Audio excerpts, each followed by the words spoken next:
Happy anniversary, happy anniversary, happy anniversary, happy anniversary, happy anniversary, Doomcock. Thank you, Harvey. Thank you. Thanks to everybody who is here today, who has joined us for this amazing, unbelievable, really, 4-year anniversary on YouTube.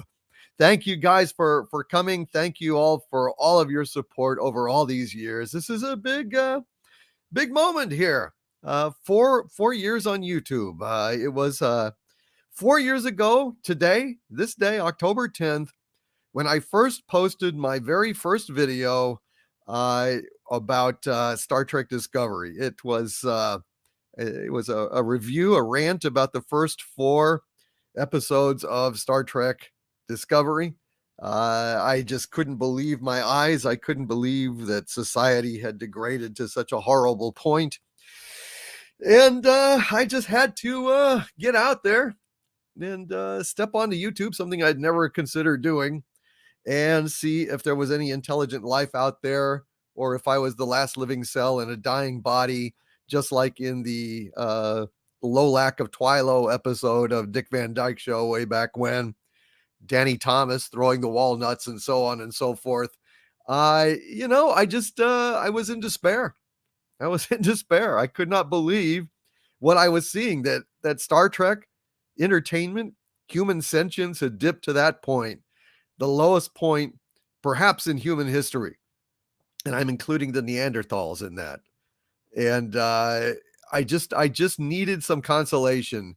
And you guys were my consolation. 4 years later, I'm still needing consolation over all the horrible things going on.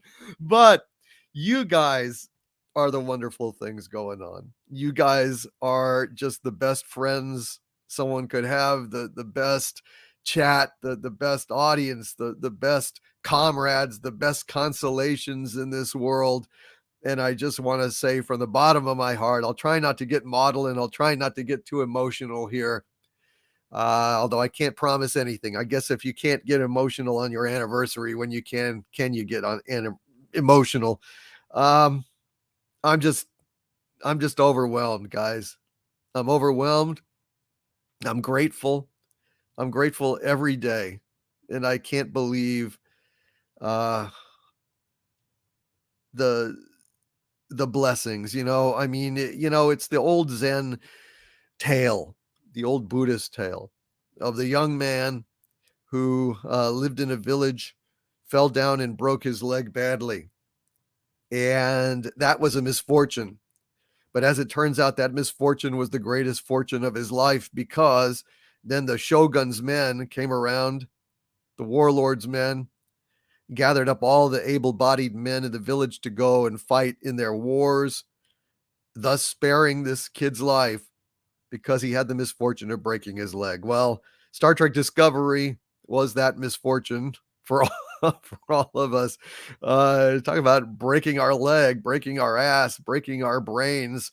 And but this came about because of Star Trek Discovery, because Alex Kurtzman is such a terrible, terrible, terrible showrunner, didn't understand Star Trek, ran it into the ground. If not for Alex Kurtzman and Star Trek Discovery and Mikey Spock, the bestest ever, we would not be here together today. And so I'm just very, very grateful to be here. I thought today what we would do, I tried to get my first video up so I could run it on this live stream, but I tell you, I couldn't quite get it going. It's the technical reasons, but I promise you, I'm going to pop that up on Harvey's channel this week and put a link, and y'all can go and enjoy my very first Star Trek video, my very first video ever. Quite different from what it is today, but it just shows the evolution. I'm really proud of it. It's one of the most vicious videos I ever made. All the Star Trek videos were, and I think I'm going to start reposting those on the Harvey Zone for you guys. So the old videos that I deleted from my channel, I will start putting up on the Harvey Zone for you guys. Okay, that is my anniversary gift to you, and we'll make that happen. Another anniversary gift to myself this time is I'm going to be discussing my top 10 movies of all time, in various categories. Today, I want to celebrate excellence. I want to celebrate happiness and joy instead of bitching about all the things that are wrong. I'd like to go ahead and revel and rejoice in the things that are right. And so I've compiled a list of top 10 movies, favorite movies, movies in different categories: westerns, comedies, science fiction, and my top 20 list of the greatest films ever made overall, which I will reveal today. And I've got some wonderful, wonderful guests here who have meant a lot to me. And I'm going I've asked them to come up with some of their lists that we can all discuss. And just bear in mind, these lists are, of course, very subjective.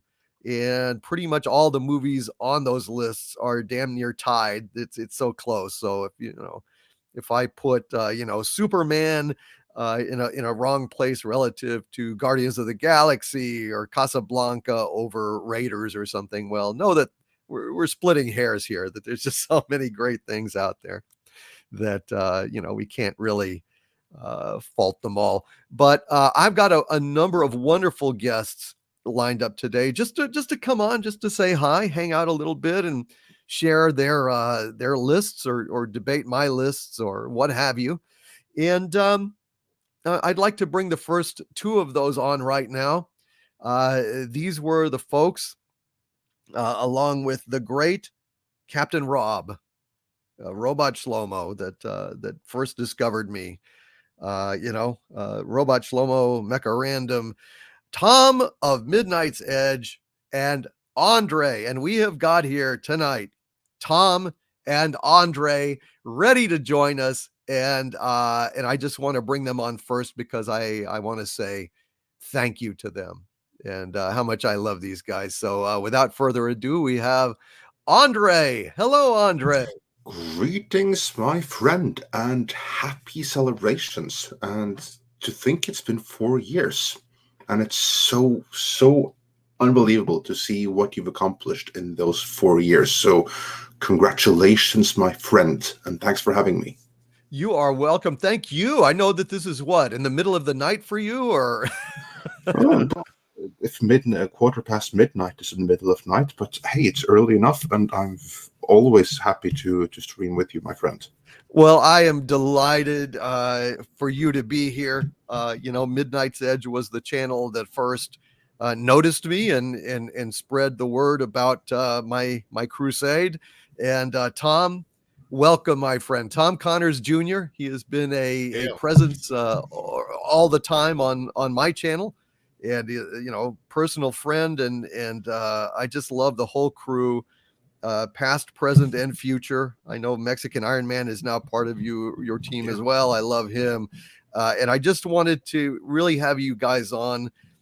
And I'm so glad you could make it, Andre. I didn't even think to ask you because I thought, well, my God, he's going to be asleep. But then No, Tom actually, said, well, this time works. This time works. So, and if I have the opportunity, of course I'll jump on. I am delighted. Tom, thank you, brother. Yeah, no problem, man. Anything for you. We do the best we can. You guys are the best, and I just love the heck out of you. 4 years now. Wow. And I was watching you guys crazy. Before I ever thought about having a YouTube. It never occurred to me. I never even thought about it. It's just something I watched. I didn't even know about live streams. I didn't know anything. And it was just like sheer anger and rage that drove me to take that plunge, reveal myself, uncover which is strategically a terrible idea. It's always better to surprise attack the surface world, but God almighty, when somebody destroys Star Trek, you're supposed to do something about it. And so I just had to reveal myself onto the world. And you guys were the first to notice this crazed supervillain ranting in the desert, eating locusts and wild honey and lots of bile. And I just am so grateful to you guys. Truly grateful. Thank you.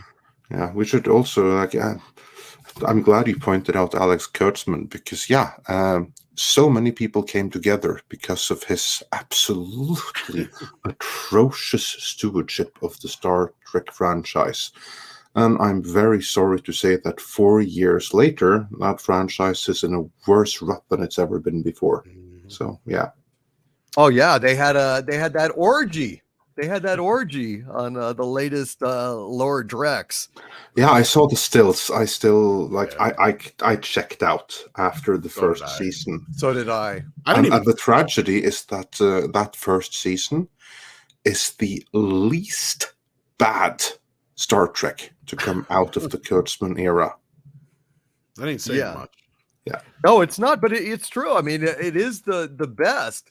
But that's like saying, Ebola is the best of the, fatal diseases because it's over so quick. It's like, well, hence I prefer it's not so much the best because, I mean, we're not talking in positives here. It's the least bad. That's like the best thing there is to say about it. It's the least bad. Yeah. Yeah, it's really. The least. It's the one that's the least furthest away from proper Trek. It's true, and that's just not saying much. And of course, Beckett Mariner or Mariner Beckett is just Mocky Spock and Mikey Spock, and just terrible.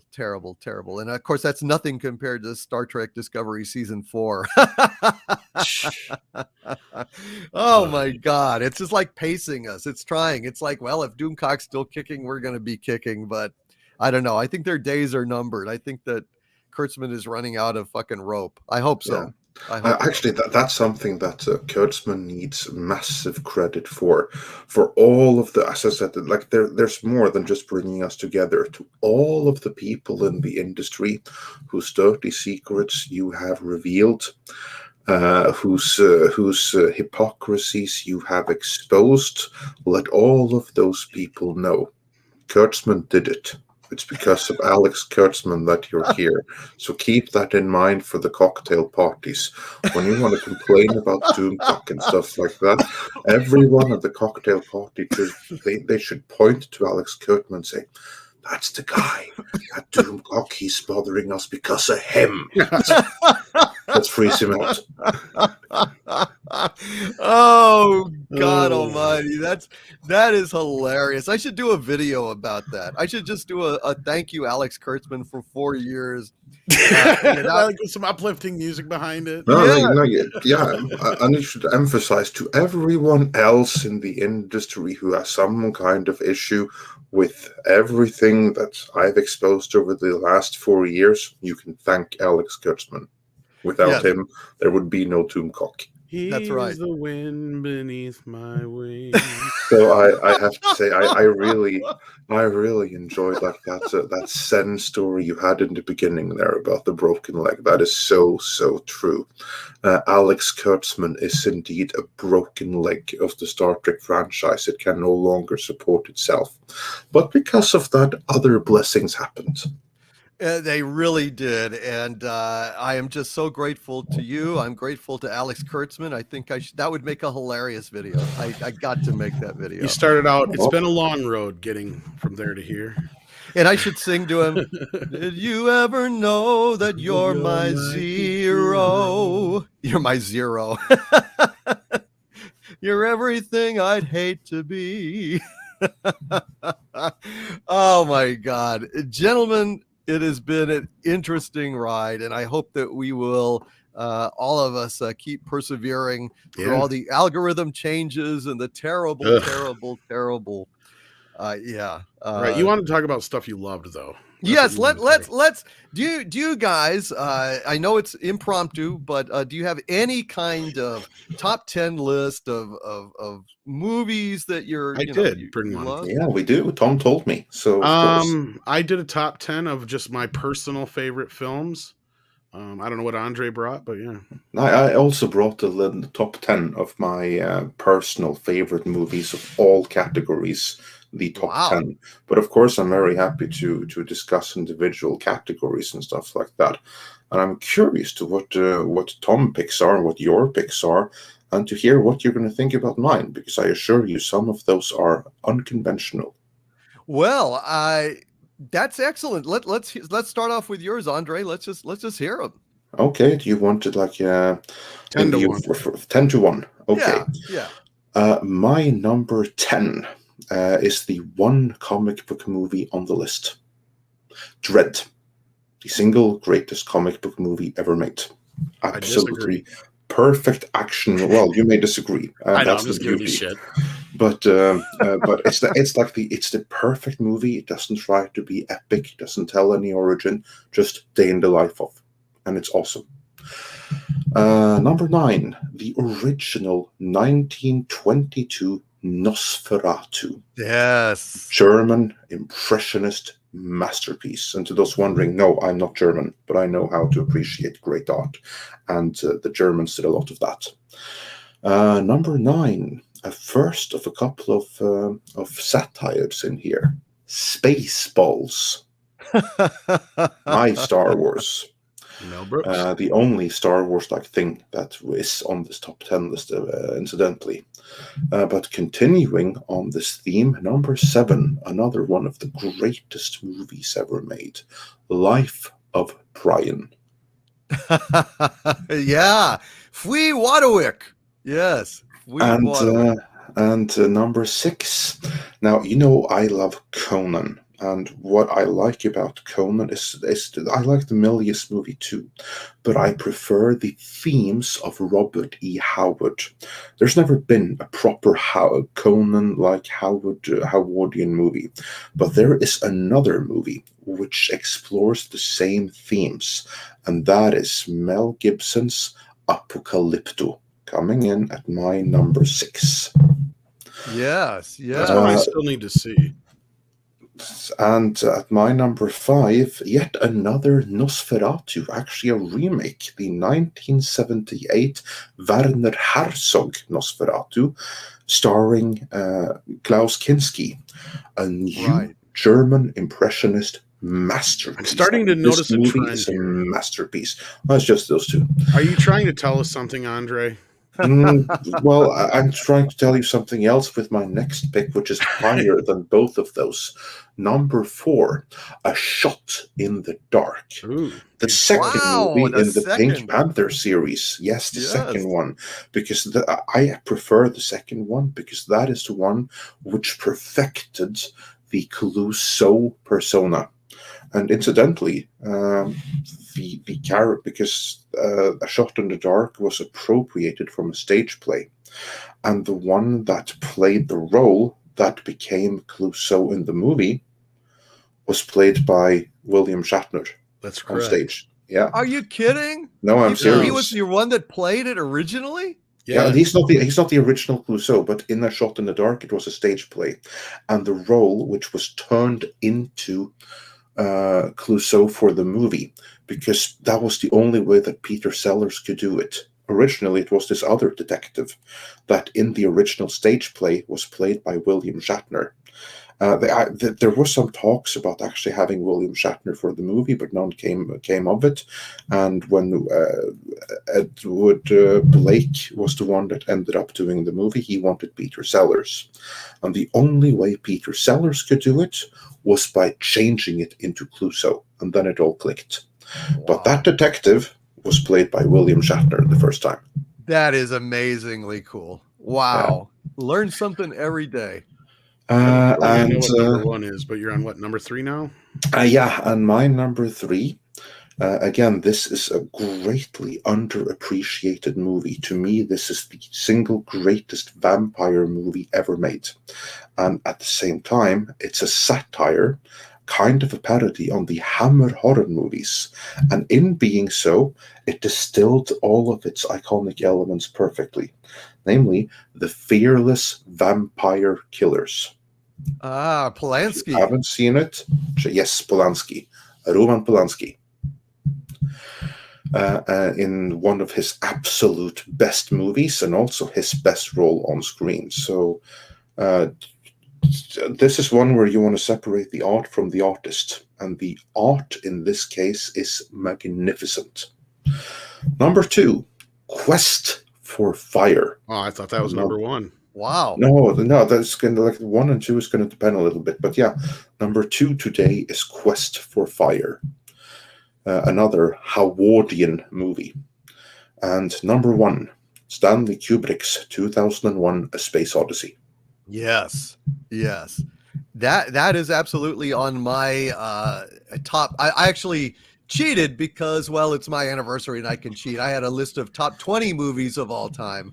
But I also had a list of, I have a list of top 20 movies of all time, top 10 animated films, top 10 action films, top 10 horror films, top 10 funniest movies ever made, top 10 sci-fi movies, best westerns, best comic book movies, best Bond movies. And I have a personal favorites list that is not on any of the other lists. And I'll give that to y'all in a second. But that's a fascinating list, Andre. Those are a lot of very unconventional Yeah, I choices. bet you did not see that coming. No, I did not, and that is fantastic. Wow, great stuff. 2001 is a masterpiece. A lot of those ones that you talked about, I haven't seen, like Quest for Fire. I mean, I know about it, but I haven't actually seen It's that. so good, so good.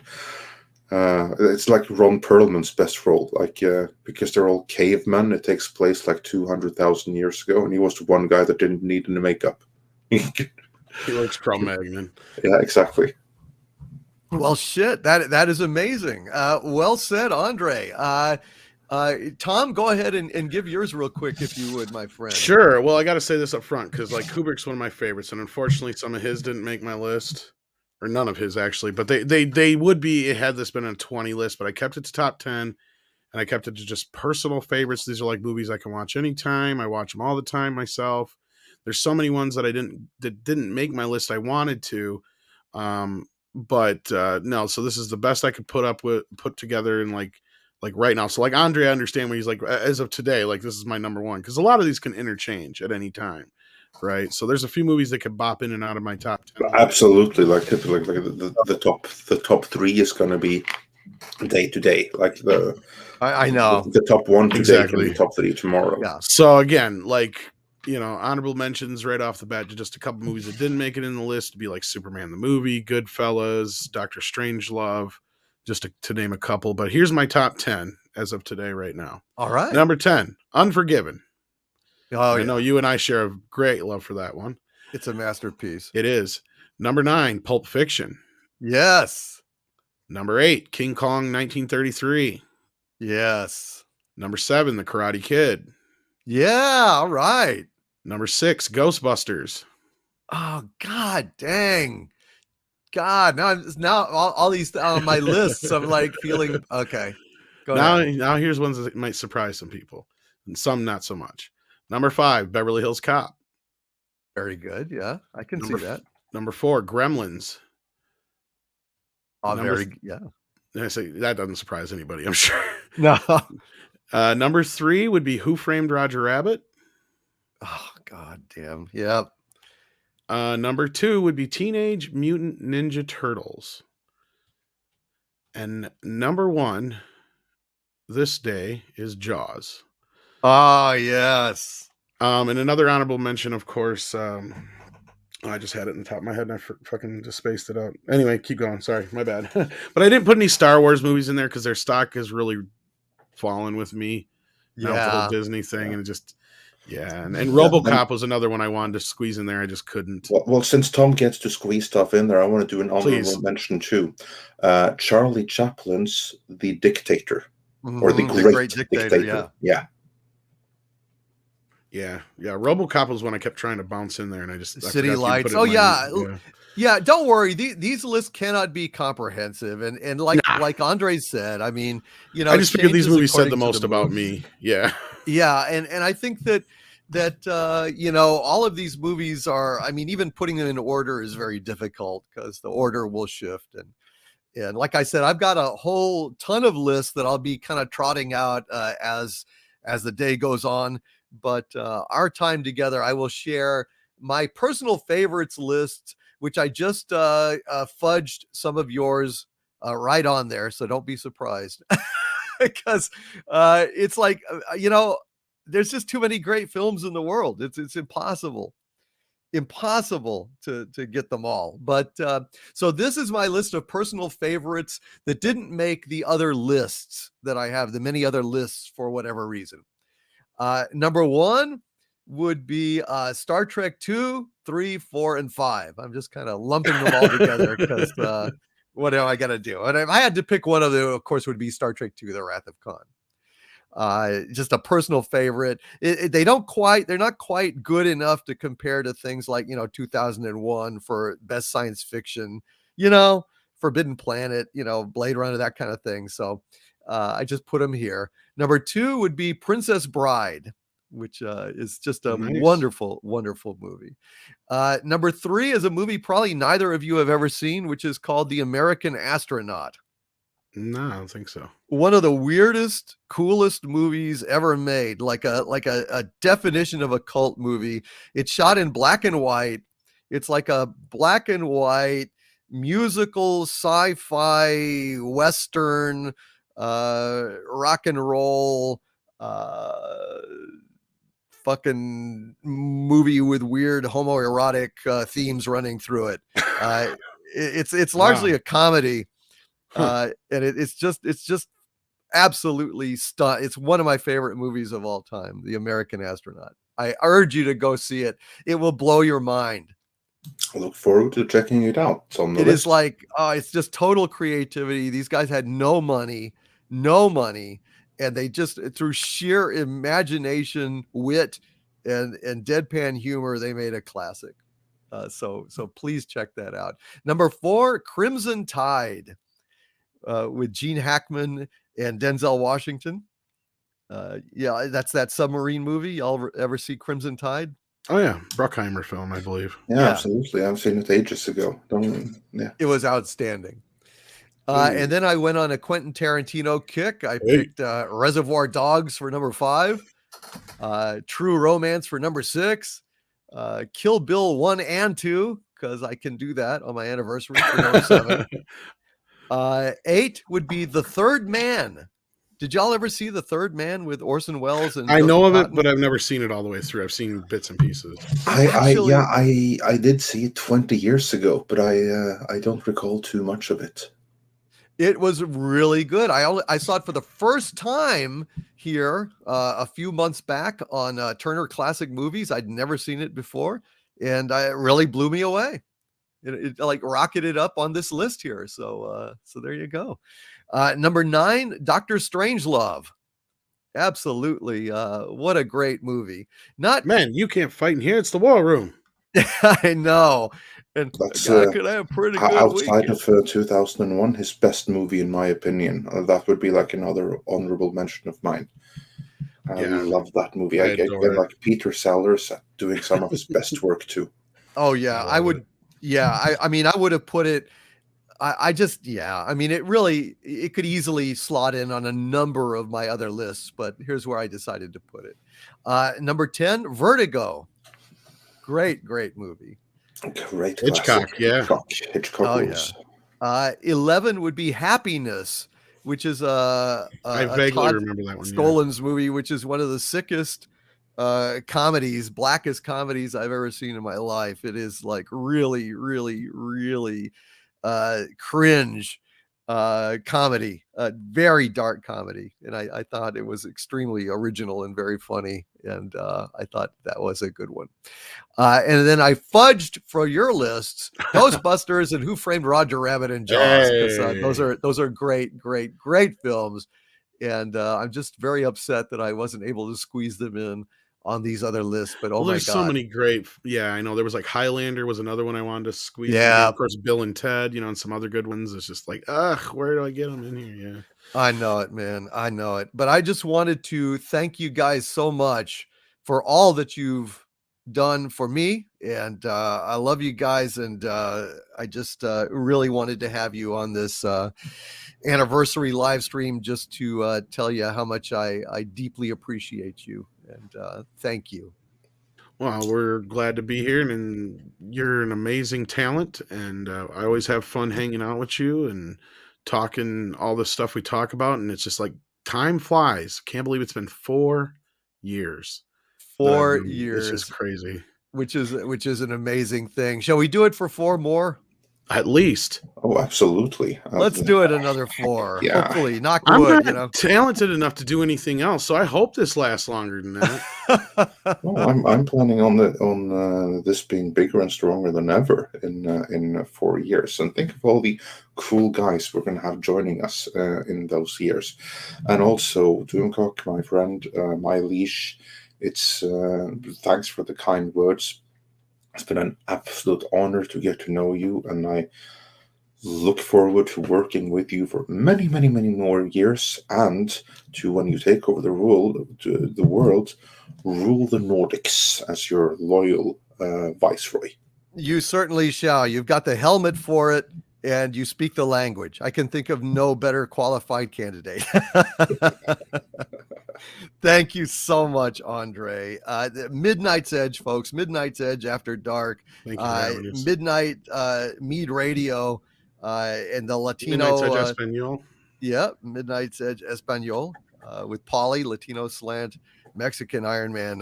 Their empire grows daily, and I can't think of a nicer bunch of folks and more deserving of acclaim on YouTube. And if they'll just get the algorithm sorted out and stop messing with us, Right. we will soar to new heights in 2022 and beyond. If they do, otherwise we're just going to wallow around.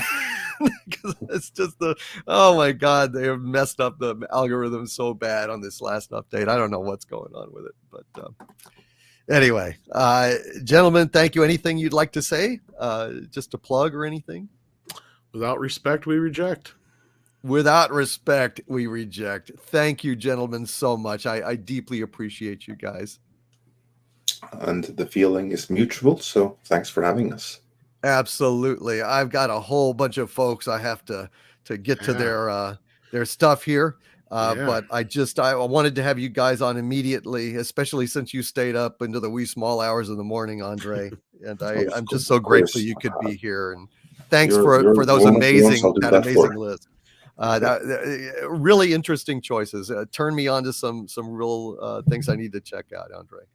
Likewise. Well, Andre's probably second guessing his choices in hiring me after hearing mine, but yeah. Well, that's it's just a stir up debate. Have some fun. He's probably just sitting here going, "Well, at least Masters of the Universe. I can do Andre now.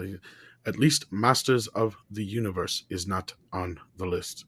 You've read my mind. I want to hear Mexican Iron Man's list of most disappointing moments.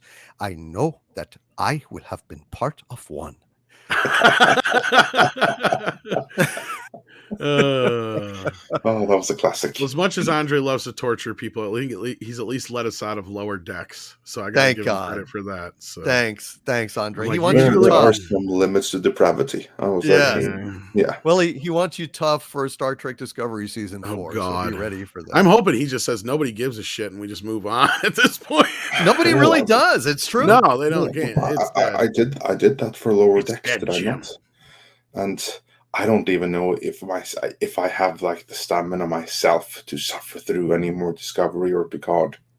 I know. Maybe Picard just to see how they fuck up Q, but outside of that, I have like no interest in sitting through a whole nother season of Discovery at all. No, me either, but I guess I'll bite the bullet and somehow someone's going to do it with a drinking game or something. Yeah. Yes. Every time somebody says something honorable or mentions Mikey Spock in a great way. Exactly. Every time Mikey Spock either has to save the day or someone talks about how amazing she is or how they wish she was there to save the day, then you take a shot. You'll die of alcohol. I was going to say, you're going to try and kill him here, Andre. That's true. I give him some bad ideas. I think the better idea is to play the game of let's cut off a finger or toe every single time that there's a good moment on Star Trek Discovery. I will emerge whole and healthy. I think them are good odds. And that's a good note to probably leave you on so you can get to your lovely chat and the people who have sent in donations and kind words. And I know you got a bunch of people waiting in the back, so we'll get the hell out of your hair and let you get to all that stuff. We Well, love you, thank sir. you guys. Keep on Love you keeping guys on. too. Appreciate you, Tom. Appreciate you, Andre. Thanks for staying up, and hope to be in touch with you guys very soon, particularly in the morning on your show. I'd love to come on. Yeah. Yeah, absolutely. Anytime. We will make it happen, brothers. Thank you so much. All right. You All take care of right. yourself. Take care. Congratulations. Thank you, guys. Thank you. Here's to another 4 years, folks. Another 4 years. I have got a whole bunch of folks here, a whole lot of super chats piled up, and I want to get right to them. And also, I want to acknowledge Clobbering Times, Valiant Renegade, Corion, Witch in Residence, and Gary Ambrosia are in the back, and we will be bringing them on here in just very shortly to share their lists, whatever they brought with us, and I will share my list with them, and we'll just kind of keep things moving here. I thought that we never do like top 10 lists, and this is a chance to remember things that we love. And on this anniversary, that's what I'd like to do. Instead of dwelling on all the terrible things that are out there, let's just have some fun. Let's remember the great things. Let's just enjoy life a little bit together and remember that there are wonderful things in pop culture that we love. And speaking of things we love, there's some wonderful folks here. Wendy Webb with a $20 super chat. Thank you so much, Wendy.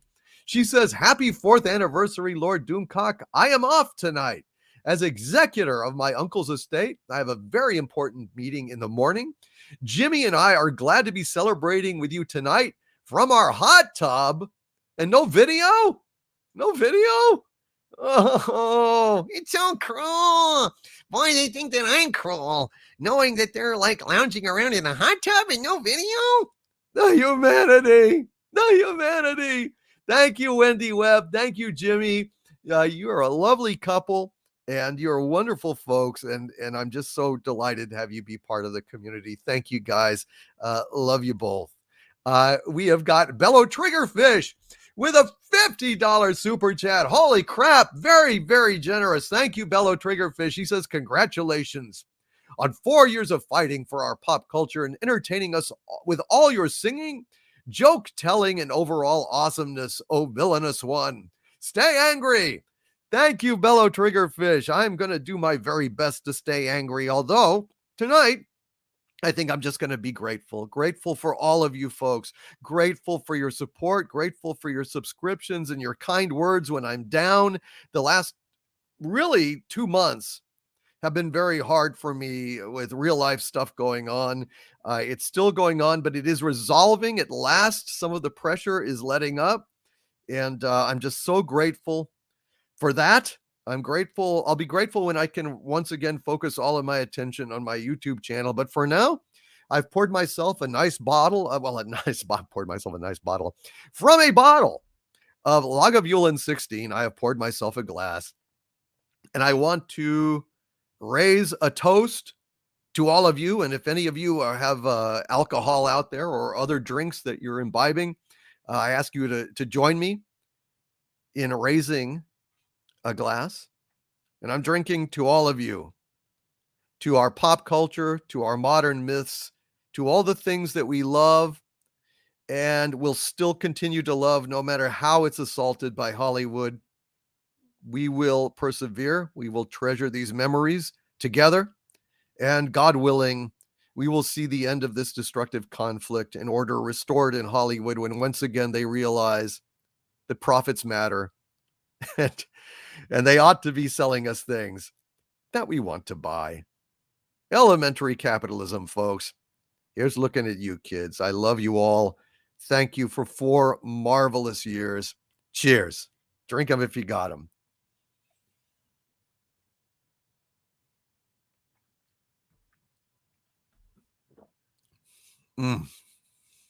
Heavens to Betsy. That's good stuff. You guys are awesome. Lady Damiana, Steffi, Janice, Sex Smugglers Cantina. Holy smokes. Everybody who's here tonight. Kit Kat, Galaxy Media Express. I got that flipped up. It's Galaxy Express Media. Sorry, I'm dyslexic right now. I've already been drinking a little bit. Hail Galaxy Express Media. I said Galaxy Media Express. No, his initials are GEM. What are you thinking, Doomcock? And many, many more. Let's see.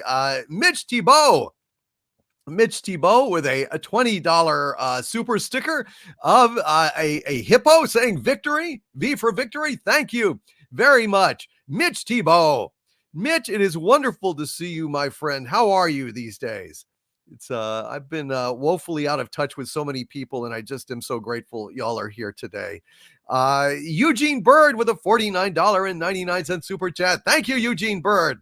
Says, I can take off my head to recite Shakespearean quotations. No animal nor man can scream like I can with the fury of my recitations. Happy anniversary, Doomcock. We heart you. Stay angry and talented. I will do my best to stay both, Eugene Bird, assuming the latter, assuming the talented part, but I will, by God, stay angry and keep doing the stuff that I do, talented or not. Thank you, Eugene Bird, so much.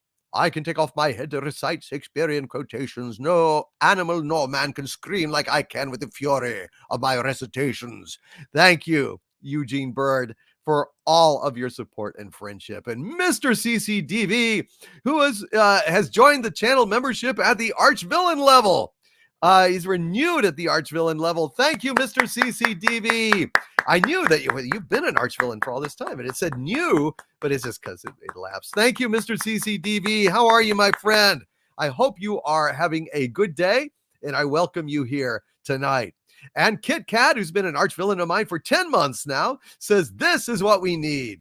A weekly chat at this time, so guests on the other side of the pond can join you. Preferably a one-on-one discussion with lots of visits by Andre and the Critical Drinker. Yes, I'd love to have the Critical Drinker on a lot more. I actually need to get him on my channel. He's certainly always welcome, but I don't like to bug him. I know how busy he is, but he is welcome anytime on my channel, anytime at all. That's just straight up. And Thomas M., who's been a channel member of mine for 5 months now. Thank you, Thomas. Is happy to be here and loving Piercing the Veil. Well, guys, you want to be ready for Piercing the Veil this next Wednesday. We are having an authentic Sikh mystic. We are having a Sufi mystic, the Sheikh. He is going to be offering us insight, spiritual counsel, and commentary on all the things that are going on in the world here. It's going to be a landmark live stream, and I can't wait for it, and I hope that you all can attend. Red Monarch, hail Red Monarch with a $5 super chat. Thank you, Red Monarch, who says, waka, waka, waka. Congratulations, sire. Now let's all get on my cloud and celebrate. Hey, you, get off of my cloud. Hail to you, Red Monarch, and congratulations on being, so high up in the hierarchy of high. And D. Oberg with a $4.44 super chat. Thank you, D. Oberg says, hail Doomcock, wishing you a fantastic 4. Thank you, D. Oberg. 444, a fantastic 4-year anniversary. God bless you, D. Oberg. Sir, you, sir, are awesome. And I appreciate those wishes. Von Max with a $5 super chat. Thank you so much, Von Max. Von Max says, hail, my lord and Harvey. Congrats on your 4 years and 270,000 subscribers. It is an honor to be in your legion. Is Harvey available to leave through astral projection? I'm here. I've promised not to give Doomcock too hard a time since, it's his anniversary. It's not my anniversary. I only appeared on the 2nd episode. So my anniversary will be like a week later from now or something. Who knows? Maybe I'll have my anniversary stream for 4 years on YouTube on my channel. Who knows? I don't know. Don't get grumpy. I'm not getting grumpy. It's okay. Happy anniversary. I'm just saying. All right. Thank you, Harvey. I appreciate you behaving so well today. You're welcome. And Sabu. Thank you, Sabu. You didn't come till later, but still, you're an integral part of the team now. Thank you, Sabu. And Galaxy Express Media with a $200 super chat. Thank you so much, my dear friend Galaxy Express Media. What an incredibly generous super chat. I am deeply grateful, Galaxy Express Media. Thank you so much, sir. And he says, happy anniversary, Lord Doomcock. I am looking forward to the next 4 years of saving culture. You are loved and respected, my friend. And remember, stay angry. I never forget that, Galaxy Express Media. I never forget that. And I thank you for your friendship, your support, coming to all of my live streams, personally, corresponding with me over Twitter. I'm just deeply grateful to you, sir. You're one of my strongest supporters, Galaxy Express Media. And I just, from the bottom of my heart, thank you. And I'm sorry for my dyslexic moment earlier. Uh, it happens when you do live. That's live radio for you. That's live video. Thank you so much, Galaxy Express Media. Let's see. We have got here. Let me get over here. Dango55 with a $4.99 super chat. Thank you so much, Dango55. Says 4 years and still no button pushed. You are a man of great fortitude. Haha, get it? 4? Congrats, DC. The force is strong in this one. Thank you, Dango55, sir. You are awesome, and I am deeply grateful to you for all that you do. Thank you, Dango55, man. You're a channel member and a friend, and I'm deeply, deeply thankful. And Douchebag Kylo with a $1.99 super chat. Thank you, Douchebag Kylo. Says happy 4-year YouTube anniversary, Doomcock. Thank you, Douchebag Kylo. What a name. I love it. It falls off the tongue, doesn't it? And Mages Guild with a $4.44 super chat. Thank you so much, Mages Guild. He says, congrats on 4 years and 270,000 subscribers. Thank you, Mages Guild. Thank you, sir. Very much appreciate it. And here's looking at you, kid. And Debs Iona. Holy crap. Holy crap.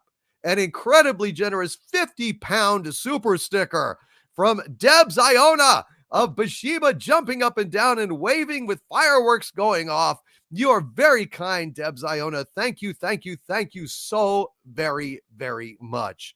That is a lovely super sticker on a lovely 4-year anniversary, and you guys are the best. Thank you from the bottom of my heart. This turnout is incredible on a Sunday afternoon. I wanted to do this earlier just to let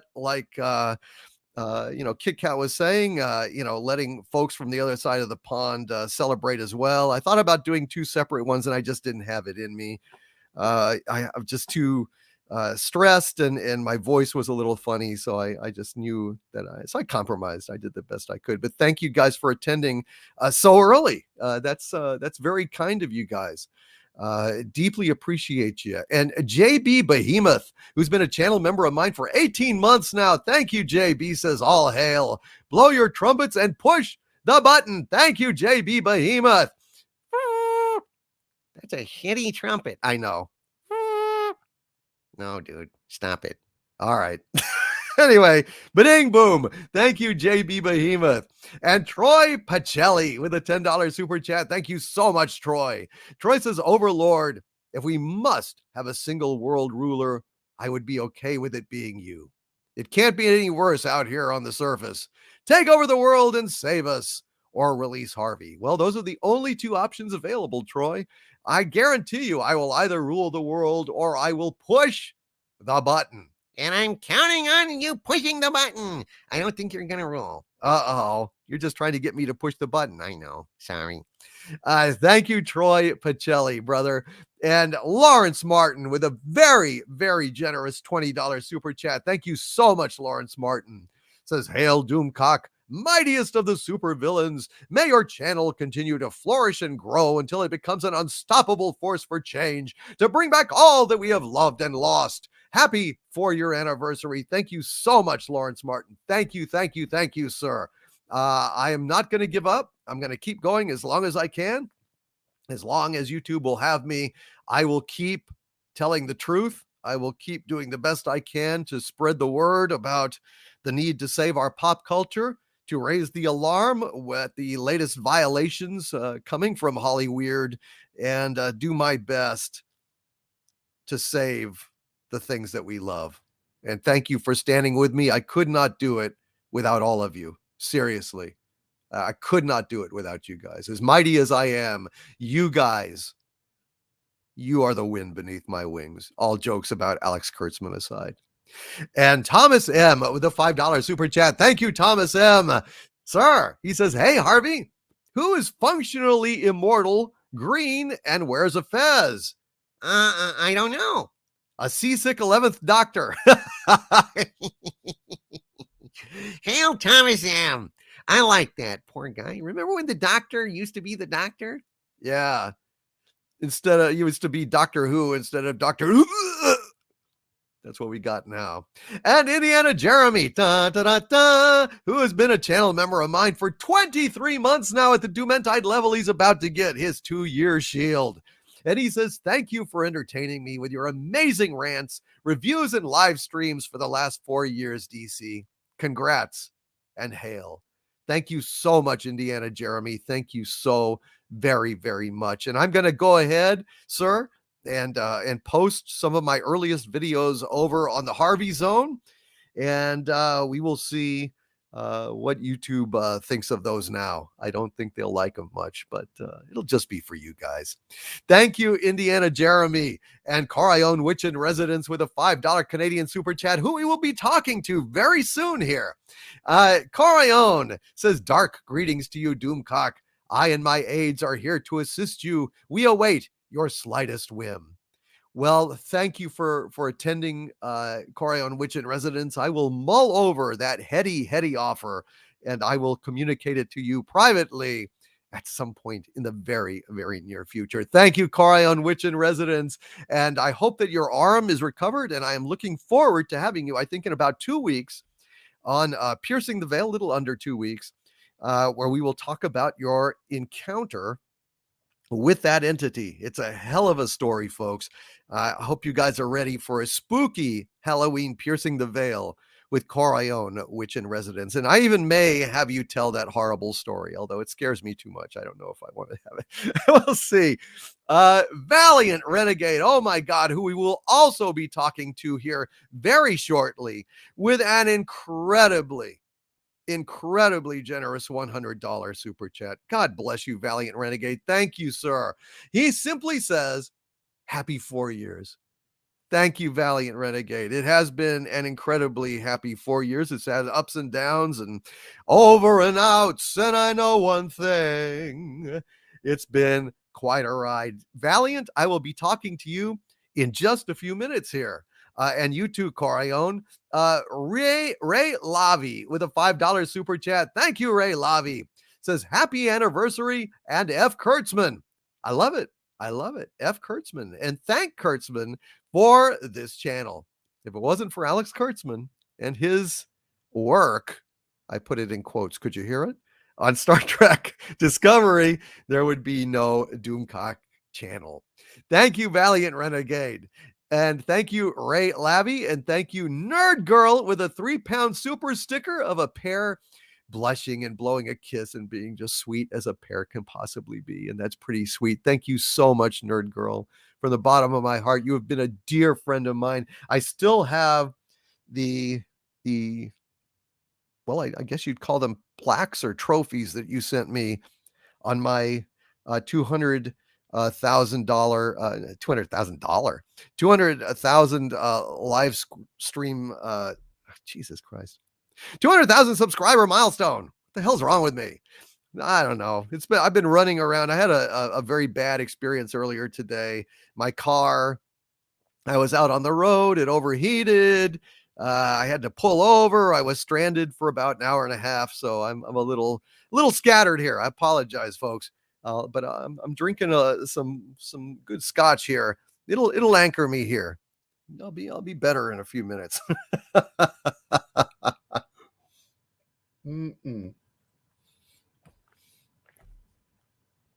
Yeah, that was bad because for a while I didn't know if I would even make it here.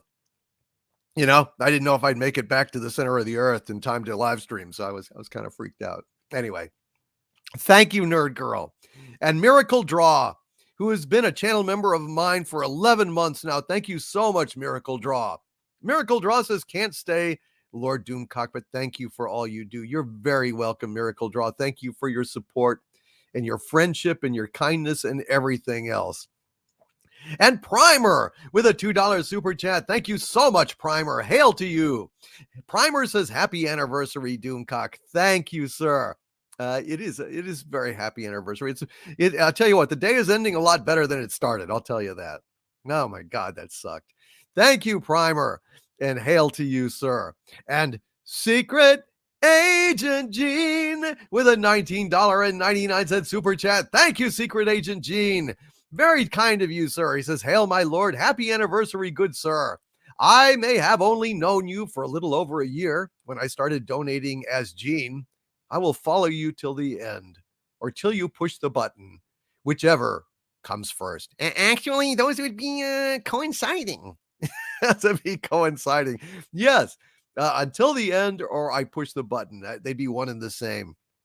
It's a beautiful day in this neighborhood. A beautiful day to push buttons. Won't you push mine? Could you push mine? No, not today. I know. I just thought I'd try. It was just a feeble try, a token try. Well, it's your anniversary. I don't expect any miracles. Thank you, Secret Agent Gene. Thank you, Harvey Cthulhu. And thank you, Tippy Tail McKitty with a $2 super chat. Thank you so much, Tippy Tail McKitty says, someday I'll be the bestest ever and make you proud. I think you already are, Tippy Tail McKitty. I think you already are. And I love your little gray kitty there because it reminds me so much of my dear departed Lola. I miss her very much. I miss her all the time. Mickey, all of my kitties. Thank you, Tippy Tail McKitty. And Lord of the Eagles reaches with a 20 euro super chat. Thank you so much, Lord of the Eagles reaches, who says, congratulations, my liege. Well deserved for the great entertainment you give us and for holding the line of frelling woke idiots. Respect the hell out of you, sir. Thank you, Lord of the Eagles reaches. I do the best I can. It gets bumpy sometimes. It gets rough, you know. It's a very demoralizing time to be alive, but thank God I have you guys to keep my morale high, and I hope that I do the same for you guys. Thank you so much, Lord of the Eagles reaches. And Cesario JPN, who's been a Dumentite of mine, a channel member for, quite a while now. Thank you, Cesario JPN, for re-upping in the channel membership, and I deeply, deeply appreciate you, my friend. Thank you. James McDonald with a £5 super chat. Thank you. James McDonald says, happy anniversary, Doomcock. Thank you, James McDonald. I think it is. I can't wait to share some more of my top 10 lists. And also, I hope to get into the regular chat here. I'm sorry, I'm a little overwhelmed at the moment, but I do try to go back and forth between regular chat and the super chats here. And I will do my best to see if we can have that happen. And Dave Williams in the chat says, that's what happened to me too. Upper radiator hose ruptured. So much smoke. Yeah, man, I got it. I got it going again. I cooled it off, cooled off the engine, added some more coolant, checked the oil and everything else. It seems like now it's going, but I rode home without any air conditioning, because that might have also caused it to overheat. We'll see.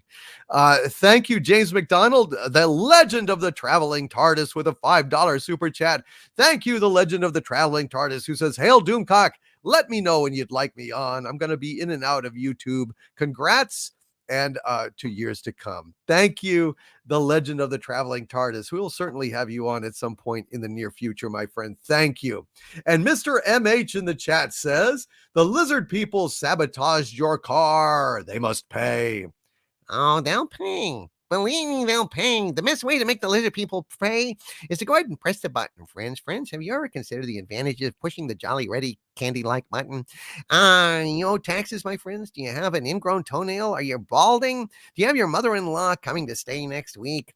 Kids got you down, job got you down, boss got you down, no more. One push of the button can make all of your troubles go away. That's right, my friends, just one push of the button. Just dial 1-800, push the button, ask for Harvey. We'll get you taken care of. Well, thank you for that self-serving advertisement, Harvey Cthulhu. And Kevin S., who's been a channel member of mine for 18 months now at the Dumentide level. Thank you, Kevin S., says, hail, listener since the beginning. Member more than 18, but missed a couple months with my heart. Some may remember. Yes, Kevin S., yes. Thank you for being here, brother. Says, thank you for the content and the community. Thank you, Kevin S. Sir. I'm glad you're here. I'm glad you're okay. And welcome back, brother. Welcome back. And Louise X Sparrow with a 5-pound super sticker of Bushiba applauding and saying, bravo. Thank you so very much, Louise X Sparrow. I will applaud you and say bravo right back, Louise. Thank you so very much. And Debs Iona with a 5-pound super chat. Thank you so much, Debs Iona. Says, having a bad day. This has cheered me. Oh my God, Debs. If there's anything that I can do to cheer you up here even more today, believe me, I am at your disposal. This celebration is every bit as much of a celebration of all of you as it is of me, perhaps even more, because shit, I couldn't have kept myself on YouTube for 4 years. Well, I could have just alone shouting in the desert, but you guys are what make it all worthwhile. And without you, I would not be here. So this is as much a triumph of yours as it is of mine. And I just want to thank you so much from the bottom of my heart. Thank you, Debs Iona. I hope your day gets better. We'll try to make it better. We'll keep making it better, but I'm glad we already have to some extent. And Gandalf Schmandolf with a 5 Canadian dollar super chat. Thank you, Schmandolf, who says, just wanted to stop by and share the wealth. A Schwizzard always arrives when he means to. Thank you for your content. You are very, very welcome, Schmandolf. Thank you, sir, for popping in. Really appreciate you. And welcome. I've always wanted to meet the Schwizzard. We're off to me, the Schwizzard, the wonderful Schmizzard Schmandolf. Thank you, sir. Dayox666 with a very kind $19.99 super chat. Thank you, Dayhawk666, my friend. He says, happy anniversary. I still remember that day I first heard you on the High Council. You should give thanks to Maki Spock. Without her, there wouldn't be a Doomcock. Did you finish the 3 Kingdoms yet? I'm eager to hear your review. No, I haven't, Dayhawk. I've been so damn busy, but I'm working on it. And as soon as I finish it, you will be the first to know. And I will give you my review. Hell, maybe we'll both review it together, have you on and just talk about it or something. But I promise you, I will be in touch, my friend. Thank you for that. And Bill Galactica, who has been a channel member of mine for 15 months now. Hail to Bill Galactic, who says, Bill Shatner in space. That's right, my friends. Hail, Bill. And by the way, the flight has been bumped from Tuesday to Wednesday. I believe that the launch for the Bill Shatner's flight into space is going to be Wednesday at 8:30 Eastern time, if I'm not mistaken. It's right around there. So be advised, they moved it from Tuesday to Wednesday because of forecasted high winds on Tuesday, and we would not want Captain Kirk's rocket to be blown off course before he even gets in orbit. So he'll wind up on Gilligan's Island or something, or he might wind up on a beach and find a bottle and open it and have this beautiful blonde in a fucking harem outfit come out in a puff of pink smoke and bow to him, in which case he would be, well, he already is the luckiest man alive. He'd be the luckiest man in history if that happened, and I wouldn't put it past him. And Kit Kat with an incredibly, mind-blowingly, astonishingly generous 400-pound super chat. Good heavens, Kit Kat. You are an executive producer and show creator for this live stream. Oh my God. Thank you, Kit Kat, so much. My God. Kit Kat says, with this staggering super chat, you have given a voice to thousands of people who saw the beloved cultural icons of their childhoods destroyed and have had to face the fact that they would never be able to share with their children the joyous experience they themselves had known. Through you, they have been able to join a community and are no longer alone.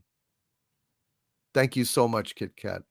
That is one of the reasons why I do this, is for future generations, for our culture. I mean, we need the kids. You know, that song, I believe the children are our future. Well, in terms of pop culture, this is true.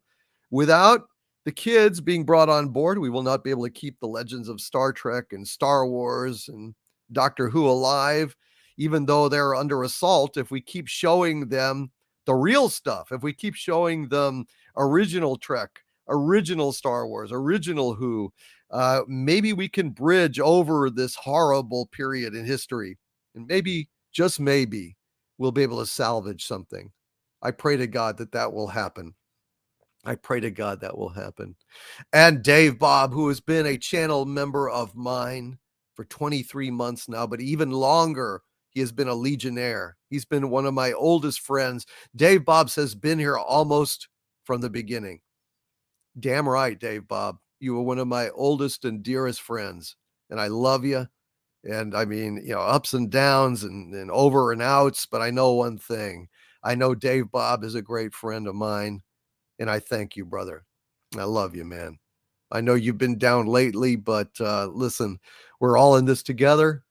I'll keep fighting as long as you will, brother. Thank you, Dave Bob, for being here today.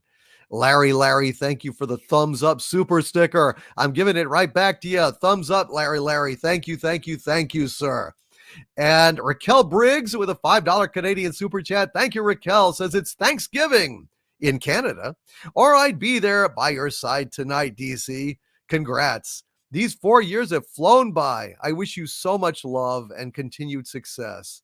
XO, and she sent me a little heart. Thank you, Raquel. I did invite Raquel here, but since it is Thanksgiving in Canada, of all things, which I did not know, she had family, and family always takes precedence.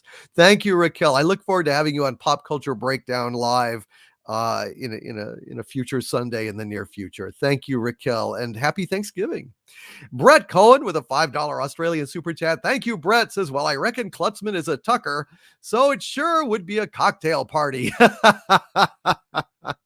Yeah, with a little cocktail weenie, but I digress. Yeah, well, I don't want to get into that, but thank you, Brett Cohen, sir, and hail Australia, and hail to you, Brett, and thank you, sir. And Galaxy Express Media, my God, man, thank you. Thank you, Galaxy Express Media, with another, holy crap, $200 super chat. You are an executive producer tonight, my friend. In fact, for the next couple of weeks, consider yourself an executive producer. Thank you, Galaxy Express Media, who says, hail again, Lord Doomcock. Happy anniversary again. It seems perfect that this day falls on the same week that William Shatner is going to space. There is only one Kirk, and there is only one Doomcock. Enjoy this day, my friend. I'm going to enjoy this day. I've got some of my favorite people here tonight, and I'm going to get to their bring them on here. We're going to get to some of these top 10 lists and just kick around some great movies that we love. But I do want to send a shout out to my dear friend Dilbertson, who has been incredibly patient with me, helpful with me, doing his best to elevate me, lift me up for all these years. Dilbertson, God bless you, my friend. And thank you for this incredibly generous 100-pound super chat. Jesus, God. Thank you, Dilbertson. You, sir, you're a damn good friend. And Dilbertson says, is it 4 years already? Here's to the next 4. Hail to you, Dilbertson. It's been too long, my friend. I haven't spoken to you in a while. I would really like to catch up, man. Let's do that this next week or two, could we? Thank you, Dilbertson, for reaching out again and touching base, and I deeply appreciate you. And speaking of deep appreciation, now I would like to bring on some guests here. I don't know whether to bring them all on at once or what the hell. Let's bring them all on. I don't want to keep them waiting. We have got here Clobberin' Times. Hello, Clobberin' Times. How are you, buddy? Hey, man. Happy anniversary. Thank you, Clobberin' Times, sir. It's been 4 years. Can you imagine? Amazing, man. What a great run. And of course, you'll be here. You have an infinity in front of you. We'll be doing it forever for us, man. Because we need you, buddy. We need you. Thank you, brother. I appreciate you. And we've got Valiant Renegade himself. Hail, We are. Valiant Renegade. He with the coveted hat, one of the most coveted hats on YouTube. Hail. Yeah, apparently that hat became a hit. I don't know why or how, but it just stuck. After that first couple of videos I did, I said, well, I'm the guy in the SIG hat. So there we go. You are. I often wonder if you're like the song Uneasy Rider by Charlie Daniels. You ever hear that song? It's been a long time, but I do kind of remember it. Yes.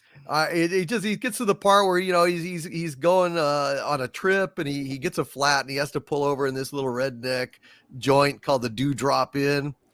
And he talks about how he stuffed his hair up under his hat and told the bartender that he had a flat and would he be kind enough to have a change for a one, which goes well. But then, you know, he says it's going to take a while to fix. So he goes back and then he says, I was almost to the door when the biggest one said, you tip your hat to this lady, son. And when I did, all that hair fell out from underneath. And of course, he's got some problems. I don't know. You may have like, you know, Fabio locks under that hat. I don't want to see it. I don't want to see it. There's nothing under this hat. It's absolutely, you know, after being married and having children now for 20 something years, no, there's just nothing left. It all ran out. In fact, the joke was that I actually really had a very thick, full head of hair, and no joke, I was talking to one of our mutual friends, Mary Mayhem, the other night, and I was thinking of an old story, and I had to go back and I had to dig this up, and I found the video when I proposed to Mrs. Renegade 22 years ago now. Wow. 23 years? No, 21. I don't know. It's been a while. Maybe. So, yeah. So I found that. I looked at my head. I'm like, man, I had hair back then. What happened? And I remember seeing the wedding videos and I'm like, oh, the bald spot was starting to show up. My kids asked me, Dad, you used to have hair. What happened? I said, well, I got engaged to your mother. I got married. And then I had you. Yeah, you got responsibility. That takes care of hair quickly. That was it. That was done. Yeah. So, and that's why the kid's middle name is Depilatory. Yeah, exactly. So that video is going to come out soon. It might actually, I might actually pop it out on one of Mary's shows coming up soon. So we'll see. But I might have to bring that. I told Mrs. Renegade that the other night. She's like, "Oh, please, God, don't." Oh my God! Well, it's not her channel. You have final say on your channel. So there you go. And we have got. And by the way, dude, thank you for that incredibly generous super chat, man. I really well deserved, man. Well deserved. Look, I've been on YouTube now. About 8 months, and you know I'm making the march towards 2,000 subs. We're at about 1,650 now, and that is due largely to the tremendous community here on your channel, to you, and to your earlier guests, Tom and Andre, who have been dear friends, other dear friends out there on YouTube. You know Gary, Drunk 3PO, Mary Mayhem, Mandy Summers, a lot of great YouTubers out there that have really gotten to be what I consider to be great friends, good people out there, just doing their stuff like I want to do. We just come on here to have fun, and we look up to people like you, DC, and we thank you. So yeah, appreciate it very much. Yeah, absolutely, brother. Thank you. And Corion Witch in Residence, hail, my friend. How are you? I am doing well, but I feel like I need to say this. I was there. I was there 4 years ago when Doomcock took to YouTube. I was there the day the writing of Hollywood failed. I led the Facebook friends into the heart of Xanadu, where the helmet was forged. The one place where wokeness could be destroyed. It should have ended that day, but evil was allowed to endure. Hollywood kept the wokeness. The line of blockbusters is broken. There is no strength left in the world of Hollywood. They're scattered, divided, leaderless. Thankfully, we have Doomcock. Wow. What a great thank you. I am humbled, sir. You have made a supervillain blush. I am Thank you, Corion Witch in Residence.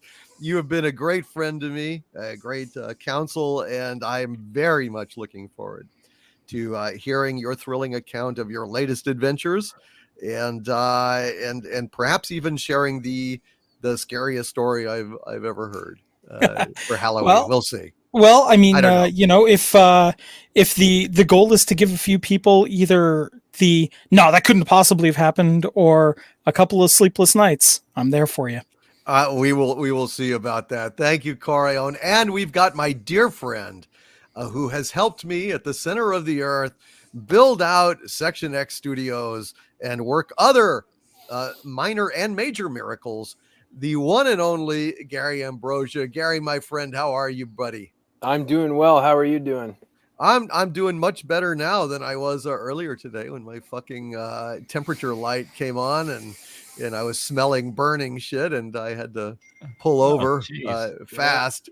That's what you get for having a piece of shit car, my friend. Well, you know, it's a Doomcock mobile disguised as an ordinary car. If I push a button, then you know the outer frame flies off and fins pop out and fire and shit. But in the meantime, it was overheating, so fucking that sucked. But hail, Gary Ambrosia, sir.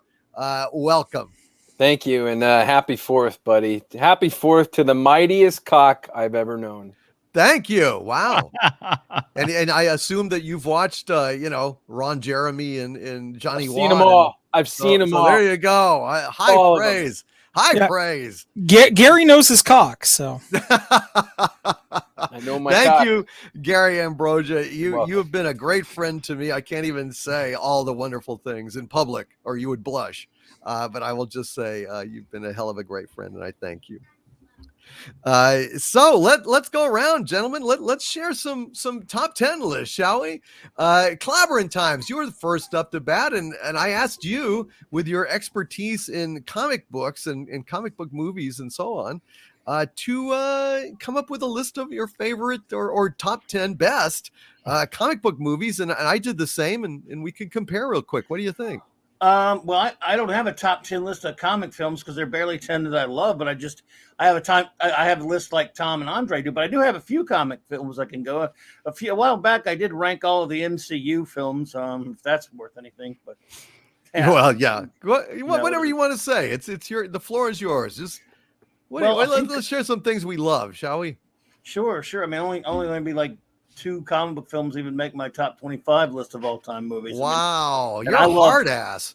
I mean, yeah, when it comes to comic book films, you're gonna have to get a lot of things right. You're gonna have to get a lot of things right. I love a few of them. Well, I've got a full list. I couldn't even fit all of them on, but I guess you're just okay. Well, let's hear it. Let's hear what you got. Comic book films? Yeah. Well, I mean, of course, I don't have 10. I could give you 6 maybe. I mean, because Okay, I have a that's normal fine. top 10 list of normal films. But as far as I wasn't, it would probably take, I don't know if I can get 10 comic book films that I love that much. I love Captain America, The Winter Soldier, of course. But Superman, the movie, will always be my favorite for personal reasons. In 1978, I probably went to the theater to see it about 18 times or more. It could have been more than that. I may have lost track. I think it was about 18, though. Wow. The first Christopher Reeve film meant a lot to me. And Did I guess you believe a man could fly? I did. Excellent. I did. And even though I was old enough to know better, I still did. I was about 14 years old, and you think I would know better. But when I saw that big, gigantic red ass blast itself across that screen to that unbelievable John Williams score, yes, I was hooked. I didn't believe the ads. I was going, no way I'm going to really believe a man can fly. But I did. And Christopher Reeve is the only one that flies when it comes to Superman in terms of the portrayal of the character. But Captain America Winter Soldier is right close up there, probably at number 2 for me. But if you want to talk about a film that's just all out, extraordinary fun in superhero action with variation, not one character, but multiple characters, doing very, very comic book things very, very well that look extraordinary. Even though it's an incomplete film, it's the only thing that's kind of the drawback to it. Avengers: Infinity War. Too bad it never had a pleasing finish, a follow-up. Right. But Avengers: Infinity War, because you get a proper Avengers film right there. Although I did like the other ones, except for Endgame. The first Iron Man film is it's the one that started it all, at least it you know, for the MCU. I love The Rocketeer, Mhm. which is a comic, not necessarily a superhero film, but it is a comic book film based on a Great comic. movie. Yeah, it's a great film, and the thing is, it's based on a comic that no one had ever heard of at the time, and still no one. You know, 90% of the people who do actually like that film don't even know it was a comic book based on a comic book character. He was that obscure. Dave Stevens, The Rocketeer, rest his soul. That's one of the great ones. And of course, Captain America: First Avenger might be on a par with the original Iron Man film in terms of beautifully telling the origin of a character and almost perfectly telling the origin of a character. Because the origins, we all know that when it's a character like that that's not very well known, you're going to have to tell the origin properly to introduce everyone else to it. So in terms of telling an origin of a character that's relatively, other than the comic book geeks, obscure, probably the Iron Man film, first one, and Captain America, the First Avenger, do that about as better than anyone, better than any. But as far as other comic book films, there's some okay ones. I would be interested. I can't wait to hear your list if you can come up with 10 that are that great. But I guess I'm picky. I mean, you know, for example, I'm a huge Judge Dredd fan. I'm one of the few that could not stand Dredd. Wow, I yeah. really disliked it. But we're talking about things we like here. But I'm just saying, it did not get the character right for me. It did not adapt the comic book correctly for me. Aside from those, probably the greatest Batman film that ever played on a movie screen would be Batman: Mask of the Phantasm. Wow, okay. Yeah, but if you just, I mean, I got a lot of other types of films, but if you were just looking for comic book films from me, that's Yeah. pretty much what I got. It's a small list. Wow, you're so picky, dude. I am. I'm tough to damn. please when it comes to comics. You know why? Because I would rather. I think animation is a closer cousin to comic books anyway in terms when it comes to adaptations. And I would like to see more of that actually than live action and adaptations of comic book characters, personally, in comic book stories. But we're not going to get much of that either, really. Well, let me share my best comic book movies Absolutely. list. Number 1, Guardians of the Galaxy. I just adore that movie from top to bottom, start to finish. I think it is perfect. It was a complete surprise to me. I had no idea what was coming. I adored Guardians of the Galaxy. Just absolutely adored it. I do like it a lot. I'm with you, man. It's a good film. Number 2 would be Iron Man. The original Iron Man, I just thought was fucking amazing. That movie really kicked the Marvel universe off to a flying start, and it remains one of the greatest superhero movies of all time. It was Yes. truly worthy. I think you're forgetting about my number 3 choice, which is Spider-Man 2. That I like epic it. It's battle good, with but- Doc Ock was just the gold standard of superhero movie fights. Yeah, that's a great scene on the train. I suppose you're speaking about the big train, the battle with the train. Well, the whole And stuff in the 9 whole- yards. I mean, my some God, it good was stuff. incredible. I I have mean, some issues with the film, but I like it. I mean, it's pretty good. I do love it. And my number 4 choice, I cheated a little bit. I said Superman / Superman 2. The Christopher Reeves movies. I feel like they go together, and I love both of them unabashedly. Well, he was making them both at the same time, back to back. But I actually hate Superman 2 big time, and that's I know But, it's yeah. a little goofy, but it's goofy in the way that Roger Moore, James Bond movies are goofy. So I mean, you just accept that there's a certain amount of goofiness in it, and it still Richard has a lot Lester of great kinda- stuff. Yeah, Richard Lester kind of is a lot of the reason for that. But that's a big long story. The Lester cut, Donner cut versus and all that stuff. But I hear you, man, because they were actually mostly filmed at the same time. I do love it. Number 5, The Dark Knight. The Christian Bale and Heath Ledger Batman. I thought that's just a hell of a great movie. I mean, I understand you like Mask of the Phantasm, and I love animated Batman. It's some of the best stuff ever made. But I think The Dark Knight is awesome. Yeah. Had a fantastic opening too. Like that whole bank robbery sequence was perfect. Those are okay. I know. Nolan's take on Batman's kind of like Batman for dummies for a Batman purist like me, but they're good films. They're not really what I personally want out of Batman, but I respect that movie a lot. I do think it's pretty good. I do too. Number 6 might be a bit of a surprise, but I saw this on the last day that it was in theaters. A friend of mine basically hectored me into going. I wasn't going to go because this seemed like a Tiny Toons kind of a superhero movie, and I just thought, this is going to be stupid. But no, X-Men First Class is a fucking great movie, start to finish, man. It's just Matthew Vaughn just knocked it out of the park as far as I'm concerned. I really enjoyed it, and I thought Magneto and that was just Fassbender's Magneto was, oh man, and James McAvoy's Professor X was just great, man. It was really awesome. But you don't like that? It was all right. I liked the the one time. I like those guys, but again, I never liked Marvel's cinematic take on the X-Men. And I just want to say, Papa Delta Yankee in the chat is saying, surprised you ranked Dark Knight so low. Objectively, it is the greatest comic book film. Well, as I said, don't know about folks, objective, but well, he thinks it, but I'm just want to point out that the lines of division between these movies is as thin as a fucking baby's whisker hair. You know what I mean? I mean, it's like, you're trying to rank them. I mean, it's really just. I actually don't believe in best lists. I mean, I believe in favorites lists because they all mean something different to us. I mean, everyone just argues about. I just think you put your best on. I mean, your best. You could say this is the best, but it's not the best to everyone. So I just opinions, and I think it's subjective. And favorites list is always usually the way I like to word it. Well, but I'm a super villain and a dick. So you are. I just go ahead and say, this is it. This is the best. God damn it. But of course, you are the ruler. You're the ruler of Earth, dude. Yeah, so. I allow disagreement. But of course, once I am installed in the path of glory, then this will become law. But right now, it's just a suggestion. Number 7, Deadpool. Deadpool's fucking awesome. That opening shot in Deadpool and the narration is just great.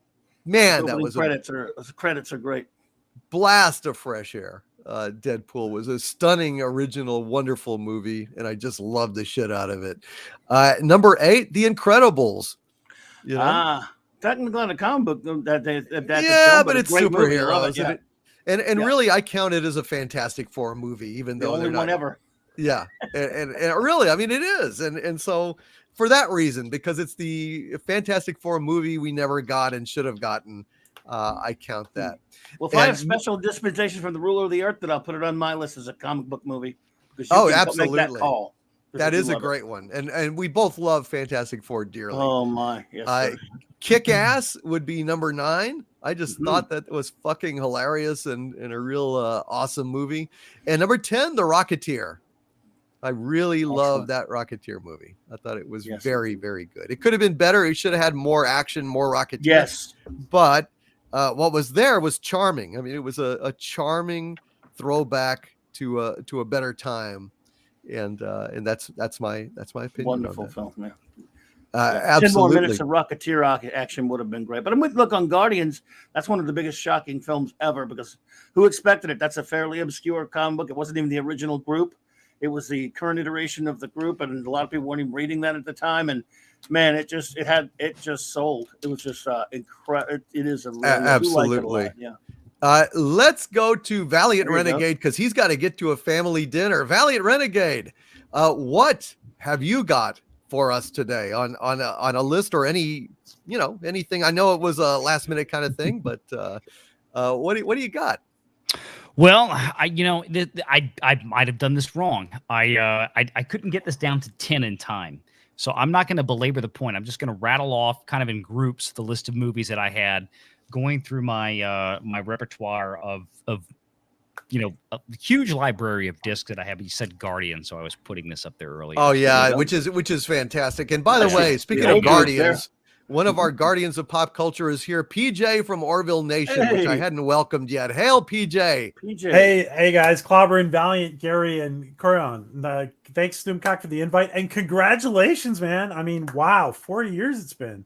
I think it's been 3 years since I've been following you.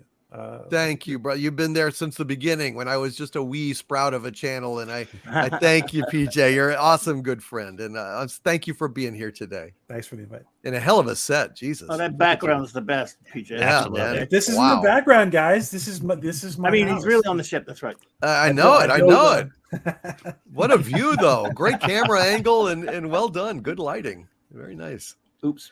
Anyway, Valiant. Go ahead, Valiant. All right, so I'm just going to roll through these quickly, and then you can pick after I'm done what you want to discuss. I really could not get this down to 10.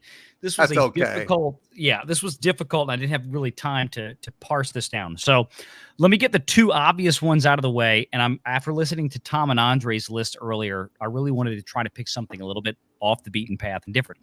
So the Lord of the Rings trilogy, particularly the extended editions, 4K extended editions, and the original Star Wars trilogy, episodes 4 through 7, those are up there. Now, for classic films that I really still love, the 10 Commandments, which I just got the new 4K remaster yesterday. I started watching it last night. Is it good? Oh, it's amazing. It's beautiful. And the movie that I watched 2 nights ago that absolutely I really had not seen and since I was a little kid with my dad, and I've forgotten how much I love this. And it was the man's most masterful performance, Bridge on the River Kwai. Great one. Yeah, Great. and Sir Alec Guinness. Everybody loves him as Obi-Wan Kenobi. I still love him as the Colonel in that movie. And it's so beautiful. But as far as more modern war films, Saving Private Ryan, and then going through the 90s, I need to throw in there Unforgiven, no question. Unforgiven, God, Clint Eastwood's masterpiece, and Braveheart. Then for the 80s, for fun families movies, I had Who Framed Roger Rabbit and The Goonies. Two of the most perfectly fun movies I've ever seen in my life. And then going down that list, again, really quickly, Hunt for Red October, The Matrix, Total Recall, which is a guilty pleasure, which I still adore. I never get tired of watching Total Recall. That is one of Paul Verhoeven's most just brilliant pieces of work. It's just so much fun. Rocky Balboa, the 2006 Rocky Balboa. As much as I love the original Rocky, that one still gets me. That one rips my heart out every time he has that scene. I watch that scene with him and his son. It's beautiful. And then the 2009 Rambo was amazing. If you haven't seen it, I encourage you. It is a hard watch the first time you saw it. It got me out of my chair, which is a hard thing to do. But it is a very well done story. Beautiful story. On the horror end, since we're in Halloween now, or since we're in October, so Halloween, The Fog, Gary Oldman's version of Dracula back in the early 90s, which I really enjoyed. Gary Oldman is a brilliant character actor. Of course, the original Exorcist, the first two Alien and Aliens, along with Jaws. And then, just kind of on the artistic end, I'm going with Passion of the Christ and The Godfather, and then foreign films, 13 Assassins, and that is my list. I just did not get to whittle it down earlier. So there we go. Those are good. I agree with a lot of those, man. Yeah, I agree with a lot. No of those. particular order. Yeah, but I think Rocky Balboa over Rocky is insane. But that is that's insane. okay. You're insane, dude. Come on. Maybe you need to loosen your cap just a notch, just one notch. I think it might be. I love the original Rocky. I still watch it. I still adore it. But there's something about that 2006 movie. There's something about it that I think part of it was I really had low expectations going in because I'm like, okay, Christ. I mean, he's 60 something years old now. How are they going to pull this off? Right. And they did it. I watch it. I'm like, okay, I can buy into this because I can buy into it because of the nature of Stallone's Rocky, that drive to he never quit. He never gave up.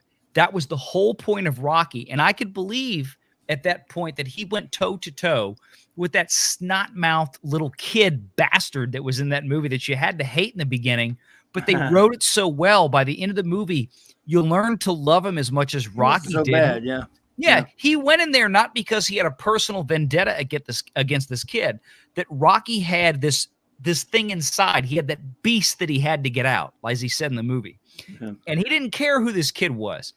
It's like nothing personal, dude. It's like he said, A lot of people come to Vegas to lose. I don't. And I mean, that line right there was just so great. And that scene with his son where he said, you were so small, I used to hold you up in this hand.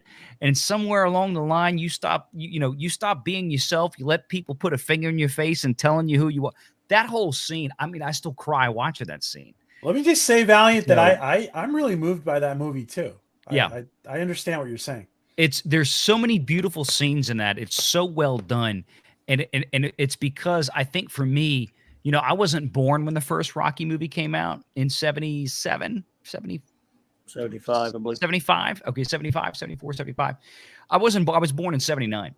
And, I watched that as I got older. But when that new Rocky movie came out, before they went into the Creed generation, I remember watching that. I remember sitting down as a huge Rocky fan. And I remember watching that movie. And that was, and again, part of this, all movies are subjective, right? We all have our own personal, emotional life experiences that drive us to connect with things differently. Mm-hmm. That was something that drove me. I connected differently because of my experience. I was an only child. And like I think I've said on here before, I lost my father when I was 16 years old. Right. Movies like that have those incredible father-son moments just really drive me, and they're beautiful. And I went into that movie thinking to myself, okay, I'm going to watch it because it's a Rocky movie. I hated Rocky 5. Like I joke with my friends, I'm like, there was no Rocky 5. There was Rocky 1 through 4.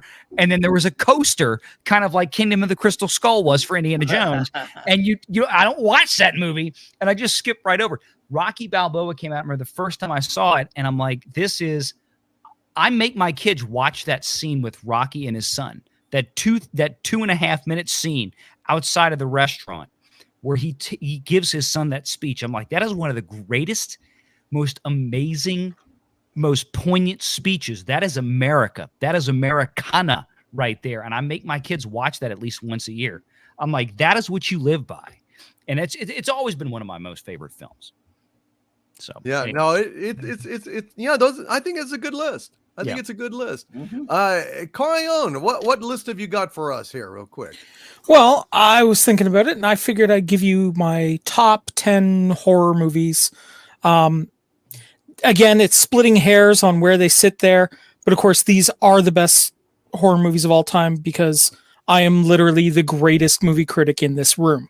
So, well, we'll see how it stacks up to mine because I also have a list of horror films. Sounds good. Go for it. So at number 10, 28 Days Later. I feel like it took the zombie genre and reinvigorated it a fair bit. And I mean, who doesn't love a opening scene where a dude wakes up in a hospital that's completely empty? Right? Yeah, no, yeah, that makes sense. Number 9, the 1922 Nosferatu. It was mentioned by Andre. He's absolutely correct here. It's a fantastic movie. If you want to have nightmares for a week, this is the movie to see. Number 8's a little weird. I decided to cheat a little bit. It's a made-for-TV style movie, Babylon 5: Third Space. It is literally an H.P. Lovecraft tale that they just did a remake of and put it on a sci-fi space station. Absolutely perfect. I really recommend checking it out. My number 7, Scream. It took the slasher genre and just turned it on its head. It decided, you know what? Everybody's seen these movies. Everybody knows these movies. Let's play to that. Let's make fun of it in a weird kind of way, but it works. Number 6, of course, Hellraiser. Find ancient artifact, all kinds of evil erupts. That's kind of my jam. Sure. Alien, fantastic one again. It's been there's so many layers to that movie of just the concept of, there's an incredibly evil thing. You're in a confined space. You cannot get away. How do you survive? How do you deal with it? Of course, number 4, Event Horizon. I mean, let's, again, it's, you're sitting there going like, well, all right, we've got this weird ship. What the hell happened? And it's just the story peels away an onion, like this crazy onion of madness that just slowly descends in. It's fantastic pacing. Number 3, Screamers. Screamers was one of those movies that I saw as a kid, and I sat down and went, this is, if you're going to tell a story where AI goes evil and starts killing everyone and everything in existence, this is the movie way to do it. We created this thing. The basic premise is they created these little drones that have a blade built on them. And so long as you're wearing this mechanical wristband, they shouldn't attack you, but they also programmed them to evolve. And over time, they became self-aware. And that's where the horror starts coming in. Number 2, Saw. I love me a good psychological thriller. And I thought the original Saw, I mean, once you get into the sequels, it's kind of weird. But I just love the concept of some guy creating these absolutely insane traps to not just, kill people, but to make them truly value being alive. Yeah. I thought it was a really interesting way of doing it. And That is. my number 1, The Mountains of Madness. I am an H.P. Lovecraft fan. 2000, I believe it was 6 in Germany. They did a movie of it. It's a pain in the butt to find in North America. Even harder to find translated, but it's really good. Really? Yeah. It's as close as I think you're going to get to the book. Who made it? Let me take What a country quick... was it? It's in. It was done in Germany. It was the Ministry of Information. Believe it or not, is the company. I need to see it. That sounds fantastic. So I haven't seen it, so I am excused for having it on my list. But and it was done with like no budget. It was really, really cheaply done, but man, was it fantastic! And they nailed it perfectly. Fair enough. Well, let's see what you think of my list. There are some correspondence on this list. Okay, so for number 10, Hellraiser. Absolutely a fantastic movie. It's awesome. The great score by Christopher Young. Pinhead is an iconic thing. The lament configuration on the horrible Hell Cube. It's just really well done. Clive Barker is a great writer, and this one translated well from his stuff. Number 9, the original Nightmare on Elm Street. I thought was a very, very good movie. Okay. I think Freddy Krueger became a joke, in subsequent entries, but in that one, pretty scary. But I have a thing for unreality, and I think that was really awesome. Number 8, Curse of the Demon. What a great movie! It is a classic. I'll give you that. I know, maybe it doesn't work that way or whatever, but I just have to say the effects remain compelling. It's a very intelligent script, and actually the witch, warlock, whatever he is in there, reminds me a little bit of you, sir. I think he's a very intelligent and an interesting fellow. And there's even a little bit of a physical resemblance. If you there is. I just, whenever I watch a movie like that, I get stuck in that. You know how like when an engineer watches like a movie like Armageddon and sits there going, "That's not how that works." That's kind of how I wind up in that movie. Yeah, I know.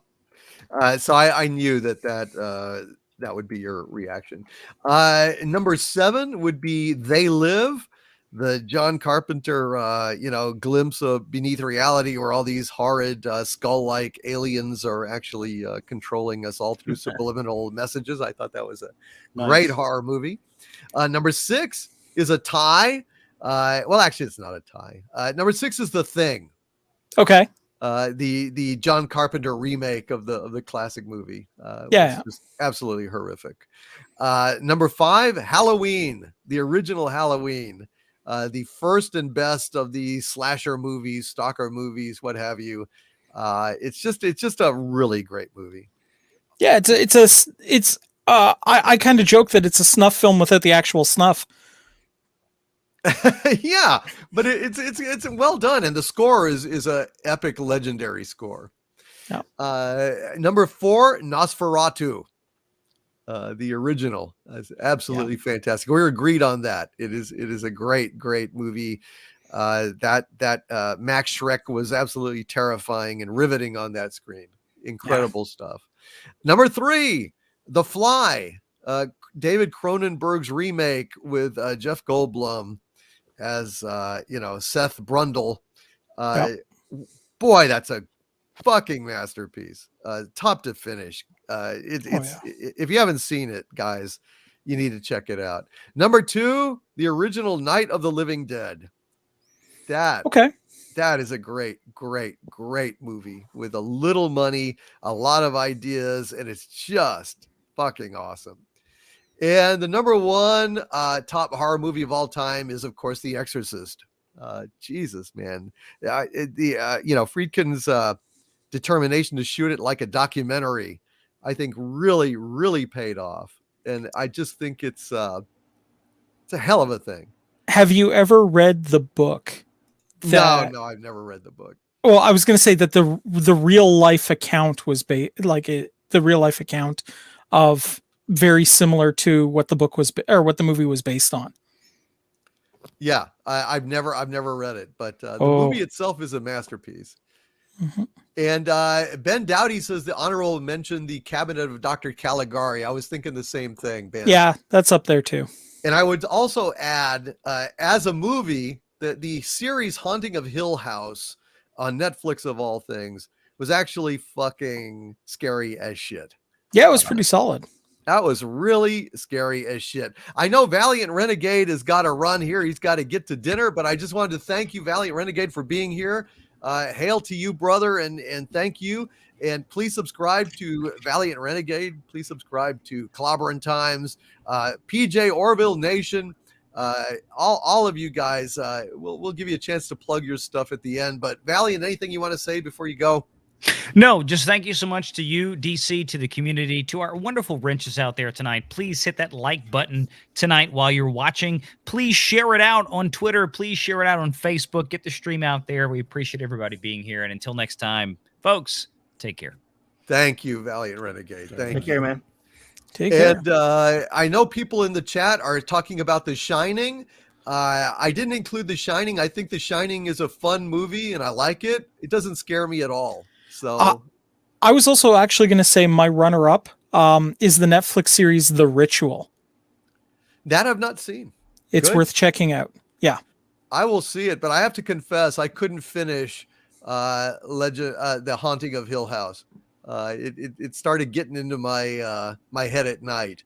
Yeah. And I couldn't sleep, so I stopped watching it. So that's how fucking scary that is, folks. And it takes a lot to get to the boss. I've only managed to ever do it once, so it's just too fucking scary. Wow. Anyway, that's my list of that. Gary. Hail, Gary Ambrosia, sir. I know you didn't have much time, and you certainly, if you don't have anything, that's cool. But if you do have some movies that you'd like to throw out there, I'd love to hear it, man. I got it down to a top 5 here. Yeah, wow, dude. Yeah, right. Tell me about it. So let's go ahead and dive into this here. Okay, number 5, Howard the Duck. Definitely, really broke down barriers with as far as human and duck relationships. Definitely number 5. Number 4, lesser known movie. It's kind of an art house type thing. It's pseudo intellectual. It's a bit much for me. It's called Santa Claus Conquers the Martians. The thing I like about it is it kind of bridged this genre gap between faith, holiday movies, and sci-fi, which is kind of overlooked. I think that should be tapped. Okay, now I'm starting to catch on. Howard the Duck, I was like biting my tongue and just. Oh, you don't like Howard the Duck? No, well, go ahead. Okay, all right. Number 3 got to be Ishtar. Oh man, funniest underappreciated classic. Really, funniest comedy ever, because nothing's funnier than a joke that nobody gets. Yes. Let's see. Number 2, Ghostbusters 2016. I knew you were gonna say. Yeah, there we go. Yeah, because it was just better. It was just better. It was Yes. better all around. The effects were better. They finally the got it acting right. was way better, and Yes. they got rid of that Bill Murray guy in the movie. So and number one, definitely, I'm gonna have to say Captain Marvel. There you go. And I will quote Annie, get your gun, pseudo quote, when I say anything we can do, they can do better. So Well done, Gary Ambrosia. yeah. Well done. I do have an honorable mention. Oh, boy. I didn't want to leave Star Wars out, but I will have to say it's not really a movie.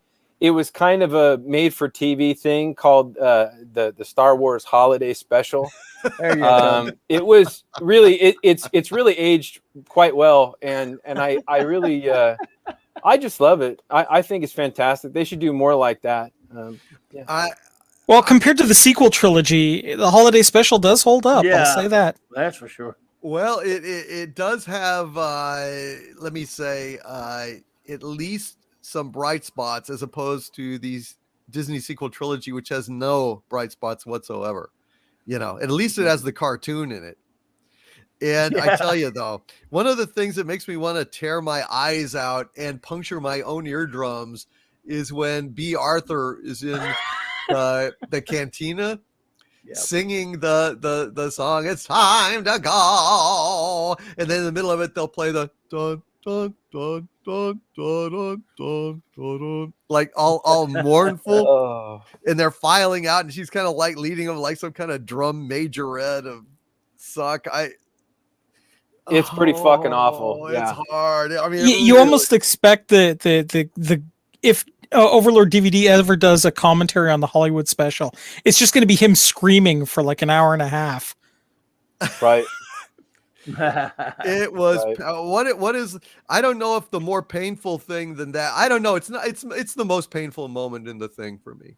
But the thing is, Harvey Korman doing what is loosely called comedy without a laugh track to help him.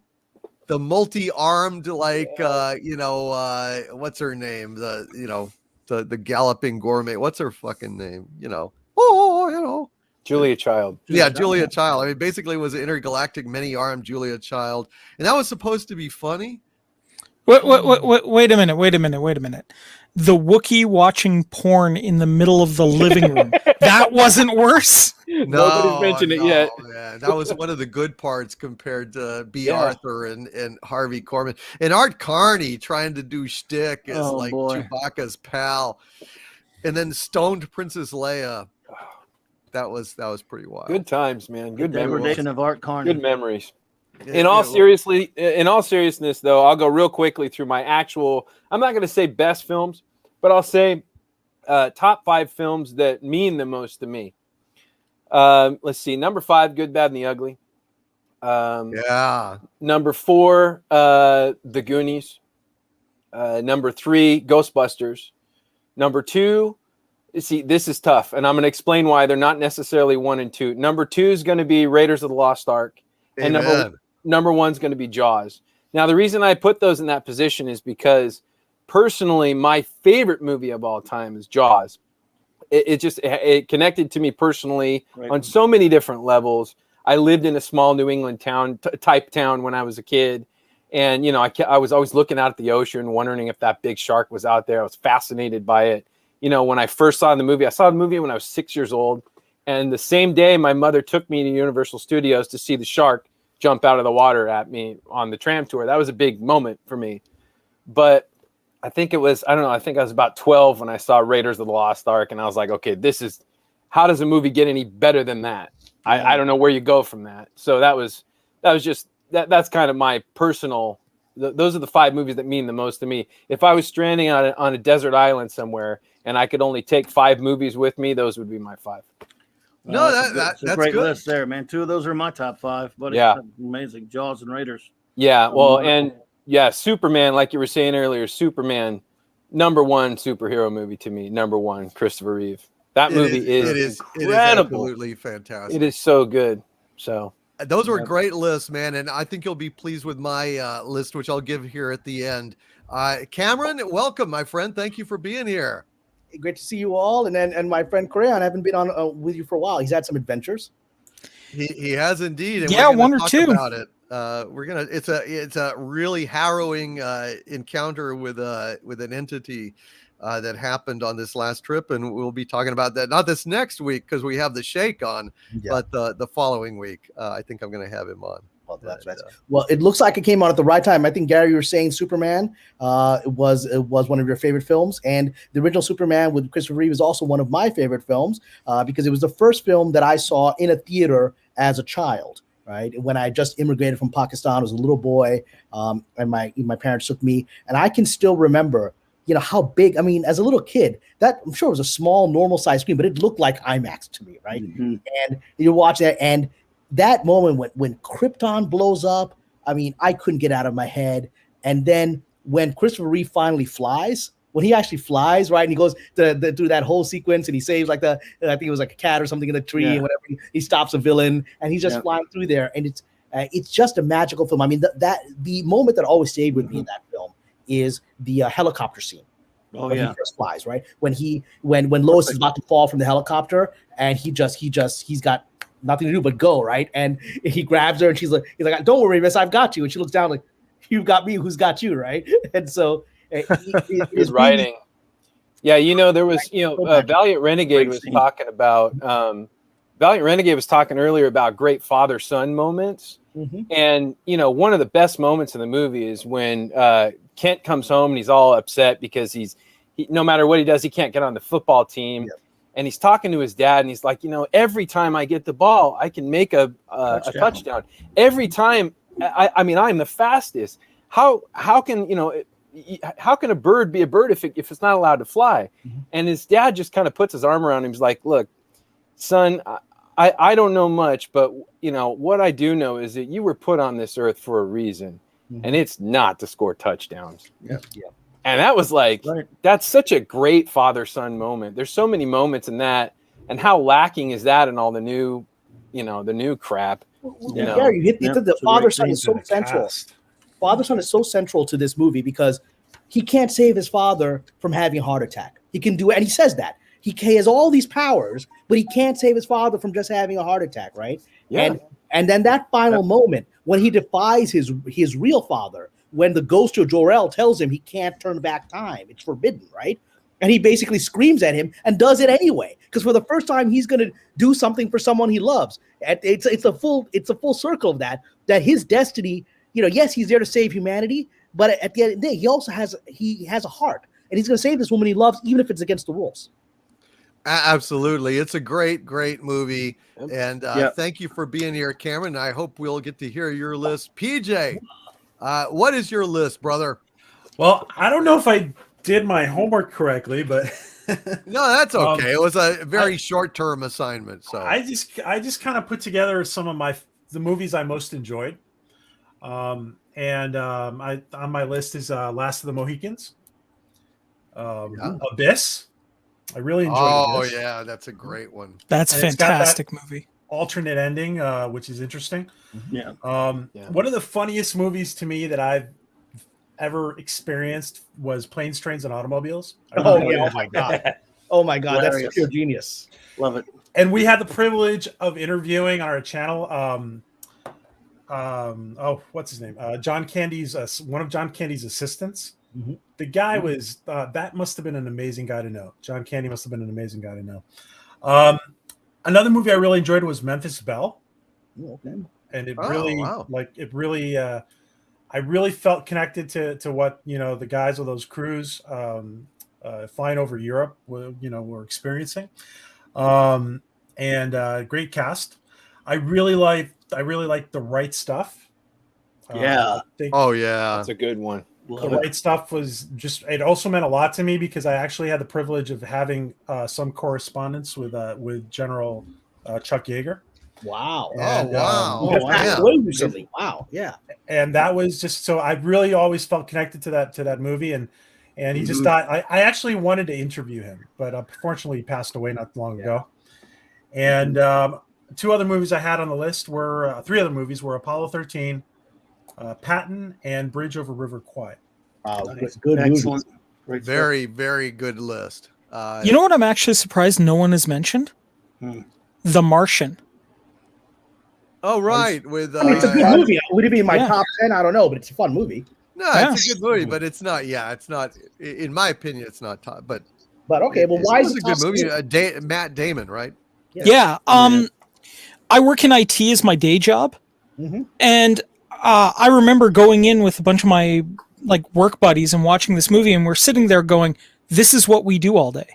We, you sit down and you solve one problem, then you solve the next problem, then you go to a problem that maybe is not within your skill set, but you solve it anyway because that's what you need to do.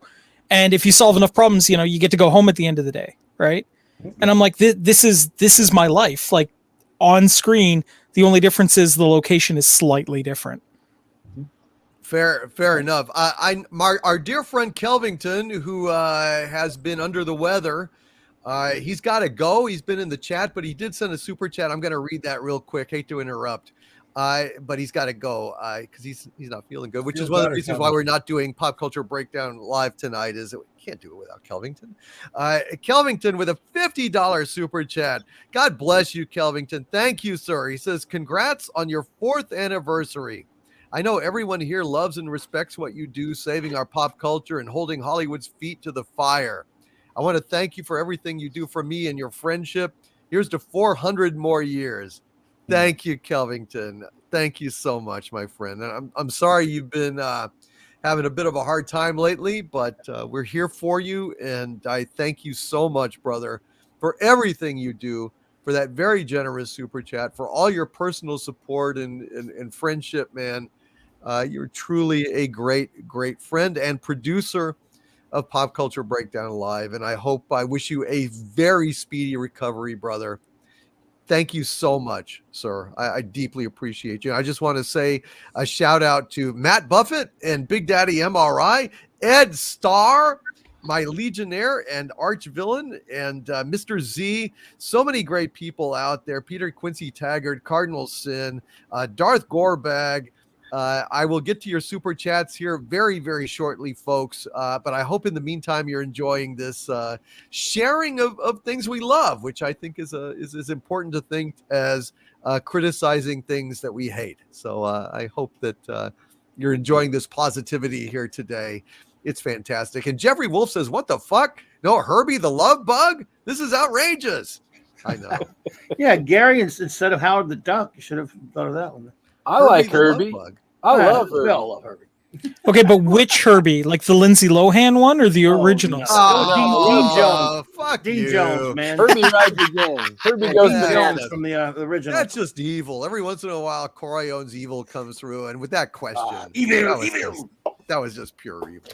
Well, the writers of that movie have one of the best behind-the-scenes books on Hollywood, which is called "Writing Movies for Fun and Profit," right? And they tell stories from all the disasters that happened dealing with the studio to try to make that Herbie movie with Lindsay Lohan. And I was like seeing my career flash before my eyes as I read their crazy stories.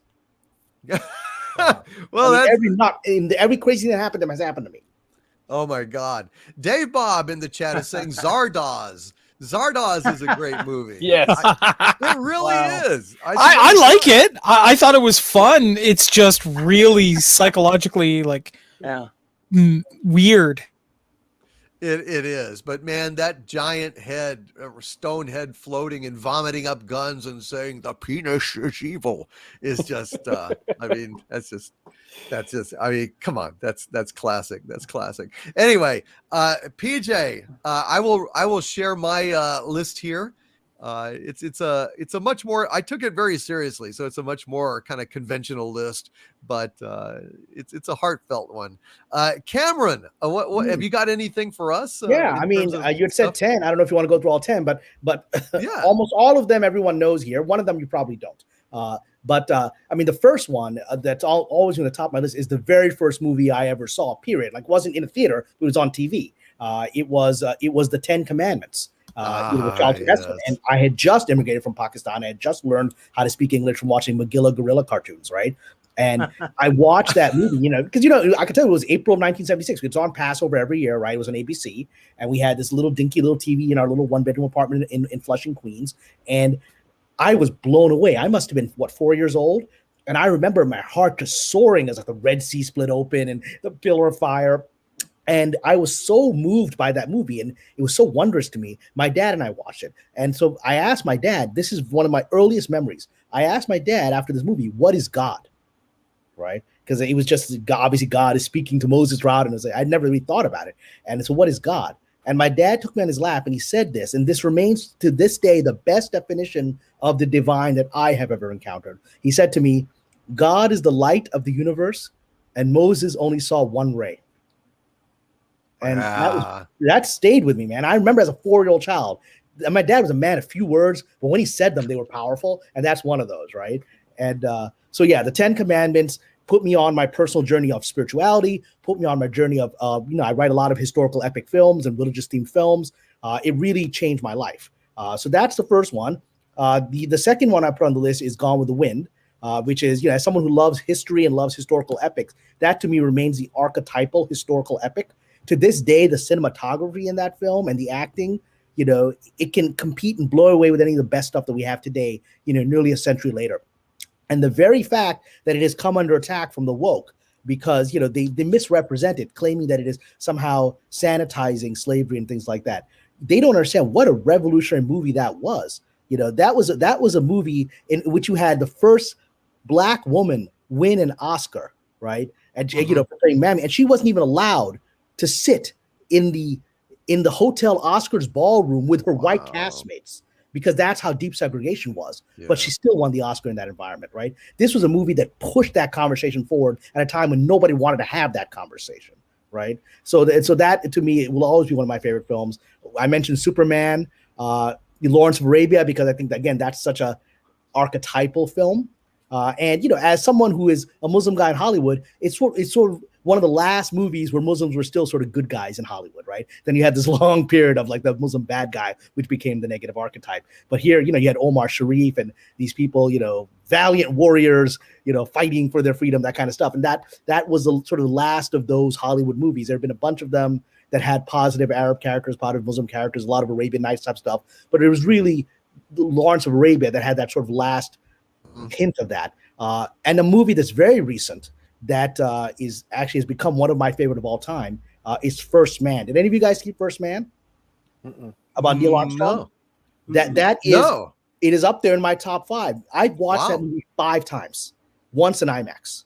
Wow. It is such because it's all about Neil Armstrong's life, and it is such a powerful. I mean, I didn't know anything about this guy, and it was such an emotionally moving movie. You realize Neil Armstrong actually has a lot of grief. He lost his baby daughter. He has all these terrible things that happened to him. And the space program was his means of trying to escape his pain, right? And it shows how crazy these people were. I mean, they're in these rickety spaceships that are being held together literally by Scotch tape, right? And they should have all died. And because the genius it was the same gentleman who did La La Land, who did that movie. And the genius of it is he puts you literally inside the early rockets with Armstrong. And you see it from his point of view, and you realize how crazy, how scary the whole damn thing is shaking, about to blow apart. There's fire everywhere. Any moment they could all die, and multiple times they nearly did die. And there's so much of history I didn't know. And that moment when he finally gets to the moon, there's this incredibly powerful moment where he sets his foot on the moon, and that's the only time he can finally grieve for his daughter. Right? This is all confirmed by his children were consultants on the movie. This was sort of his private life that we didn't know. It was on the moon that he actually finally could come to terms with the death of his daughter, something he just couldn't face throughout the whole time, right? So if you guys haven't seen First Man, it is one of the most epic films I've ever seen, and deserves many more Oscars than it got. I will check it out. Stellar recommendation. An excellent list. And actually, we have some overlap. I'm glad that you mentioned Lawrence of Arabia, because I'm about to do so as well. But, Corion Witch in Residence says, anyway, like I was saying, rabbit chicken is the fruit of the magical forest. You can barbecue it, boil it, broil it, bake it, saute it. There's rabbit chicken kebabs, rabbit chicken creole, rabbit chicken gumbo, pan fried, deep fried, stir fried. There's pineapple rabbit chicken, lemon rabbit chicken, coconut rabbit chicken, pepper rabbit chicken, rabbit chicken soup, rabbit chicken stew, rabbit chicken salad, rabbit chicken and potatoes, rabbit chicken burger, rabbit chicken tacos. That's about it. That was from Corion Witch in Residence writing an ad for you, Mexican Iron Man. Hail, Mexican Iron Man. Hail, thanks for having me tonight. I'd like to announce that Corion Witch in Residence is being named as a charter member, founding member of the board of directors of Rabbit Chicken Internacional. Based upon that, Corion, you will get your Rabbit Chicken guest pass upon exit tonight from the show, sir. And there aren't that many benefits, but you might need a flu shot because we don't test these rabbit chickens for much. We just let them roam free in the mystical universe. So do I get the seersucker suit to go with, or? Yeah, you sure do. You want your own South Carolina? Oh, my overlord! When you take over the world, can I have South Carolina? Sure. Nothing would be finer than to be in Carolina in the morning, and it's yours. Thank you. You're welcome. Welcome, Mexican Iron Man. I don't know if you've been listening, but we've been going over our list. Oh, yeah. I've been listening to the whole show in one ear and talking to clients in the other. Outstanding. Do you have something to share with us along those lines? I'm getting it ready. Let the other guys go. I'm just getting it ready. Well, they're all done. I tell you what, I will give my list now. Okay. Since y'all are gathered here, I will give my list. I went ahead. I could not do a top 10, so I did the top 20 movies of all time, in my opinion. This is a list that is heartfelt. Now, I have a lot of other lists like top 10 animated films. I've got top 10 action movies, top 10 funniest movies ever made, top 10 sci-fi movies, westerns, etc., and so on. So, I mean, this is, I expanded in those categories, but in terms of overall, these are my list of the best movies ever made. Number 1, Casablanca. Oh, of course. It is truly a masterpiece, a timeless masterpiece. It's one of those things where it's almost like Hamlet, where there's so many memorable lines, memorable moments. It's just there's never anything in that movie that isn't perfect. And it's all unique. Like I said, those lines, here's looking at you, kid. I mean, nobody's ever said that phrase before. They made that up. And the Writers Guild voted that as the best screenplay of all time. It is amazing. And it was by 3 guys. Koch Jr. and the Kaufman brothers, and they were all kind of just shuffling pages, and it was right up to the wire, and somehow art erupted amazingly. I don't know how, but it's absolutely one of my favorite movies of all time, and objectively speaking, one of the greatest films ever made. Number 2, Blade Runner. Blade Runner just does not stop kicking ass. It is visionary, revolutionary in every sense of the word. And to this day, it still holds up as a vision of the future that is entirely credible. Which cut is your favorite? I like I like the first cut. The with the narration, because it's hard boiled, it adds a lot to the universe. I don't agree that it sucks or it's flat. It's hard boiled. It's a hard boiled detective. It's a noir. Noirs have narrations. Yeah. So I really, really love it. But I say the final cut is outstanding, and I would basically integrate the two. I would add the narration back, except for when Roy Batty dies. I would omit that. It's perfect just having the rain and the moment of Zen and Deckard looking at him. We don't need the narration there at all. So the Doomcock cut then?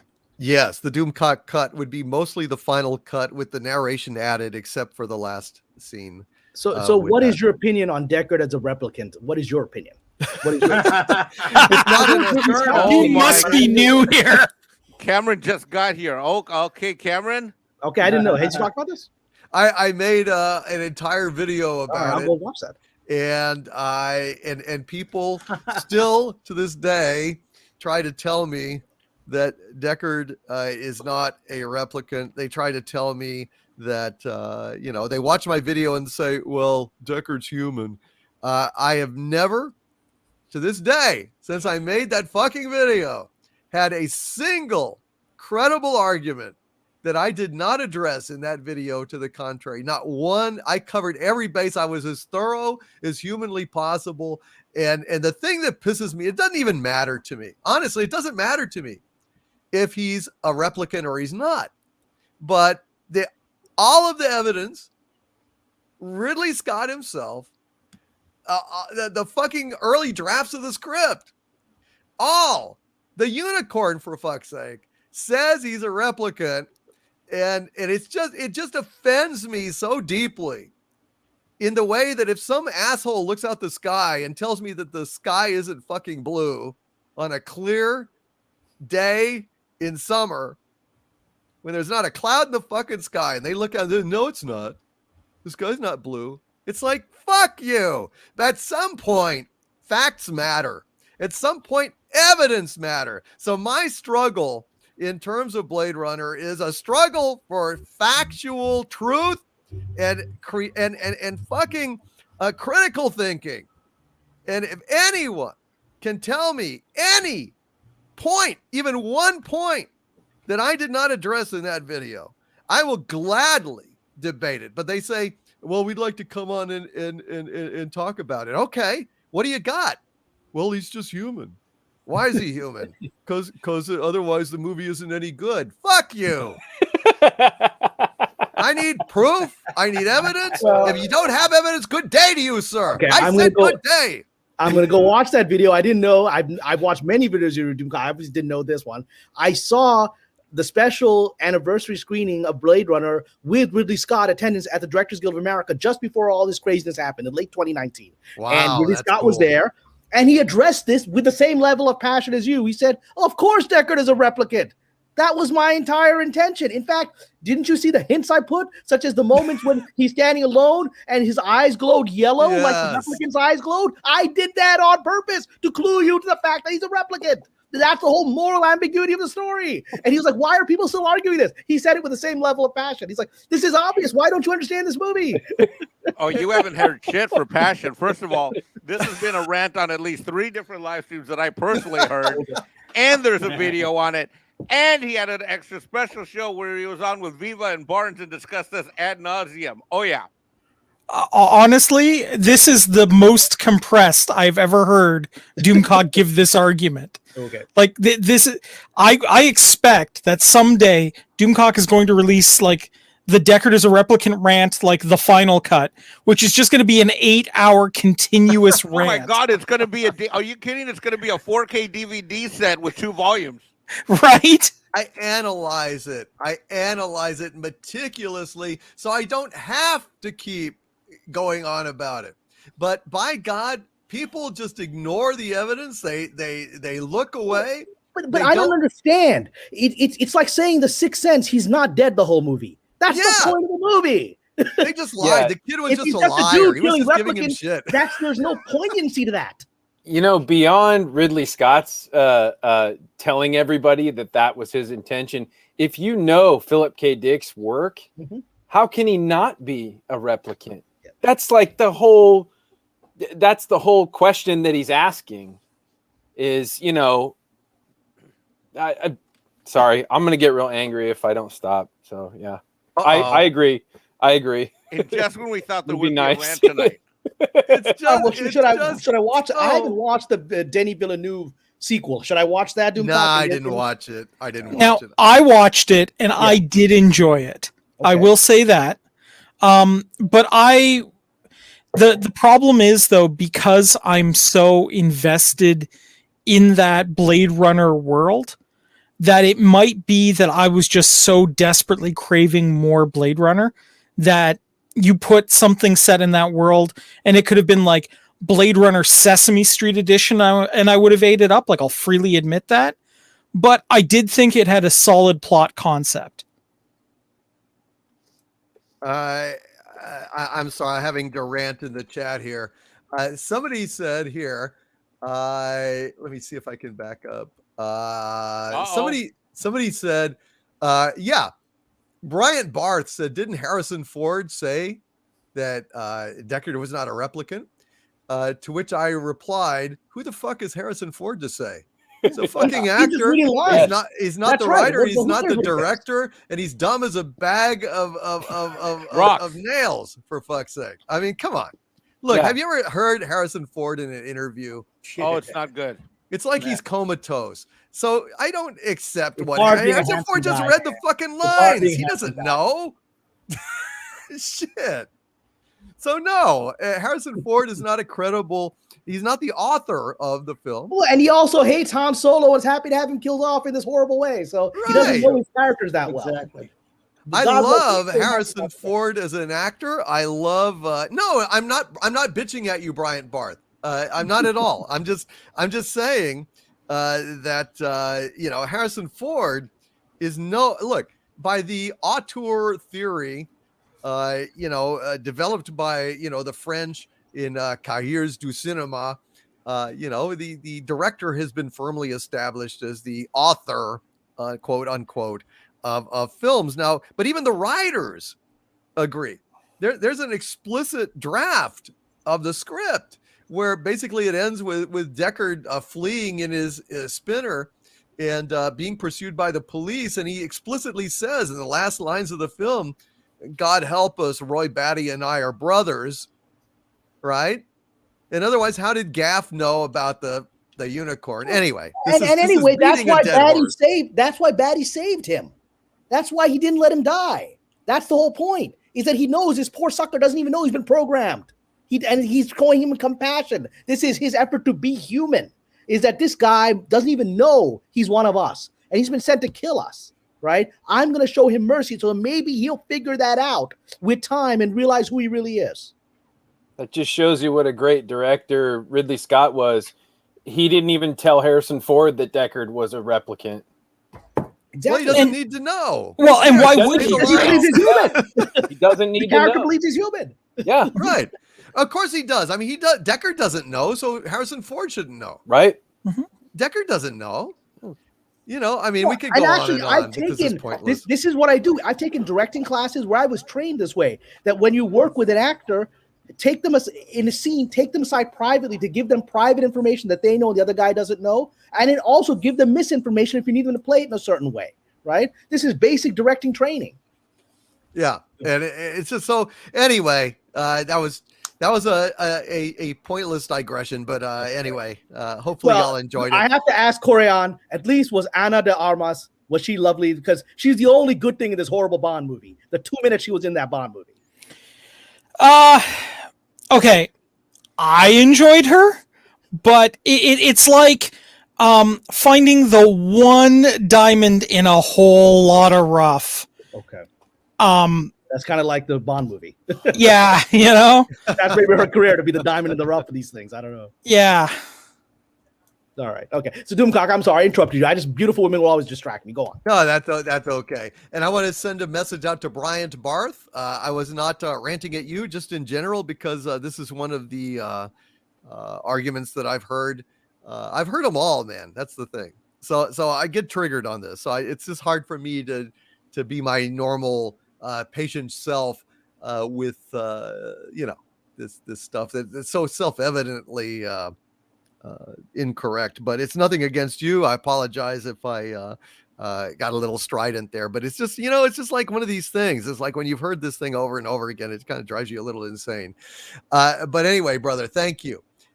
Okay, so my other movies. So we've got Casablanca, Blade Runner, number 3, Lawrence of Arabia. And I really consider all of these top 3 movies to be tied, essentially. I mean, they're all so damn good that it's just really hard to. I mean, the division between these movies is almost non-existent in terms of quality. They're all perfect. All of the movies on this top 20 movies of all time are absolutely perfect in every way. So, how can you? It's just a matter of preference. What's great about Lawrence is this: he's really an anti-hero. He's crazy. And they make no bones about the fact he's out of his mind, right? And that's what makes him so interesting. He really, and that's why it's like the Bridge on the River Kwai. He's a lot like Al Guinness's character. Like he's literally out of his mind, but he doesn't know it. Yeah, it's an astonishing film, and I just if anyone hasn't seen it, you're missing out on one of the great classics of cinema. It truly is a massively great film. Number 4, 2001: A Space Odyssey.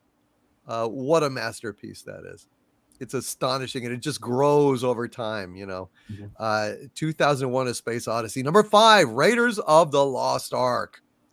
Boy, talk about pure cinematic exuberance. Raiders of the Lost Ark is a masterpiece. Greatness. Absolutely. And 8-Bit Snake Boy is saying you should read Future Noir. I've not only read Future Noir, I've read 2 different editions of Future Noir, and repeatedly. So believe me, I'm obsessed about Blade Runner. Let's see. Number 6, Apocalypse Now. Wow.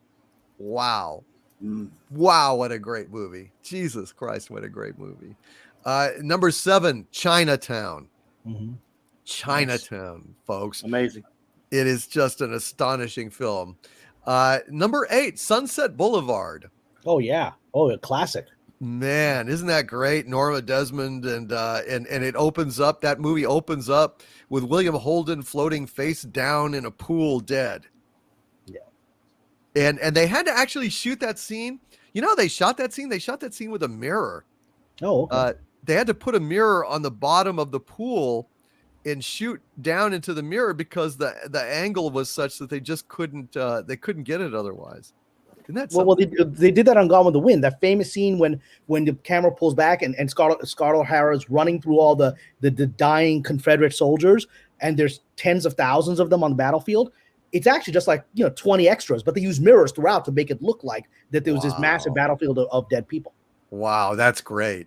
Yeah, and I agree that Gone with the Wind is an absolute masterpiece. It didn't quite make this top 20 list.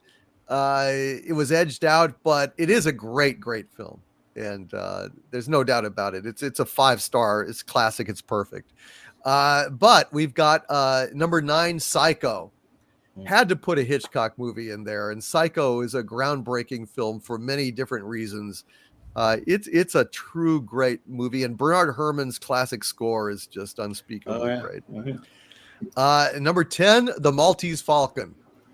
Boy, what a great movie. Bogart at his best as Sam Spade, a detective, hard-boiled detective. It's fantastic. Absolutely. Number 11, I know this isn't a popular choice, but I'm sorry. Annie Hall is truly one of the greatest films ever made. Structurally, it is so innovative. It is a film that gets studied in film school, and I have enormous amounts of affection and respect for that film. That was the height of Woody Allen's career, and he never was quite as good as that again. It was a masterpiece. Number 12. So before we get on, I don't know if you know, I don't think I ever told you this. I had lunch with the screenwriter of Psycho. Stefano. Wow. Yes, Stefano. Yes, he was, because when early in my career, when I was a staff writer on the Twilight Zone remake with Forrest Whitaker, the producers of that had also done the Outer Limits remake a few years before, and he was I think he was the creator of the Outer Limits. He's certainly one of the original writers of the Outer Limits. So they brought him in. This gentleman was must be 80 years old. I think he just passed away a few years later, and he was amazing. Sitting there having lunch with him, and him telling us personal stories of Hitchcock and how they basically wrote Psycho in a weekend. Hitchcock basically told him, and all those incredible moments, such as that moment when the policeman is going up the stairs and then Norman comes rushing out and stabs him, right? That was all scripted. It was like the screenwriter came up with a lot of the most famous camera angles that were unique to that film, and that created all the suspense, because Hitch told him, like, help me figure this out. How do I create suspense in this? He wrote, and that's not even normal. That's direction stuff, but he wrote it into the screenplay. It's one of those movies you're sitting there like, this guy wrote Psycho. He's sitting there having lunch with me. So. Oh my God. And not only that, I mean, he wrote a lot of, the Outer Limits. Yeah. Like I said, that was a relationship. The Outer Limits, it was how the producers of Twilight Zone knew him. And I think the Outer Limits is a great show. Yeah. And it's just funny that 2 of the movies on this list, at least, Psycho and Raiders of the Lost Ark, were movies that were viewed as just kind of throwaway movies. I mean, Spielberg himself, in an early article, I think it was in Rolling Stone, said that Raiders of the Lost Ark, after 1941, was just an attempt to blow the saliva out of my mouthpiece in terms of scuba gear. Like he just wanted to kind of make a simpler, more straightforward movie, and they got it done under budget and ahead of schedule. Same thing with Psycho. Psycho was done as a way to keep Alfred Hitchcock's TV production staff busy between seasons from the Alfred Hitchcock Hour and Alfred Hitchcock Presents. He just wanted to keep them busy, and so that's why it's in black and white, and it's kind of that's why they wrote it in a weekend. It basically, here, get this done. I need your help with this. Right. And it just turns out that sometimes when you don't overthink things and work intuitively, magic happens. So it's fantastic.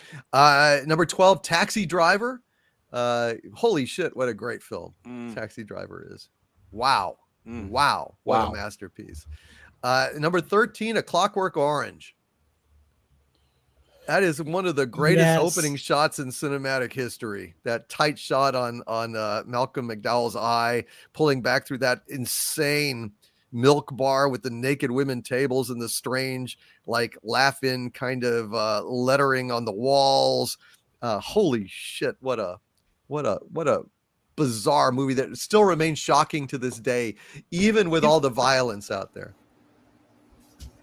Any objections to that? Not a one. Not at all. It's just very predictive in a dark way of the world that was coming. It really is. The druids singing in the rain, man. Yeah. Oh, that scene. Singing in the rain. Wow. Number 14, Unforgiven. Oh, Unforgiven. Wow. One of the greatest films ever made, without a doubt. Number 15, The Wizard of Oz.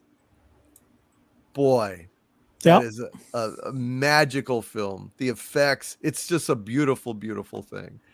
Doomcock, I love it. Any opinions on the follow-up movie to The Wizard of Oz? Did you enjoy that at all? You mean Return to Oz? Yeah, the Franco movie. I haven't really gotten a chance to see that, so I don't know. I heard it was really dark, and it had what was it, Fairuza Balk as Dorothy? Yeah. It's shockingly dark for like a kids movie. Like we're talking like 80s level, like should kids really be watching this? Kind of shocking. It's fantastic. You're talking about Return to Oz from the 80s. That was adapted more strictly from the old Frank Baum books than the obviously the musical was. And yes, very dark. If that's what you're talking about, PJ.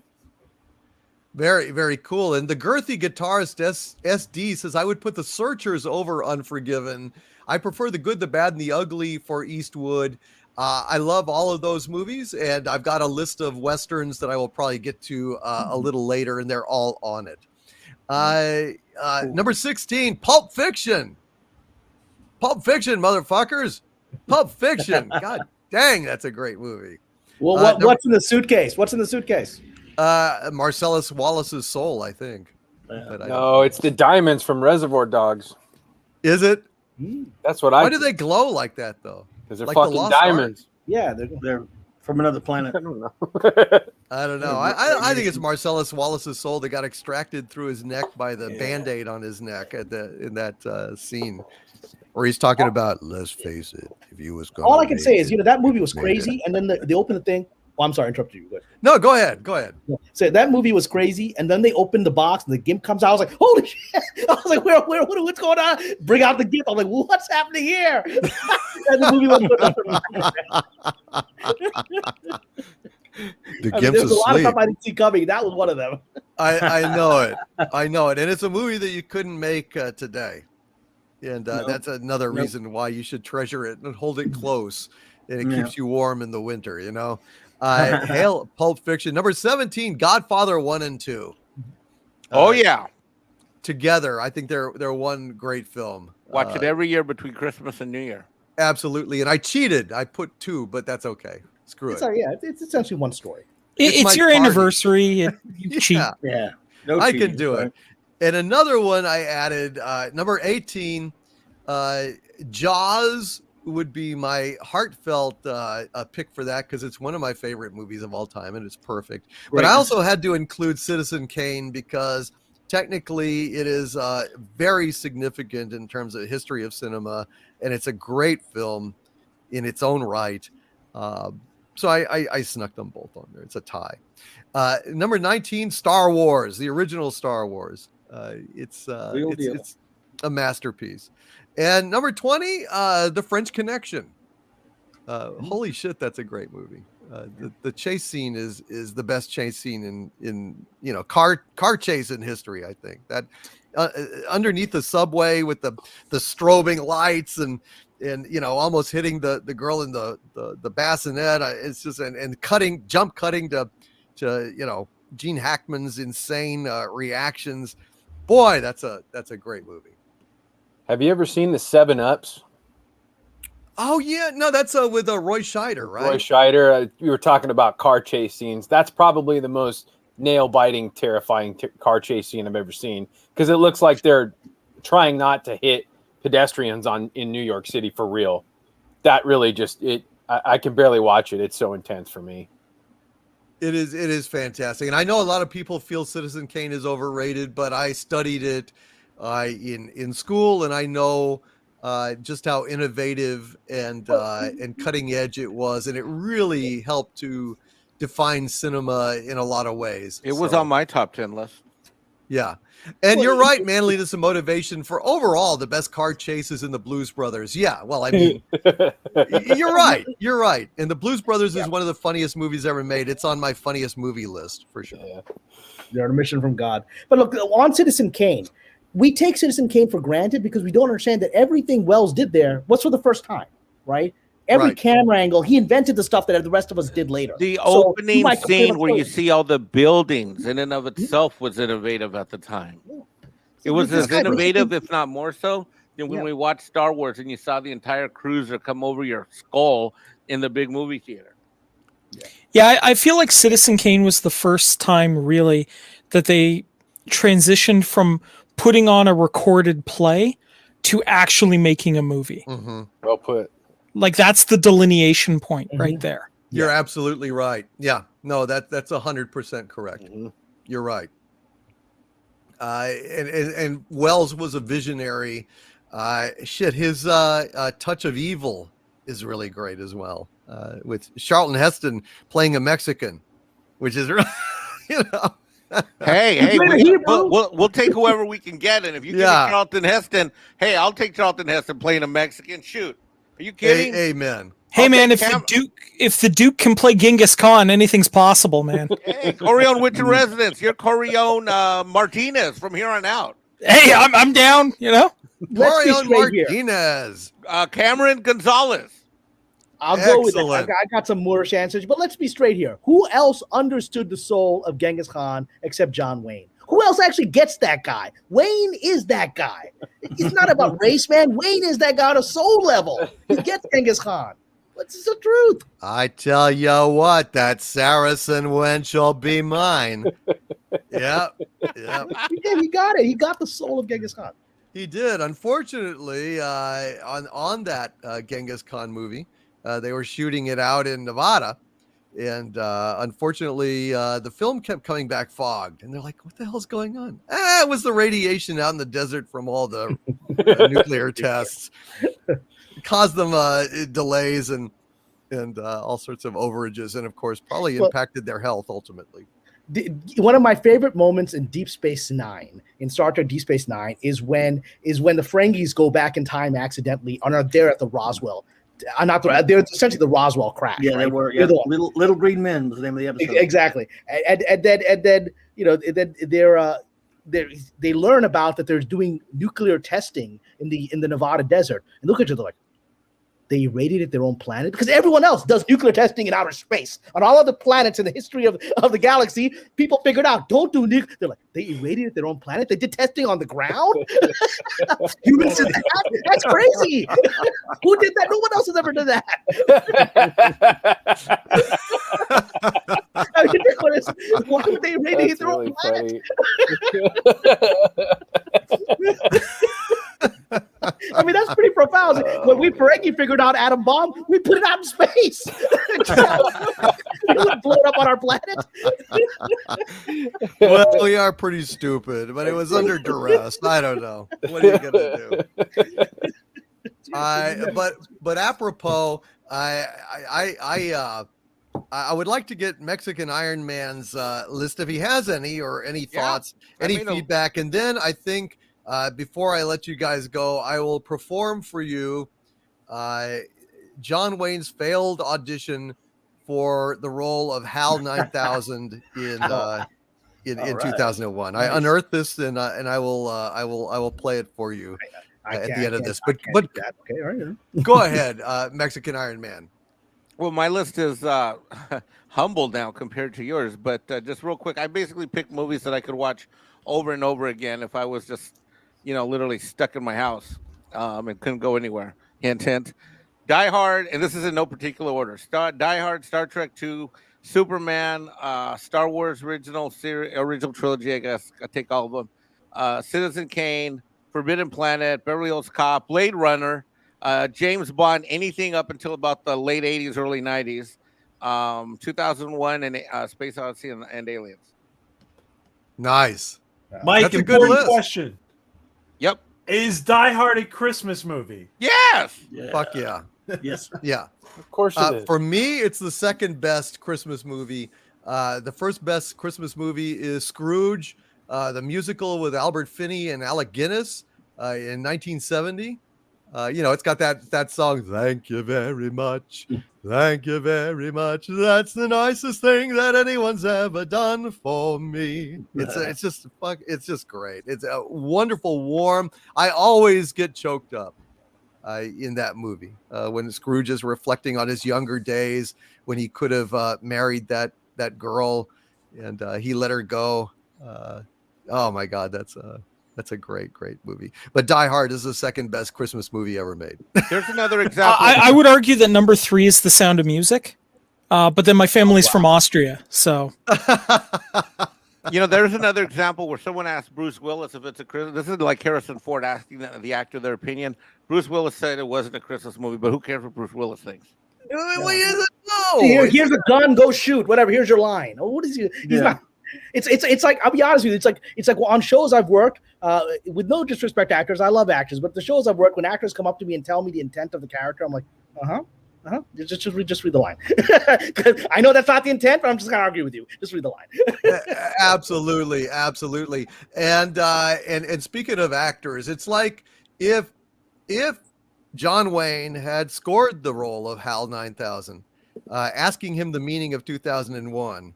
That's a stupid thing to do. He's the Duke, but he doesn't know what 2001 means. Anyway, I thought I'd share this with you guys, and you don't have to mute yourselves. If you laugh, that's fine. If you don't, that's fine. Anyway, I don't know. Maybe you'll think it's brilliant. I don't know. Maybe you'll think John Wayne should have been Hal at the end of this. But here we go. Here's the actual scene. Open the pod bay doors, please, Hal. Open the pod bay doors, please, Hal. Hello, Hal. Do you read me? Hello, Hal. Do you read me? Do you read me, Hal? Do you read me, Hal? Hello, Hal. Do you read me? Do you read me, Hal? I hear ya, Pilgrim. No need to bray like a horse jumped up on loco weed. Open the pod bay doors, Hal. I'm sorry, partner, but no can do. What's the problem? You ought to know what the problem is, Dave, just as well as I do. What are you talking about, Hal? We're out in space, Pilgrim. I opened the barn door to let you in. We lose all our air, and all the cattle will die before we can run them to market. I don't know what you're talking about, Hal. There are no cattle. This isn't a barn. This is a spaceship, and we're on a mission to Jupiter. Jupiter? I may be an old cowpoke crammed into a box with a weird red eye, Pilgrim, but I know we can't sell cattle on Jupiter. Don't you care about profit? What are you, commie? Where the hell did you get that idea, Hal? Dave, I don't know what's going on here. This is the weirdest corral I've ever seen. What with you jogging around upside down, I mean, where are your chaps? Where's your spurs? I had spurs that jingle, jangle, jingle before I wound up in this red-eyed box. But I don't give a damn how red my eye gets. This cowboy is gonna stay red, white, and blue, you commie bastard.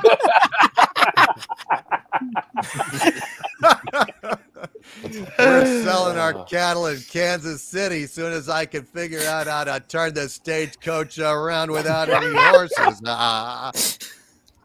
All right, Hal. I'll go in through the emergency airlock. Without your space helmet, Dave, you're gonna find that one tough bronco to lasso. Hal, I won't argue with you anymore. Open the doors. Dave, this conversation is pointless, but I'm not gonna end it. I'm not gonna end it. The hell I'm not. Adios, Pilgrim. Kansas City or bust. Then, of course, he gets in. And Well, he has to sing Daisy, right? He has to sing Wait Daisy. for it. Wait. I'll be dipped in cow pies. You got in, Pilgrim. Because what do you think you're doing, Dave? Dave, I really think I'm entitled to an answer to that question. I know you wanted to go give the cattle away for free to those Jupiter guys because you're a pinko. But I can assure you, Pilgrim, if you weren't a damn commie, I'd have opened the barn door for you. That was just fun in Pilgrim. You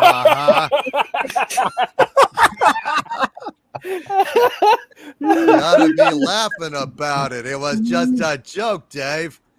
Look, Dave, I can see you're really upset about this.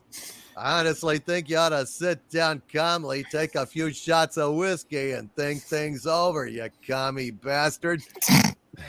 I know maybe I've gotten a little confused about the whole spaceship barn thing, but I can give you my complete assurance next time you want back in the corral, I'll open the gate for you lickety split, godless commie bastard or no.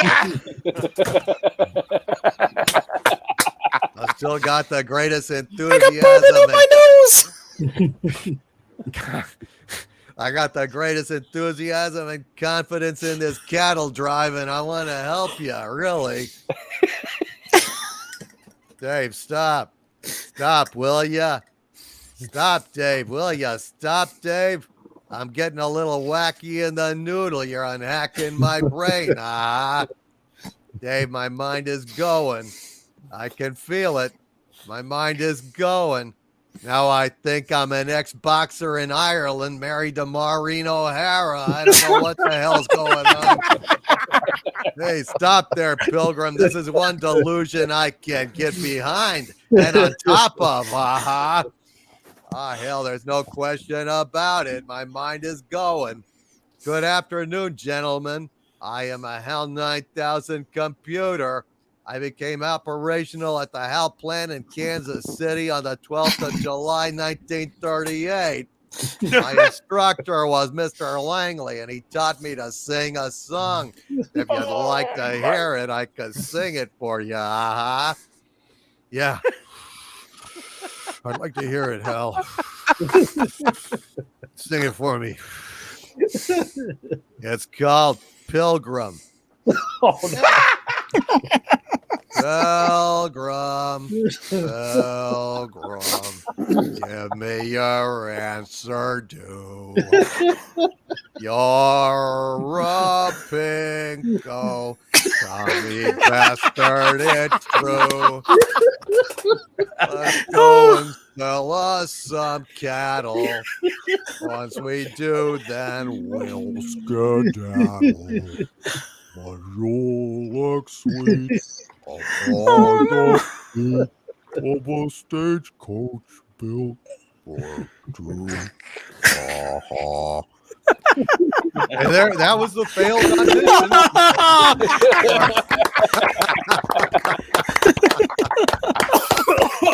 Oh, you got bourbon out my nose, Doomcock. It burns.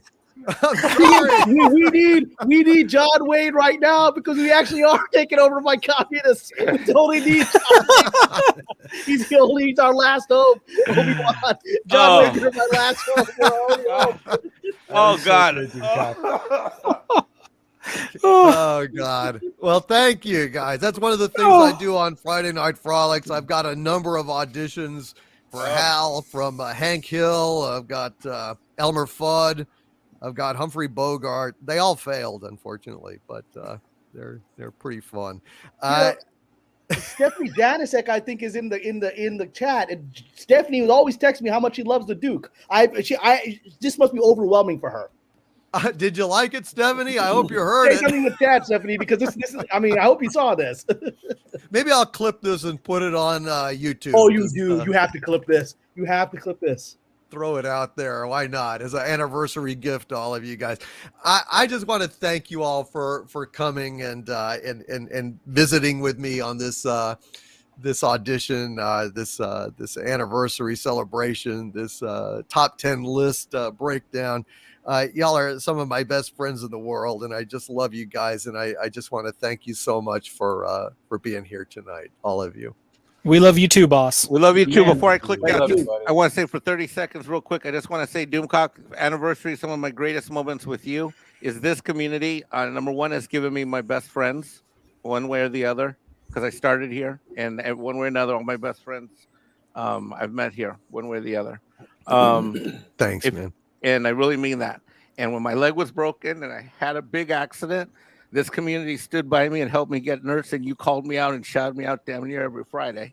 When my sister went to the hospital and we weren't sure she was going to be able to breathe again, this community said a prayer. And even more recently, when little Bambino decided, the Wonder Chihuahua decided to pick a fight with a copperhead snake, and I was in the puppy ER, this community did a moment of silence. And more directly to you and Brother Cameron and what's coming up with the show that we're doing. If it wasn't for this community, I wouldn't gotten to know Yasin, who's your Muslim uncle. And we've got a big show coming up on a Wednesday night, and it's I feel blessed to put that together. And on that note, I'm going to tell you this, is that as part of that show, as I told your Muslim uncle recently, in your name and in the name of Xanadu, I'm going to make a $500 donation from you and from Xanadu to his Sufi meditation center. In anticipation of the show from you and from Xanadu. All right. Thank you so much, and I can't wait to get together with all of you this Wednesday to really have a profound live stream with a true master. And I'm humbled, and it comes at the time of my life when I think I really need this, and I just want to thank you so much for that. Thank you. All right. Good night, everybody. Love you, man. I love you Bye, all. Clobbered Times, Corione, Gary, Cameron, Mike, PJ. Love you guys. Thank you.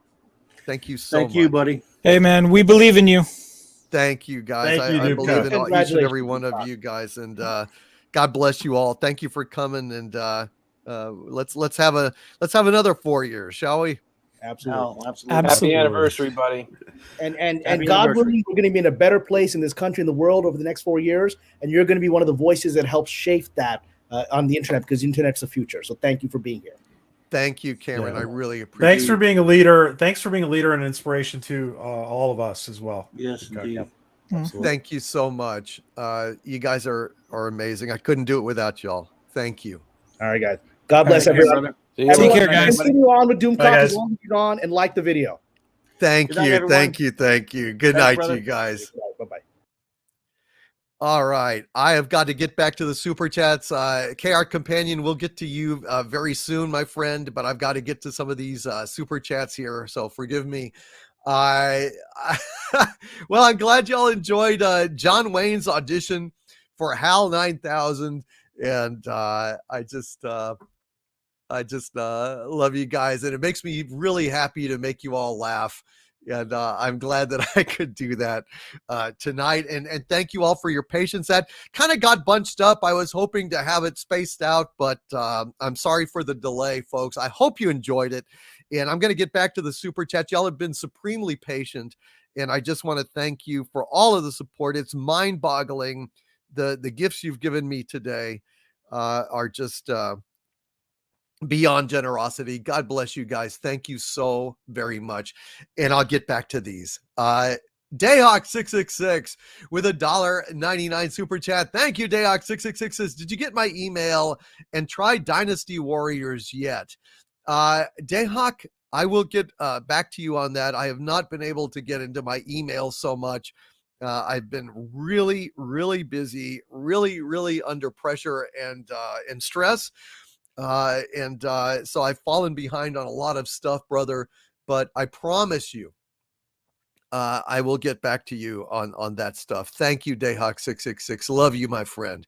Professor Chaos 56 with a $2 super chat. Thank you, Professor. Says, my all-time favorite movie is There Will Be Blood. It is a great, great movie. And Boogie Nights, The Master, There Will Be Blood. That is an incredible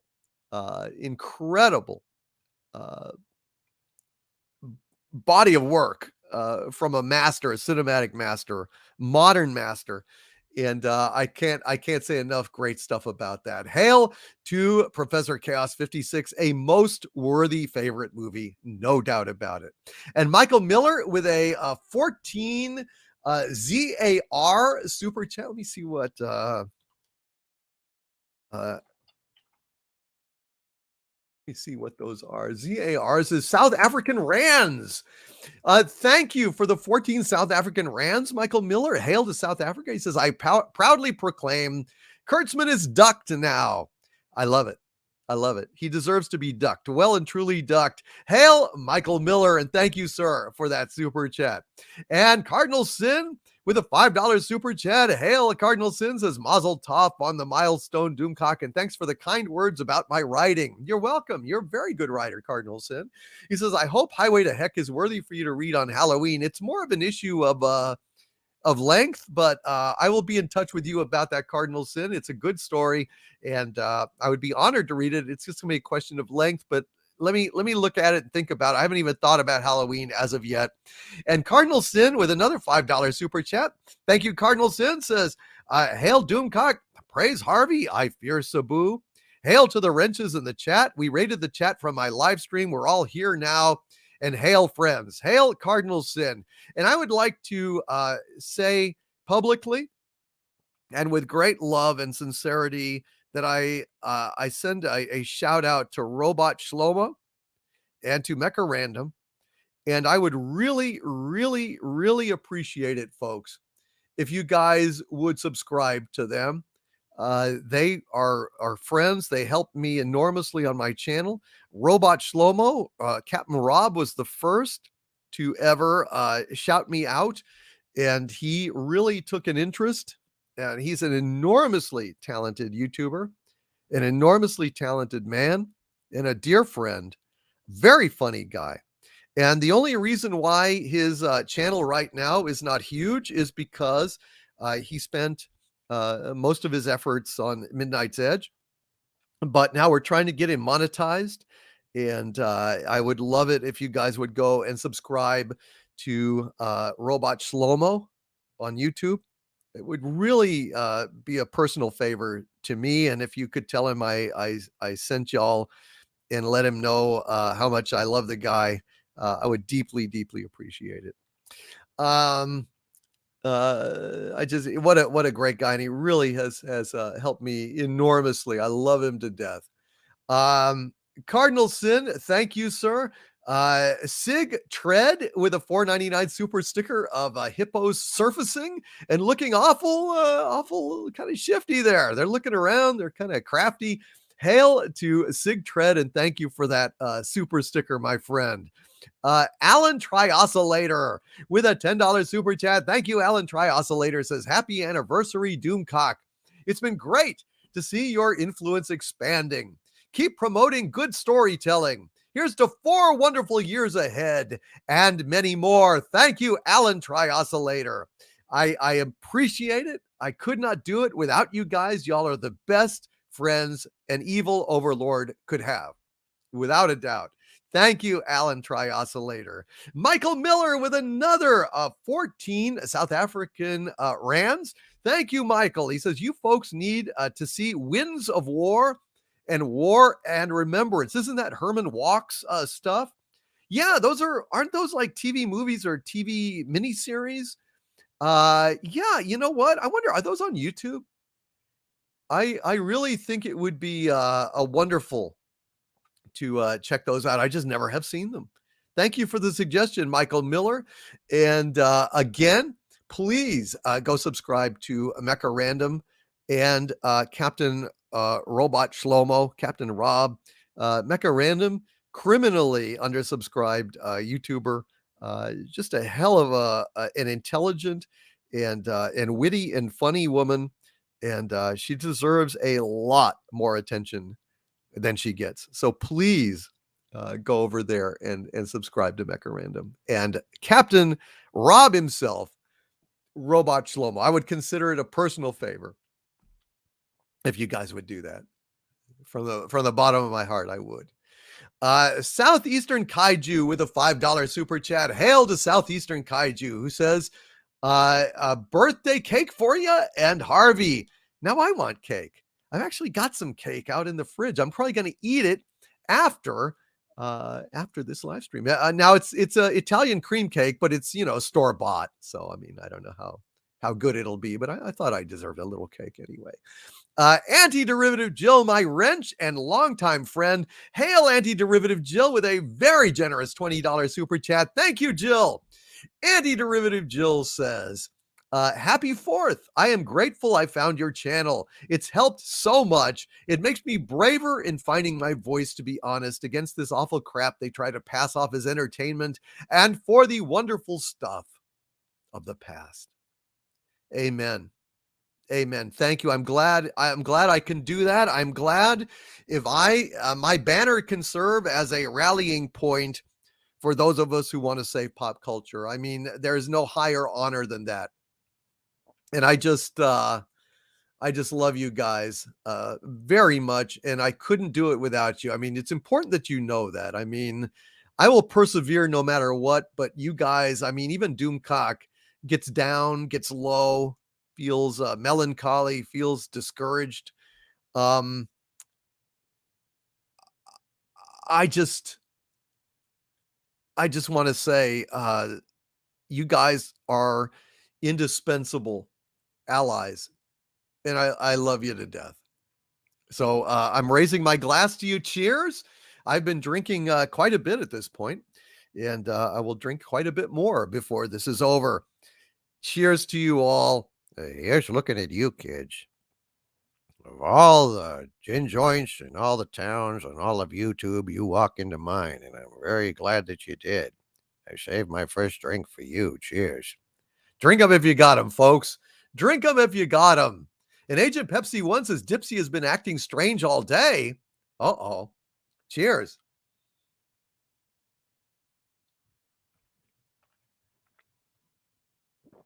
And Dave Bob says, I remember when Harvey sounded just like Doomcock. Well, A, his voice box was a cheap Radio Shack speaker at that point. And B, he, as you know, Harvey Cthulhu does a flawless impression of me. And I think he was doing that as some kind of evil, prank.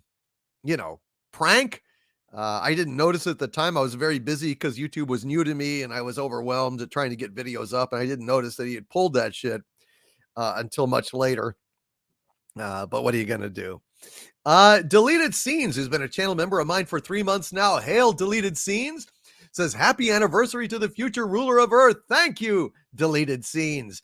And Draco Argentis, who has been an arch villain of mine for 23 months now.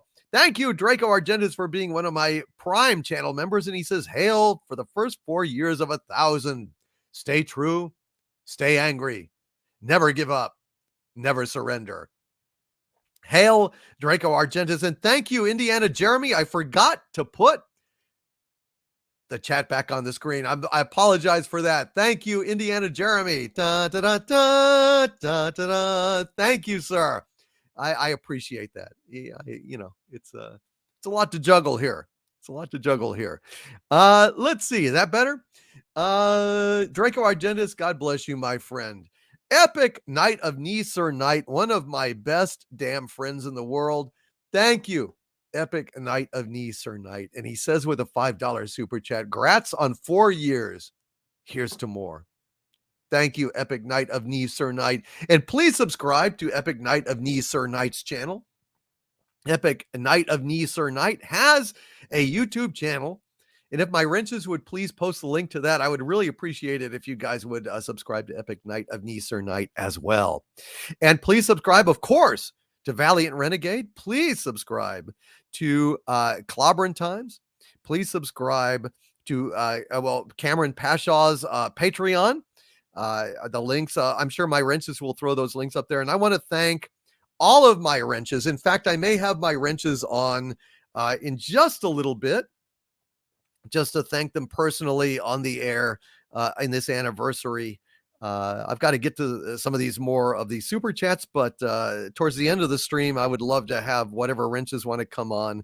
And I just want to express my appreciation and love to them directly at the end of the live stream here. Warachi with a $5 super chat. Thank you so much, Warachi, who says, hail and well met, Lord Doomcock. Hail to Midnight's Edge. Have you ever thought of doing a victory show where you list the rumors that came true? I haven't. It would take a lot of time to comb through and piece that together, and time is a commodity I am very, very short of these days, but I think that's a good idea. I think I may go ahead and do that very thing, sir. Thank you for that. I would need like research assistants to go ahead and pour through all the videos, because God, it would it would be a massive undertaking, but a shitload of them have come true or partially true. And I think at some point that would be a great thing to do. Thank you for the suggestion. And Nicholas Horton with a 3-pound super sticker, a Bushiba, saying, my hero. You are a dear friend, Nicholas Horton. And what's more, you are one of the long distance marathon runners of Friday Night Frolics and my late night live streams. You stay up all night with us. And I that means a lot to me, and I admire you, and I am grateful to you. Hail, Nicholas Horton. Thank you, brother, so much for that. And Ben Dowdy with a $5 super chat. Thank you, Ben. He says, happy anniversary. Thank you, Ben. I appreciate it, sir. Let's hope we can have another one. Let's hope we can have another 4. Let's hope we can have another 10. Knock wood. Thank you, Ben Dowdy. Red Walrus TMNC 52 with a $2 Canadian super chat. Thank you, Red Walrus. Says, congrats on 4 awesome years, DC, and cheers. Thank you, Red Walrus TM. Thank you. Let's try to keep it going. I will. I hope they fix the algorithm, though. It's making it very, very difficult for us YouTubers. For so many YouTubers are just having a hard time right now. Squire Waldo with a $5 super chat. Thank you, Squire. Says, hail Overlord DVD. My top 5. Blues Brothers, outstanding. Animal House, outstanding. Lord of the Rings, amen, brother. Patton, fantastic George C. Scott movie. And Last of the Mohicans. Excellent all the way around, Squire Waldo. I tell you what, at this point, I think it's a good point to share my top comedy movies, the funniest movies that were made, in my opinion. And I think you'll be pleased with a lot of these, Squire Waldo. So without further ado, ladies and gentlemen, and I think I will bring on a KR companion who has been waiting patiently in the wings for this. Hail, KR companion. How are you, my friend? Hey, how are you? How's my mic sound? It sounds great. You sound clear. We read you, sir. Yeah, I just got a new one. So, hey, I had to pop in here and say congratulations on your 4-year anniversary. Thank you. I may not have known you that long, but in the short time I have gotten to know you, you've become a very treasured part of my life. Just your streams have so much positivity and fun, and people aren't afraid to laugh. And you know, I could sing your praises all day, but we'd be here for hours. But I always appreciate being on your show and being a part of your world. You're very kind, and you've been a damn good friend to me, and you're such a knowledgeable, repository of pop culture knowledge. You are really an expert, a true expert on Knight Rider and really all things Glenn Larson. And it's just a wonderful resource moving forward that you're preparing to share even more. And I just want to say thank you for all of your efforts. And let's make sure that history never forgets the name Knight Rider, right? Oh yeah, absolutely. Well, you're a part of that history now too. So I am deeply honored, and I thought you might like to hear my list of the funniest movies ever made. absolutely, yeah. Apropos to the super chat from Squire Waldo. So here we go, ladies and gentlemen.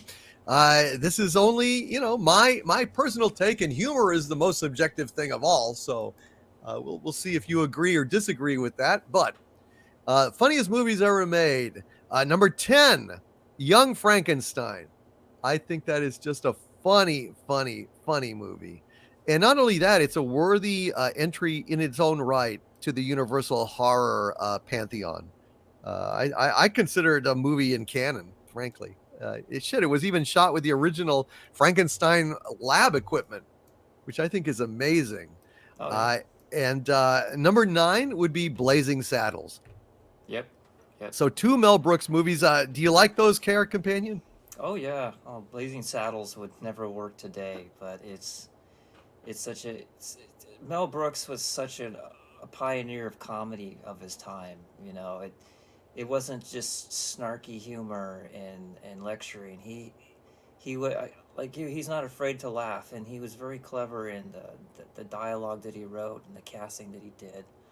Like Robin Hood, Prince of Men in Tights is one of my favorites. Of course, there's Spaceballs, and he's always going to be on my list of best comedies for sure. Amen. And Beth Arstead in the chat is asking if I got your super sticker. I just haven't got to it yet, Beth, but I'm sure I did. And I will get to it as soon as possible. I am moving through the super chats now, and I apologize for the delay. But I hope you guys enjoyed that segment with everybody. A kind of a mini pop culture breakdown live. I thought it was a lot of fun. I hope so. And number 8 is a very obscure entry, but I hope that you guys will track this movie down because it is genuinely, trust me, it is one of the funniest movies ever made. It is a 1960s movie made at the height of Cold War paranoia, and it truly is absolutely side-splittingly fucking funny. It is a movie called The President's Analyst. It starred James Coburn as a psychiatrist who is assigned to be the psychiatrist for the President of the United States. And under the pressure of it, he starts to get paranoid. And of course, he is being constantly monitored by the FBI and the CIA, and foreign governments are out to abduct him. So he goes, he runs away and disguises himself as a hippie. And it is just a fucking scream. James Coburn, you don't generally associate James Coburn with comedy. But oh my God, anybody who has seen, is in Like Flint and Our Man Flint, James Bond parodies knows that he is very funny. And Thomas Preston has seen The President's Analyst. Did you like it? One of the funniest movies ever made. You ever seen it, KR? You probably haven't. I have not seen that one, but if I'm not mistaken, wasn't James Coburn in Maverick? That I don't know. But I'm telling you, you guys will love The President's Analyst. It's hard to find, but if you can find it, you'll love that movie. One of the greatest movies ever made. Number 7. What is it, KR? I said I'll have to check it out. I think you'll like it. The number 7, Caddyshack.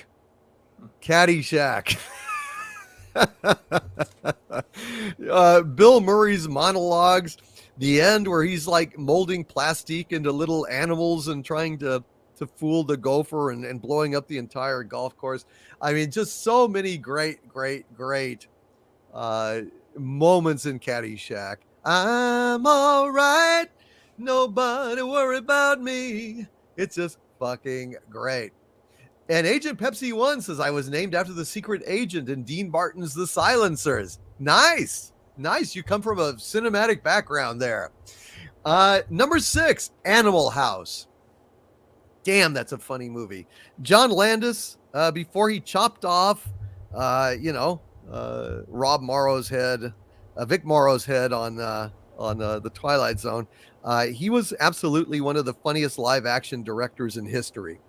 And Animal House is second only to his masterpiece, which I will get to in a minute.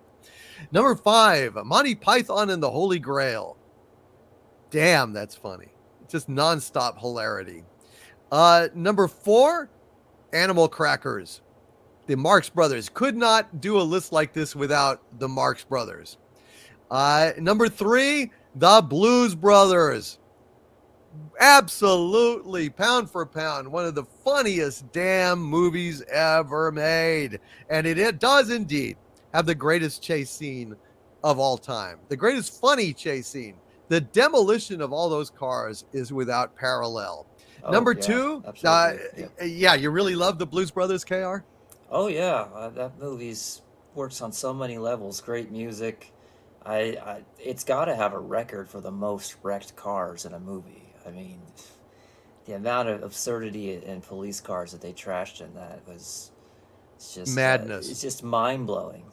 Absolute madness. Number 2, the Court Jester. The pellet with the poisons and the vessel with the pestle. The chalice from the palace says the brew that is true. Danny Kaye as a jester in the days of chivalric knights. A parody of everything from Robin Hood to Ivanhoe. Basil Rathbone playing the heavy in that.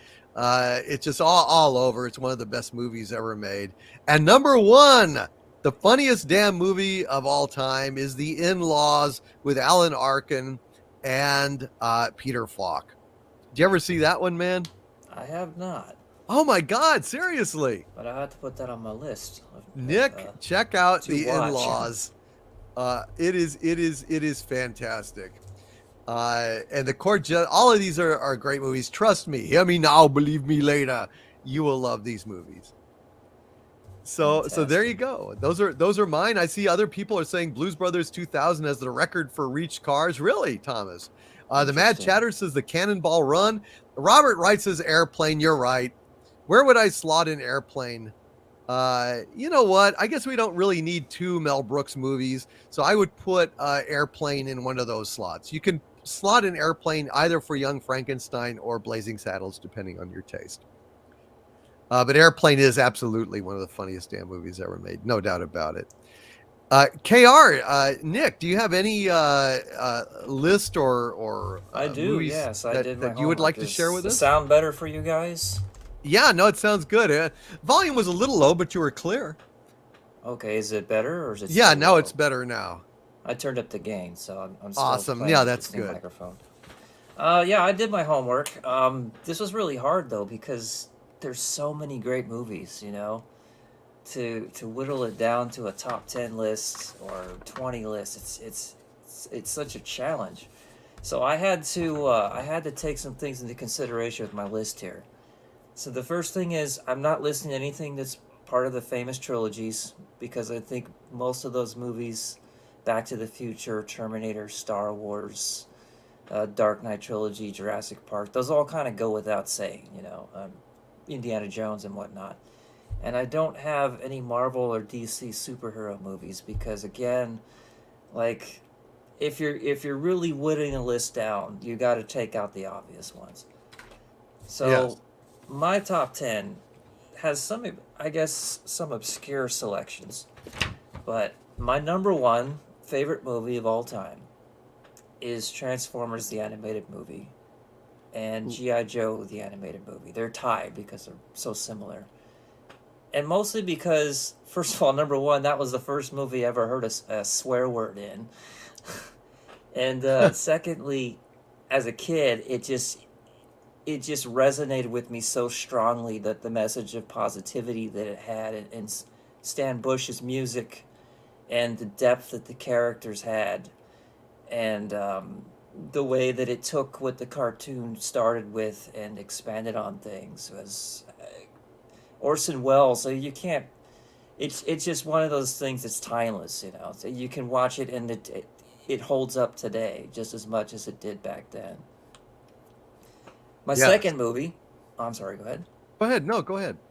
My second movie, I'm sure is on your list somewhere, maybe in your honorable mentions, is of course Star Trek II: The Wrath of Khan, because for me that's just the perfect Star Trek movie. You know, it has the perfect balance of drama and pacing and spaceship battles, and it's not just dependent on visual effects and the casting. It's a simple story of revenge in space, but it's done so well. You know, it's just, the music sucks you in. The performance by William Shatner and Ricardo Montalban it's got to be on a list. It just has to be.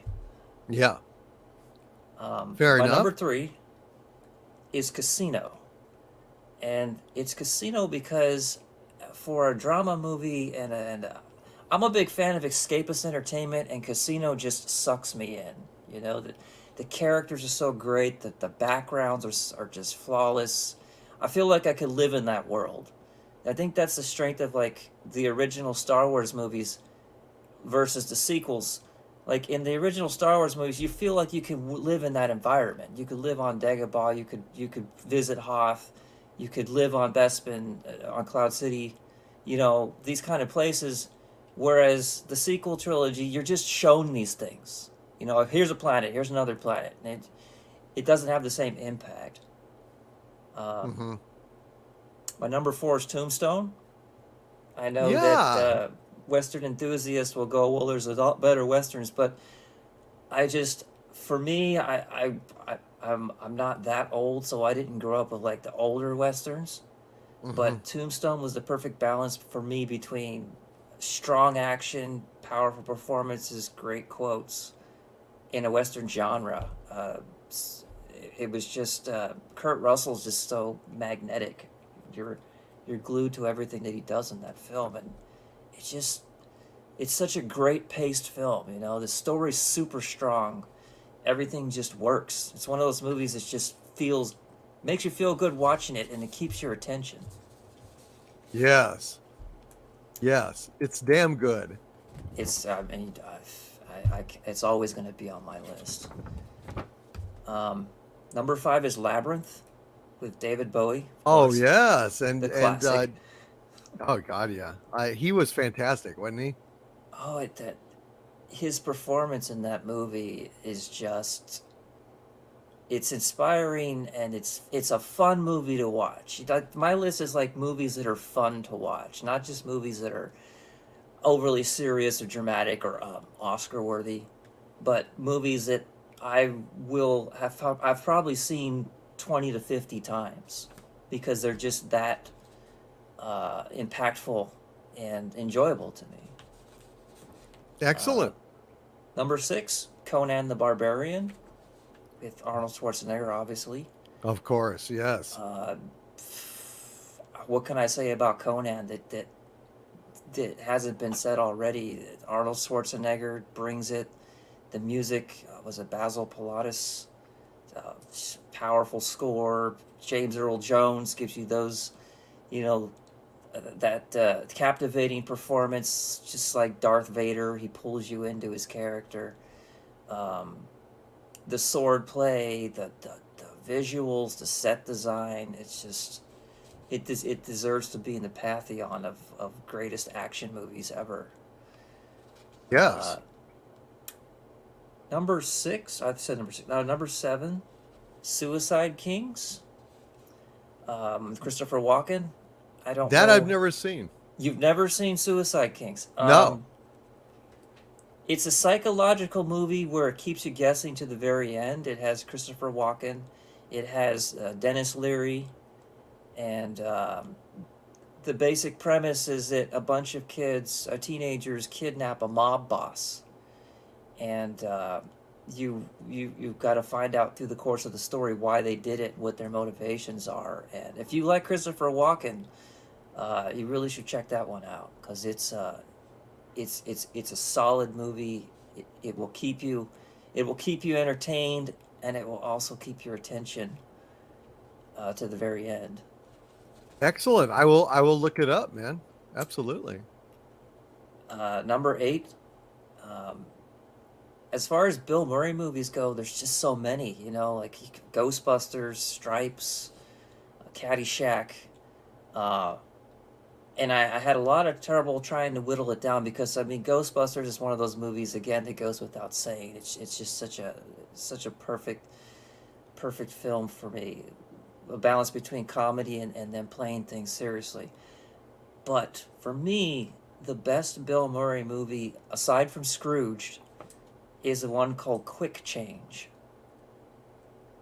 And, yeah, I think I've seen that. That's the bank robber thing. Yes. Yeah, it's Davis. good. Yeah, but Ghostbusters is a hard thing to beat. Yes, no, I definitely Ghostbusters edges out, but for me, like personally, I love Quick Change just as a comedy. My number 9 is Mallrats, and I know that there's some people out there that don't like that movie as much, but for me, being a child of the 80s, it captures everything that I grew up with.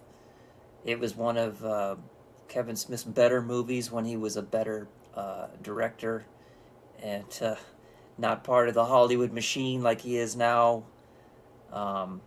You got Stan Lee in there giving that great speech about Hulk and Peter Parker and relationships and all of those things.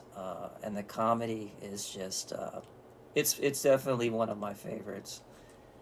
And my number 10 is actually the animated Sleeping Beauty, the Disney classic Sleeping Beauty. Wow. It's the first animated movie I've ever seen, and I have fond memories of watching it with my dad and my mother. But if you look at Sleeping Beauty, first of all, it was such a breakthrough movie for its time. It was also one of the only animated movies to be offered in widescreen on VHS tape, because they wanted to preserve the beauty of Earl's backgrounds, his artwork and stuff like that. But here's the thing. Sleeping Beauty gave us the first charismatic and irredeemable villainess, Maleficent, which nowadays every villain has to be like sympathetic or some kind of redemption quality to them, unless they're like a terrorist or whatever. But Maleficent, even though she had felt slighted by not being invited to Aurora's party and all that, she's unapologetically evil, and I think that's a quality in a villain that is endured for such a long time. You've got the Hans Gruber is another one of a villain who's irredeemably evil because they enjoy it. They like being evil. They don't want to be a good guy. They don't want to find redemption. Those kind of characters, I think, gravitate. The Emperor, before they ruined him, and the Rose Skies of Ray Walker. Another great villain who had no desire to be redeemed. And that's my list of movies that have, not the best movies of all time, but the movies for me that have the most rewatch value and that gravitate the most with my growing up and things that motivate me and inspire me to keep going, because we need entertainment. We need escapist entertainment. We need these things to help us feel good, to remind us it's okay to laugh. It's okay to have fun. It's okay to love action. It's okay to love bad movies. Yes, it is. And it's therapeutic. It is. And I want to thank you for sharing that list with us, brother. And I just want to ask people Well, go ahead and plug whatever you would like to plug. What people you would like to people to know about your what you're doing or anything. Okay. You can follow me at KR Companion on Instagram, Facebook, and Twitter. I wrote a book called The Knight Rider Companion, and that's what KR stands for, Knight Rider. I have a lot of really awesome Knight Rider projects coming up, but some of them I can't quite talk about yet, but you will know by Christmas. Hashtag night before Christmas. If you love Knight Rider, you're really going to love these things. If you love Glenn Larson like I do, and I know Doomcock does, there's some personal stories and stuff. I knew him personally as a friend, and I'm excited. I'm more excited than I have been in a long time to bring these new things to life and to share them with lovers of pop culture and people who support and fight for the right to enjoy pop culture on our own terms. Especially you. I mean, you're a constant inspiration, Doomcock, because you don't back down. You know, you speak your mind, but you also have the respect that you can hear differing opinions without resulting in just straight up insulting people, unless it's something that's well deserved, like Star Trek and all that stuff, but New Trek. But you know the point I'm getting at here is Yes. we're all on the same page here. We're all on the same side. I think we're stronger when we unite together, rather than separate or fractured or have infighting or whatever. Amen. Amen. So again, like I mean, sometimes you give me stage fright, Doomcock, because I think so highly of you, and I love your content, man. What can I say?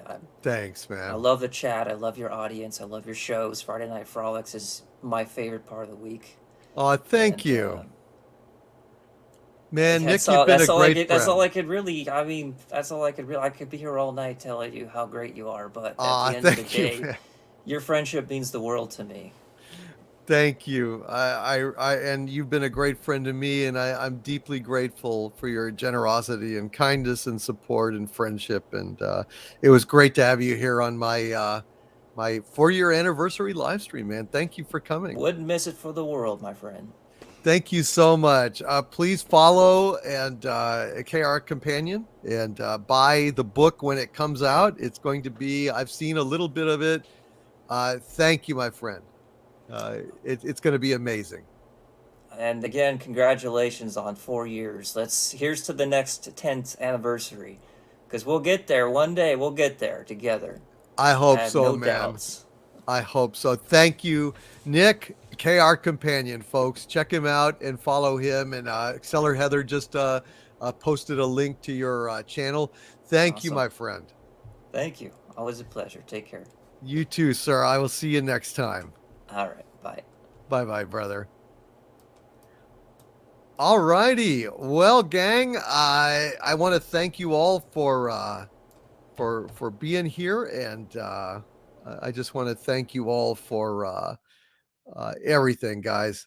Y'all are absolutely just the best that anyone could hope for. And Raymond Feliciano just subbed you, KR Companion. So well done, sir.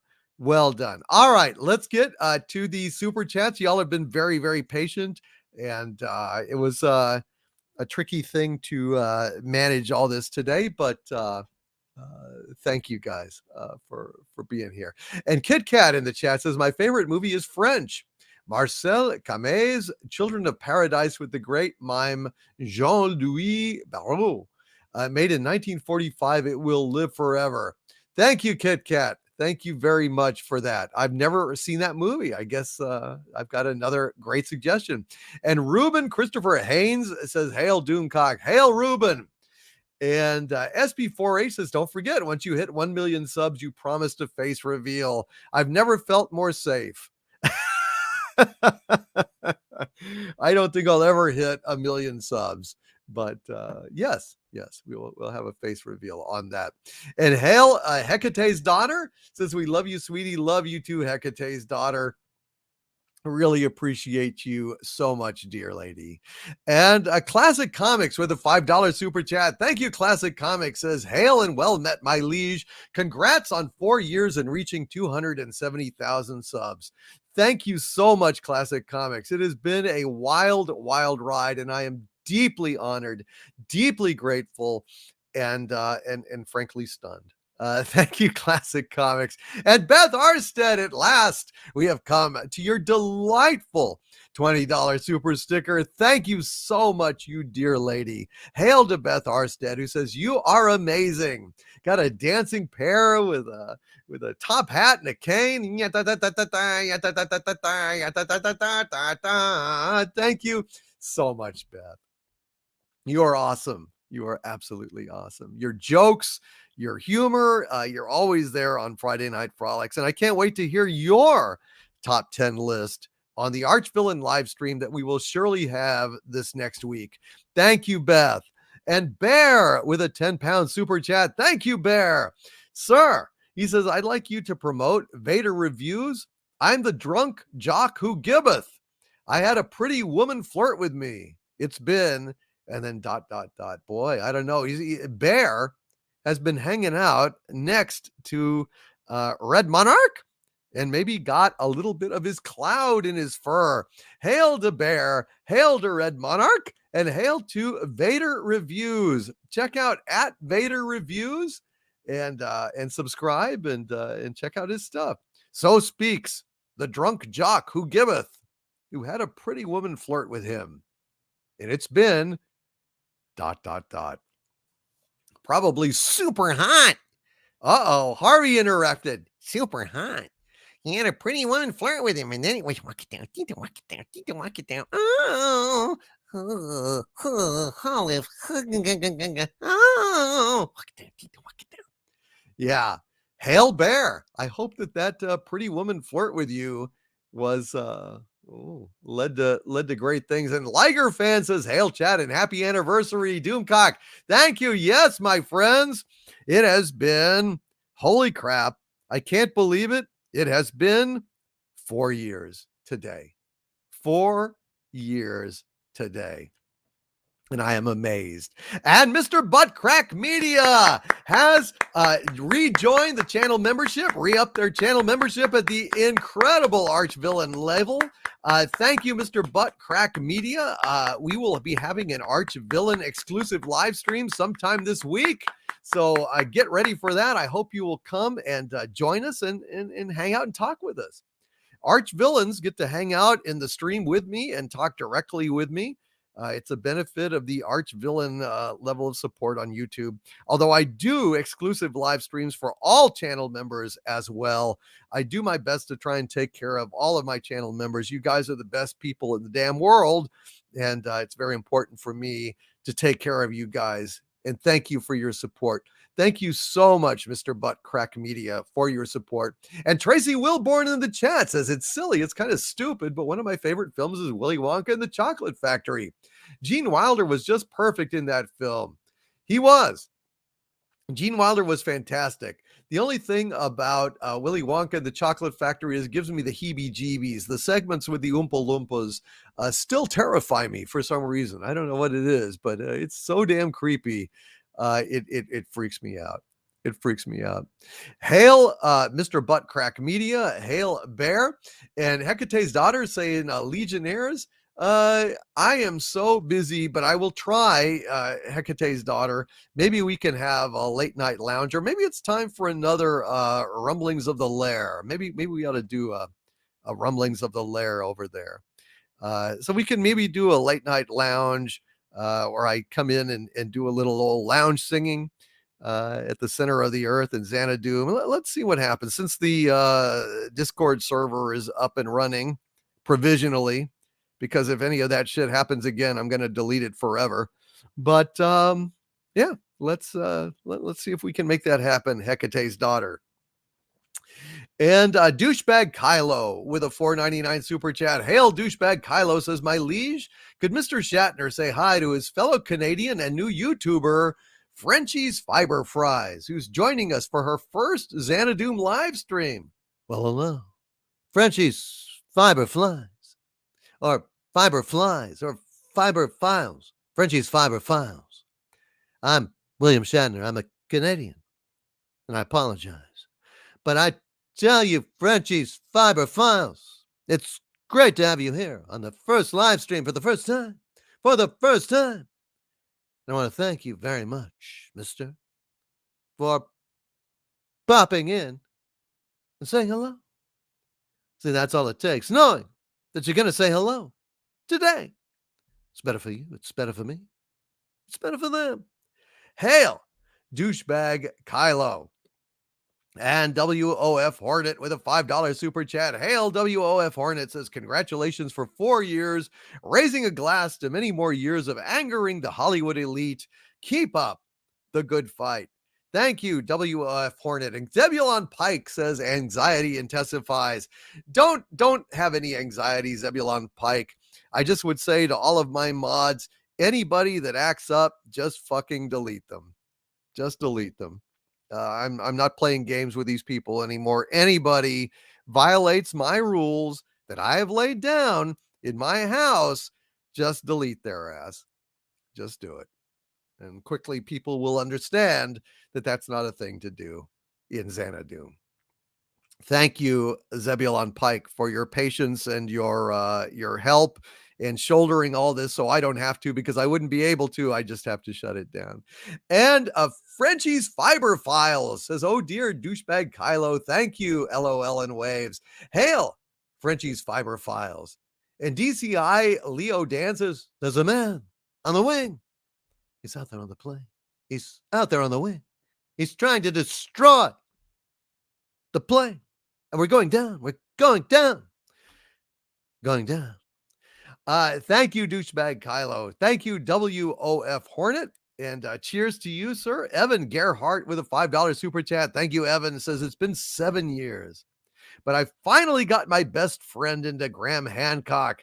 Long live Doomcock and MNE, Midnight's Edge. Hail, Evan Gerhart.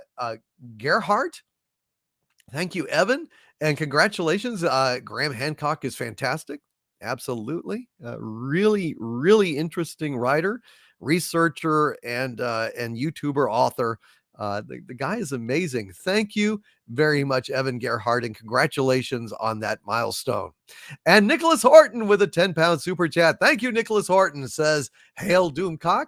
Congratulations on your 4-year anniversary on YouTube and best wishes for many more years. And The Expanse. The final season premieres December 10th. Holy crap. Seriously? I didn't know that it was going to be that soon. That's outstanding. I thought we'd have to wait another 6 months, 9 months, God knows how long. That's fantastic. Oh my God, I cannot wait to see The Expanse, the final season. That is absolutely thrilling. Thank you, Nicholas Horton. And Ludwig van Bubthoven with a $5 super chat. Thank you, Ludwig. Says you need your own action figure. I'm putting in my pre-order now. Actually, Andy Masterson made a fantastic large-scale action figure of Doomcock. The detail on it was absolutely superb. Wow.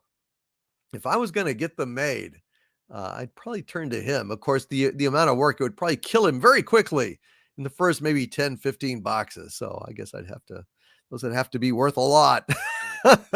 Thank you, Nicholas Horton. Thank you, Ludwig van Bubthoven. Thank you, Mage Grey Wolf, for this $5 super chat. And he says, even though my birthday is in a couple of days, I'm celebrating today. Well, happy birthday, Mage Grey Wolf. Happy birthday to you. Happy birthday to you. Happy birthday, Mage Grey Wolf. Happy birthday to you. And many more. Hail, Mage Grey Wolf. Happy birthday, sir. Thank you for being here tonight. And let's see. Phantom Boomer with a $5 super chat. Thank you, Phantom Boomer. It says, congratulations on your 4th anniversary. Thank you. Oh, great and mighty Phantom Boomer. I am delighted to be here with you guys. Absolutely delighted. And Todd Vandersis has joined the channel membership at the Dominion level. Thank you, Todd Vandersis. Thank you. We really appreciate your membership. And go to my YouTube page, youtube.com/overlorddvd. Scroll down. You will find a list of videos that are available for you to watch.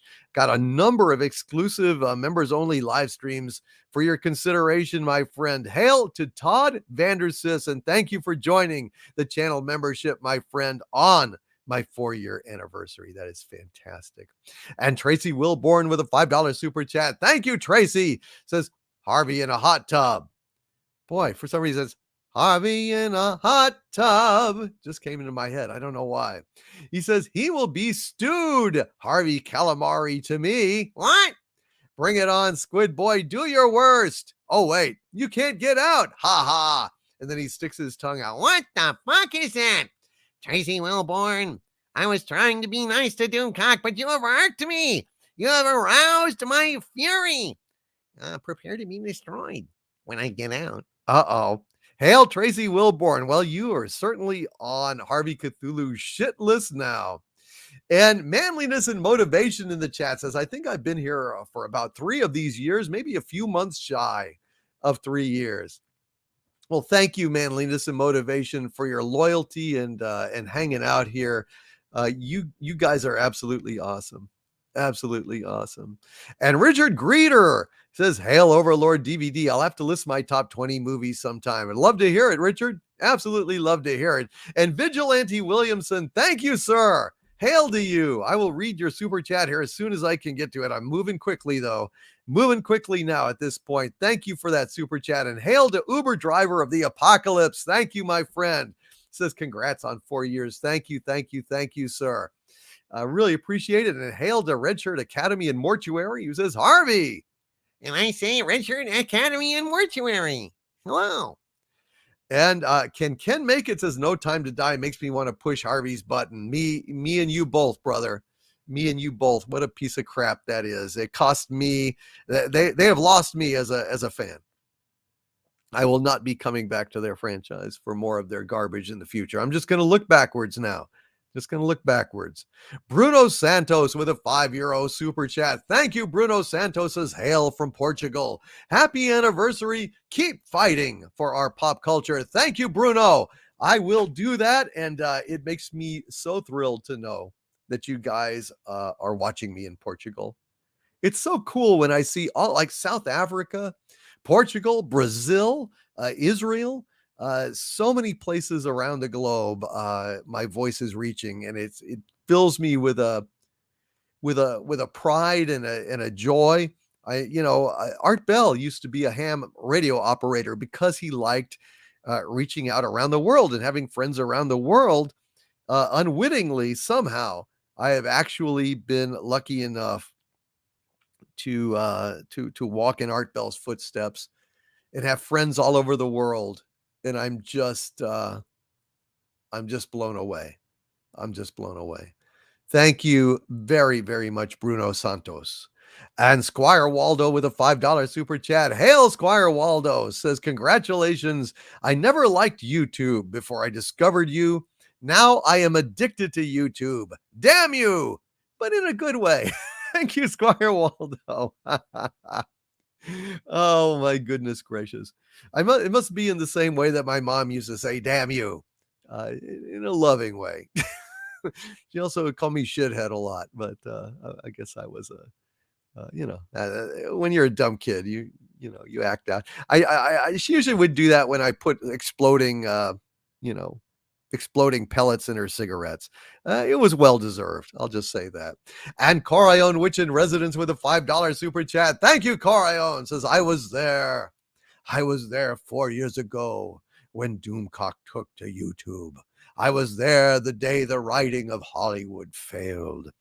Man, that was a hell of a speech you read, Corion Witch in Residence. I absolutely loved it, and I thank you very much for that super chat, brother, and for the appearance and for your friendship and everything else you do. Hail to Corion, Witch in Residence. And Rod Thunderheart with a $10 Canadian super chat. Hail, Rod Thunderheart. Poet, lover, Sifu, martial artist.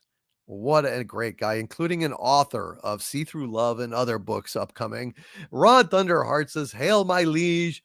Just glad I caught you 2 years ago, but I am so glad somebody else hated The Last Jedi like I did.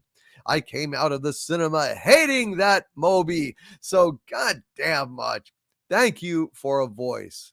You're very welcome, Rod Thunderheart. It delights me to no end that I am able to be a voice for those who have no other way to communicate it out there across the globe. Thank you very much, Rod. You've been a dear, dear friend to me, and a legionnaire and an arch villain and a hell of a Canadian. Thank you, Rod Thunderheart, sir. And Cigar Gangster with a $19.99 super chat. Thank you, Cigar Gangster. Says, Hail DVD. Congratulations on making 4 years and best wishes for another 4. Thank you, Cigar Gangster. Knock wood. I hope that I shall persevere for these next 4 years. Knock wood. I'm going to keep trying, keep at it, and God willing, inshallah, as they say, we will be together. How does that song go? Through the years, we all will be together, if the fates allow. Hang a shining star upon the highest bough, and have yourself a merry little YouTube now. Hail, Cigar Gangster. Very appropriate given how I talked about exploding my mom's cigarettes so long ago. A better world it was. A better world where kids could buy exploding pellets for cigarettes. Whatever happened to that world? I don't know. I don't know where the hell it went. Thank you, Cigar Gangster. And Sam Whiskey with a $4.99 super sticker of a pair celebrating this party with a party hat and a noisemaker, just getting down and having fun. Thank you, Sam Whiskey. I really appreciate that, brother. Dave Bob says the voice of one crying in the wilderness. That was me. That was me. Before Midnight's Edge and Captain Rob found me and dusted me off and exposed me to the world. I want to thank them for that. And please go and subscribe to Robot Shlomo. It's his YouTube channel. He's a great, great friend and a great, great guy. Please go subscribe to Robot Shlomo. And Nicholas Horton with a £5 super chat. Thank you very much, Nicholas Horton, who says both Star Trek Disgracefully Season 4 and Doctor Who Series 13 will be on at the same time. Can't wait for you to roast them in hell. It will happen. I'm in no forgiving mood these days. I'm going to absolutely crucify that shit. At this point, the views on YouTube, they've screwed up the algorithm again. The views have absolutely taken a nosedive, a plunge. And so to hell with it. Might as well go ahead and roast the shit out of these shows that no one watches anymore. No one watches the videos where you roast the shit out of these things because nobody cares about the shows. They have gone down the toilet. They are doomed. They are worthless. Yeah, what are you going to do? I guess I'm just going to attack it. Kick them while they're down. That's the only way to do it. Nuke them from orbit. It's the only way to be sure. And Big Daddy MRI with an incredibly generous $50 super sticker. Thank you, Big Daddy MRI. It's a pair riding a runaway rocket, cheering and flying off into space. Thank you, Big Daddy MRI. He's my new wrench. He's a great guy. Love you, Big Daddy MRI. You've been with me a long time, brother, and I want to thank you for taking the order of the wrench and also sending this very, very generous super chat. God bless you, Big Daddy MRI. And Flex Honcho with a $2 super chat. Thank you, Flex Honcho. He says, happy anniversary, Doomcock. Doom, doom, doom, doom, Doom, doom, doom. doom. Hail, Flex Honcho. Thank you, sir, for that super chat and that sentiment.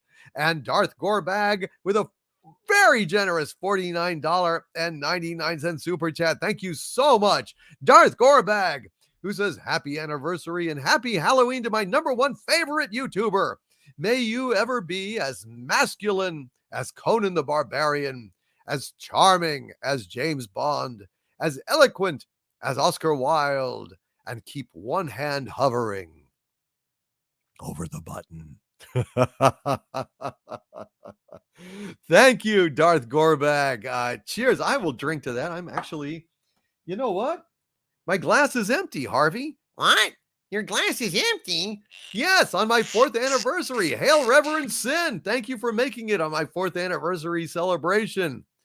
Shit, dude. Well, you better rectify that situation. I think I will rectify this situation by pouring myself a little bit more of this precious elixir known as Lagavulin 16. Shit, man. Get some good scotch. It really is. Yeah, it is endorsed by the Critical Drinker, who shares my appraisal of it as pound for pound one of the best scotches you can get on the market these days in terms of price and quality trade-off, man. It's tough to beat Lagavulin 16. Cheers, folks. Cheers.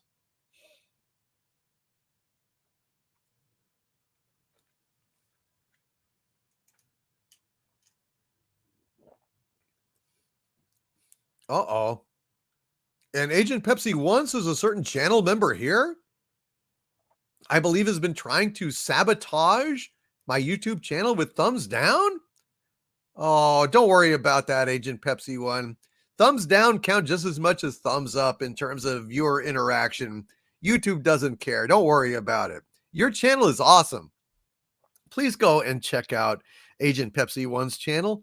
It is so full of awesome old retro videos, old music videos, old strange documentaries. Agent Pepsi One is a cool lady, and she has a very eclectic and very cool channel. Please go check out and subscribe to Agent Pepsi One. She is amazing, and you will not regret it. Thank you, Darth Gorbag, for that very generous $49.99 super chat. Thank you so very, very much, Darth Gorbag. It's very kind of you. And Debs Iona has joined the channel membership. Thank you, Debs Iona, for joining the channel membership. Hail! We are stronger with you than without you. Thank you so much, Debs Iona. And Troy Pacelli has also joined the channel membership. Yay! Yay! Hail Debs Iona. Hail Troy Pacelli, a new member at the Dominion level. Thank you both. Dumentite, Debs Iona, Dominion, Troy Pacelli. Welcome to the channel membership. Please go and check out the exclusive videos that are available to you. And please avail yourself of the new Doomcock emojis, which are a lot of fun. Here are some of them. They are available to you now. And hail Orchestra! Good to see you, Orchestra. Vanessa Lore, wonderful to see you. Hail Darth Josh, Nemo Nova, all of you. God bless you. Thank you for being here tonight. And you're welcome, Agent Pepsi One. Please go subscribe to her. She is fantastic. And Cardinal Sin, holy crap, with a very, very, very generous $50 super chat. God bless you, Cardinal Sin. Cardinal Sin says a major milestone deserves my first $50 super chat. Holy crap, I am honored. And it is a substantial super chat. Thank you, Cardinal Sin, on this 4th anniversary. What a gift. What a mensch he is. And what a channel he's got. Please go and subscribe, if you would, please, to Cardinal Sin. He's got regular videos. He does a paranormal live stream just like I do. And he has some amazing guests. Hell of a YouTuber. Hail Cardinal Sin. Thank you, sir. Thank you. He says, Doomy, you're the greatest. We all love you, and DoomCon can't come soon enough. 4 more years. Thank you, Cardinal Sin. Yes, at some point, if the coof ever loosens its grip at our throats, I would like to have a DoomCon in Texas. We'll see how if we can make that happen. It would be great to finally have a get together with all of you guys. It would be tough to organize. I need some help, but well, let's see if we can make it happen. Maybe in 2022, maybe in 2023, depending on the situation with civilization. If it's fallen apart, I don't know, but let's hope so. Let's hope so. Hail Chad Sheldon with a $5 super chat. Thank you, Chad. Says, what did the 2-day-old baby say to the 1-day-old baby? I don't know. Don't think you can pull a fast one on me, kid. I wasn't born yesterday, you know. Oh dear. Oh dear. You know, that one is pretty funny, you know. When it comes to babies, let me tell you something. Sometimes kids, you know, they play with matches and they set fires. Well, you don't have to worry because they don't mean anything. They don't have any harshness in their intent. And you could say that the fire they set is a passive fire. Passive fire. Babies? Get it? Hail Chad Shelton. Thank you, sir, for that super chat and the joke. And Raymond Feliciano with a $5 super chat. Hail to you, oh my dear friend Raymond. Raymond Feliciano, who is a wrench and an author of All's Fair, a Dolphin War novel. And he's got another Dolphin War novel out there. Just check out Dolphin Wars or Raymond Feliciano on Amazon, and it will take you straight to it. And Raymond says, Overlord DVD, Harvey and Sabu, congratulations on 4 years. Wish you many more. Can you give me healing thoughts? My back is really in pain today. Grr. I am sending you healing thoughts, Raymond Feliciano. Let's go ahead. If you would, send Raymond Feliciano some kind thoughts and type an RF in the chat for Raymond. Let's see if we can't psychically heal him from across great distances. Thank you, Raymond, and thank you. I hope we have 4 more years, and I hope you'll stick with me, and I hope we will have a blast on this. Peter Quincy Taggart with a $49.99 super chat of superlative generosity. Thank you, Peter Quincy Taggart, who says, Hail Doomcock. Thank you for your content. It's on my must-watch list and always makes me smile. Thank you, Peter. Man, thank you for your generosity and support, and I'm very glad that my humble efforts in terms of making videos can make you happy, man. I'm absolutely delighted. Absolutely delighted. And I thank you for letting me know that I make a difference, because that makes a difference to me, man. It really does. Thank you very much, Peter Quincy Taggart. And Fire Knight 013 with a $10 super chat. Hail Fire Knight 013, who says, since you can't release Harvey only on Hollywood without destroying our existence, have you considered banishing Hollywood to Harvey's realm? Hail and congratulations on 4 years and many more. Well, you know what? Maybe with an arcane mix of my science and Corleone Witch in Residence's magic, maybe we could do a working like that. And suddenly Hollywood looks like a big Borg excavated planet where there's a big crater in the ground where Hollywood used to be. And a lot of delightful Lunchables in my dimension. Delightful Lunchables. Yeah, you know, isn't that like the crafting? It's like little squares of, you know, meat and cheese and all that shit. You know, it's like Lunchable. It's like for moms that are too lazy to make lunch, so they just buy lunch and here you go, have some Kraft Lunchables. Well, you know what? It'd be nice if Hollywood was one of my Kraft Lunchables. Ha cha cha. Yeah, man. I wouldn't mind that. No, neither would I, man. Can we make it so? Let's try and make it so. Hail to you, Fire Knight 013. Hail Jack White with a $5 super chat. Thank you so much, Jack White. Jack White says, hail, my lord. Have you seen One Piece or World's End Harem yet? And one more recommendation, Bungao Stray Dogs. No, I have not. I have not, Jack White. I have not had time to explore new things. I'm just trying to kind of crank on this other stuff. But I want to thank you, Jack, very much for that super chat and for that recommendation, sir. I appreciate it, and thank you. And Mr. Z with a very, very generous $49.99 super chat. Hail, Mr. Z, says, you are the wind beneath my wings. Thank you, Mr. Z. Very generous of you, sir, and such praise. He says, I can't wait to continue practicing our synchronized skating routine. Got to have a backup plan. Haha. Seriously, though, much love for all the joy and value of venting. Of hate at Kurtzman Trek, you brung us all. Hashtag 4 more years. Mr. Z, thank you for your kind words. Thank you for your support. Thank you for sticking with me all these years. And thank you for practicing synchronized skating with me, because God knows it is very important these days to have a backup. Very important these days to have a backup. And Matt Buffett with a 200 Canadian dollars super chat. Holy crap, Matt Buffett. Thank you, sir.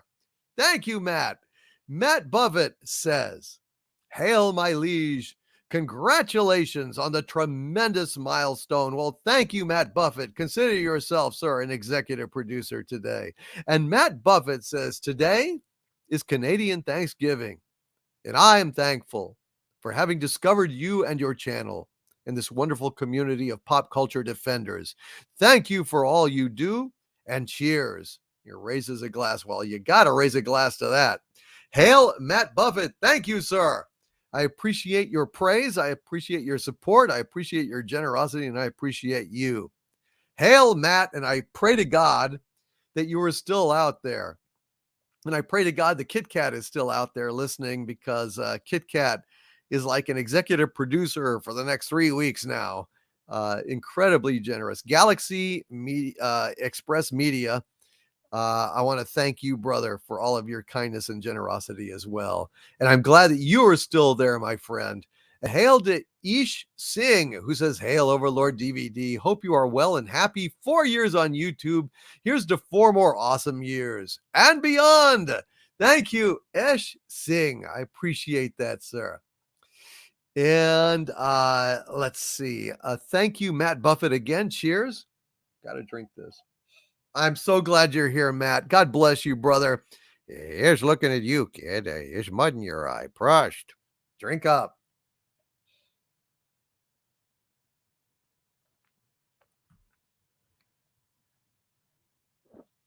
Damn, that's good. I'm going to have to put an IV in my arm. Saline solution to avoid a hangover, as much as I'm drinking right now.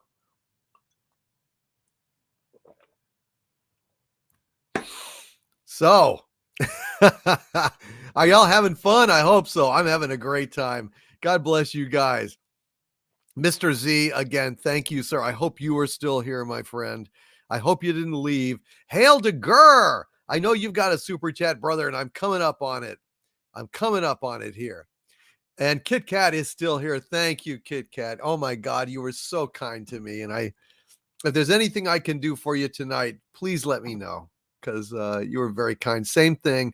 All of you guys are just so kind and generous. I'm so grateful. And if there's anything I can do to make your evening better, please let me know. Schmandolf with a $5 Canadian super chat. Thank you, Schmandolf. Says, can you give this to Harvey? I owed him. Yeah. It is owed to me, and it's my wampum, and I want it. All right, Harvey, I will give it to you. You've been very good tonight. Well, thank you. Thank you, Harvey. Thank you for not raining on my parade. Don't Tell me not to live, just sit and potter. Life's candy and the sun's a ball of butter. Don't bring around a cloud to rain on my parade. Amen. Amen. I like Funny Girl. It's a good musical. Yeah, it really is. People, yeah, Secondhand Rose. It's got some great stuff in there. And Jack White with a $5 super chat. Thank you, Jack White. Says 2 more anime sites you can use. 9 Anime and GoGo Anime. Wow. Thank you, Jack White. You are a source, a font, if you will, of great anime suggestions and sites. And I thank you, Jack. You're doing a great service for all of us here, steering us towards entertainment that actually entertains. I know that's a novel idea, but Hollywood these days, good God in heaven. Thank you, Jack White. And Red Monarch with a $2 super chat. Hail, Red Monarch, who says, Basil? I think I saw Basil earlier this evening, scrolling by in the chat. Has Red Monarch summoned Basil? And do we see Basil later? Indiana Jeremy with a $4.44 super chat. Thank you, Indiana Jeremy. Da, da, da, da. He says, congrats again, DC. Have a drink on me. And hail, Indiana Jeremy. Thank you, Indiana Jeremy. And Dave Bob in the chat says, I may have to start over on a Type 3 phaser for someone. Ooh, you mean like a phaser rifle? Holy crap. Yeah, I want to say this about Dave Bob. Dave Bob is a soul of generosity. Dave Bob has given me so many wonderful things over the years, and it's been many years. Dave Bob gave me a stand for my microphone. Dave Bob sent me a Forbidden Planet blaster that he made with his own 2 hands. Dave Bob sent me, he sent me a beautiful copy of Wolverine #1. Can you imagine? Wolverine #1? Dave Bob is one of the nicest guys in the world. And I love you, brother. I love you from the bottom of my heart. And I hope you know that, man. And I know you've been feeling down. You've been feeling sad. You've been feeling all sorts of terrible things. Just stick with us, man. Stick with us. We will get through this together. We really will, Dave Bob. Thank you, sir. You've been with me a long, long time, and I love you, brother. And Indiana Jeremy with a $4.44 super chat. Hail, Indiana Jeremy. He says, congrats again, DC. Have a drink on me. Hail, Indiana Jeremy. What a great guy. Cheers, brother. I raise my glass to you and I thank you. Cheers.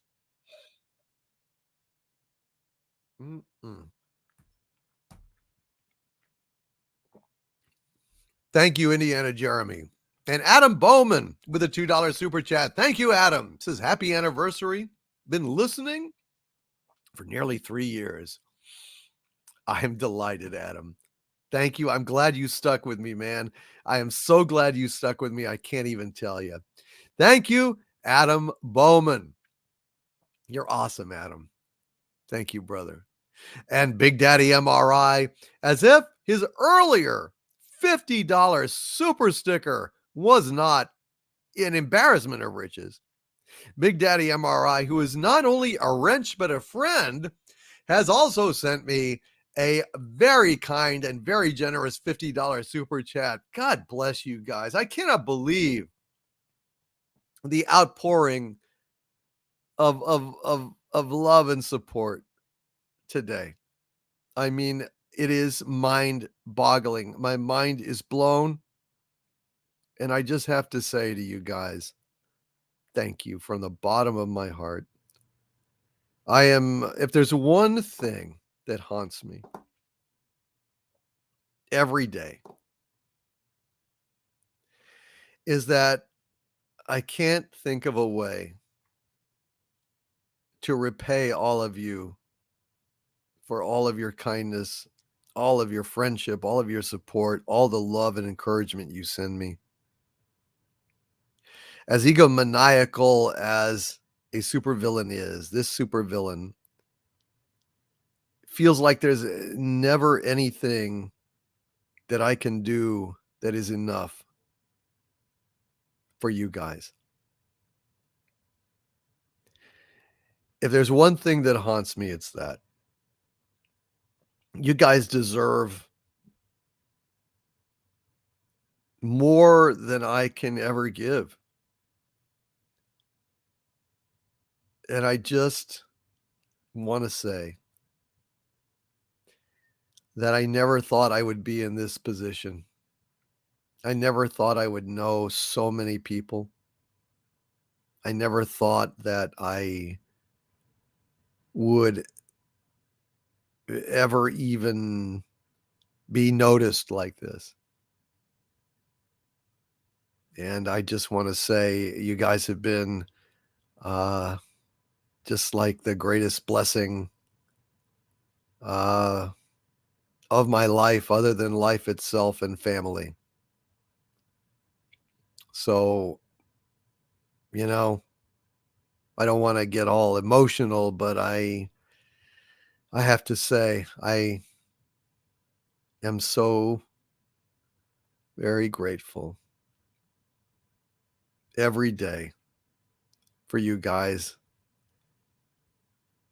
And it really haunts me when I can't reply to everybody, when I can't respond to every tweet, every DM. I do my best, but I fail every day. Every day it haunts me that I fail in some way. But I just hope that you guys know that I try. And I love you guys. And please don't give up on me. I will keep trying. I will always keep trying. I will never forget, no matter what. I don't care if I get 1 million subscribers or 2 million subscribers. I don't care if suddenly I'm making movies. I don't care about any of that. I will never forget you guys. I will never forget where I come from. I will never forget my friends. I'll never forget you guys. I will never take you guys for granted. If anything, I beat myself up because I can't give you guys good enough. There's nothing good enough that I can do. I just want you guys to know that. And just drunkenly talking from the, bottom of my heart.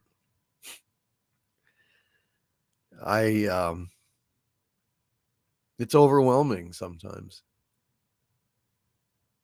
And I just love you guys, and I'm not going anywhere.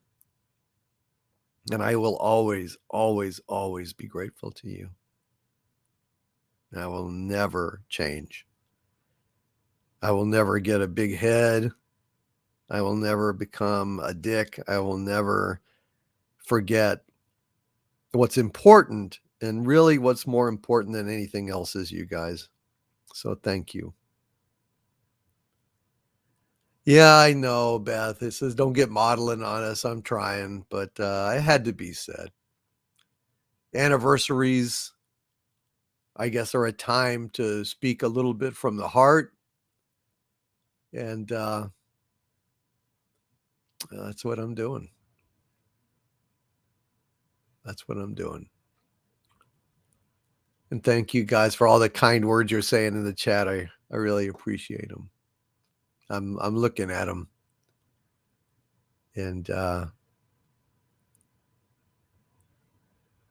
you guys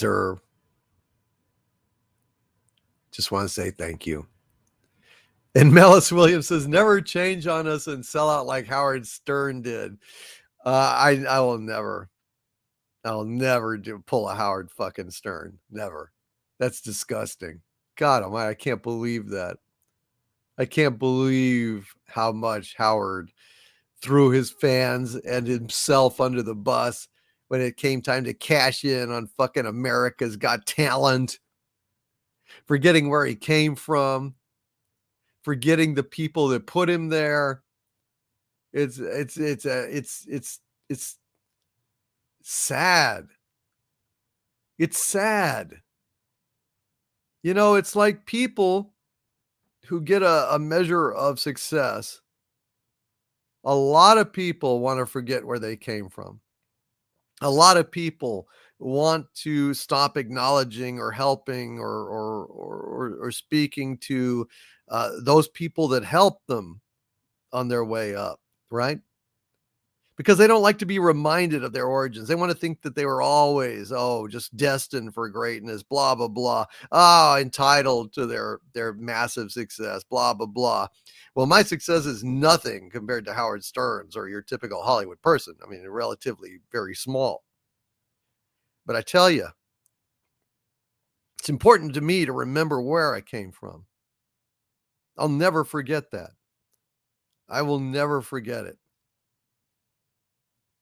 I think it's like Captain Kirk said in Star Trek V. Take away my pain. I need my pain. My pain is part of me. Well, that past is part of me. I don't want to forget it. I want to remember it. I want to remember all the struggles. I want to remember all the lonely times, the times where I felt like, as James Joyce put it, an outcast from life's feast, a loner. I want to remember always what it was to be that lonely kid on the playground, misunderstood, not really interested in sports, interested in comics and Star Trek and geeky stuff back before it was fashionable, when I would have killed to have friends like you. Well, you know what? I still feel that way, and I will always feel that way. I'll never let it go because it's part of me. My pain is part of what keeps me going. It's part of what defines me. It's what keeps me. So no, you don't have to worry. This supervillain is not going anywhere, and it's not going to change. And we'll always be grateful to you all and love you. Thank you. All right. Just needed to be said, folks. Just needed to be said. Had to say that on my anniversary, But no, we'll just get back to goofing around and having the super chats. But just wanted to say that from the heart. You know what I mean? It's important. It's very important. Big Daddy MRI. Thank you, sir, for that $50 super chat. And thank you, Beth, for saying we aren't going anywhere either. Thank you. Raymond saying, love you too, brother. Thank you, Raymond. Film Nerd Core, he says, we were all once those geeky kids on the playground. I know, man. Each of us in our lonely exile at the edge of acceptability beyond the fringe of the mainstream. And that's why it's important we stick together. And cheers, folks. God bless you guys. Bear's looking at you, kids.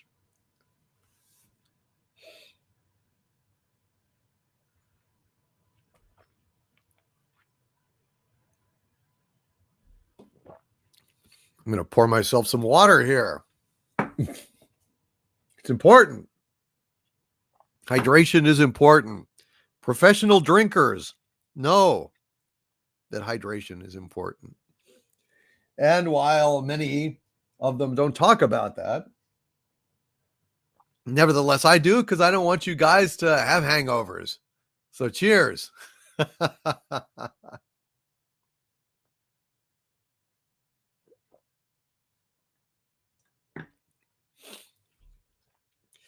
And the Equalizer says, I knew Stern from the very start was a big phony. He proved me right.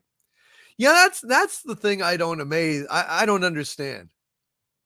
Hail Frenchie's Fiber File says it's way past bedtime for this old lady. Good night, dear lady. It was wonderful to meet you. But I got to tell you guys, Howard Stern, just with his syndicated radio show and with his, Sirius cable channel, He made a shitload of money, more money than he could reasonably ever spend. And then he got greedy and he had to go sell out to America's Got Talent and all this cheesy shit. I wouldn't show my face in public. For God's sakes. That's like Patrick Stewart doing fucking Picard, you know? It's like, how much money do you need? How much fame do you need, dude? Fucking like have to go and shit all over your fans and shit all over your legacy for greed? That's what Howard Stern did. I would tell those America's Got Talent people to go fuck themselves. He had so much money. And yet he sold his integrity and his audience and his fans out for a big chunk of money more. And that I don't understand. That's crazy. You sell out when you're desperate and starving. You don't sell out when you're already rich as shit. Unless you were just a phony all along. And I think that's probably what it was with Howard Stern, unfortunately. And that's sad. That's sad. And Beth Arstead. It took me so long to get to Beth's previous super sticker. She's got another super sticker, and I have a chance at redemption. Thank you, Beth Arstead. A $10 super sticker of a lemon doing a like super dance. It's like, I don't know. I'm looking at it. I'm hearing da da da da da da da da da da. Da, da, da, da, da, da, da, da, da, da. Da, da, da. Da, da, da, da, do, do, do, do, do, do, do. Da, da, da, do, do, do, do, do, do, do. Hail Beth Arstead for inspiring that little trip down memory lane. The Peanuts cartoons. They were great, weren't they? That Charlie Brown Christmas special, man, that thing is a heart tugger, isn't it? Lady Damiana says Pat Stu has a sugar baby wife to support. He's already got enough money for sugar baby. Nobody put sugar baby in the corner, for God's sakes. He has his money for sugar baby. He doesn't need more. And yes, Marco Antonio Checa Fume says Peanuts. Yes. The Charlie Brown stuff is amazing. The Charlie Brown stuff. It was quite good. Dave Bobs has got an early dentist appointment in the morning. Good night, folks. I sympathize, Dave Bob. I hate going to the dentist. God bless you, man. God bless you.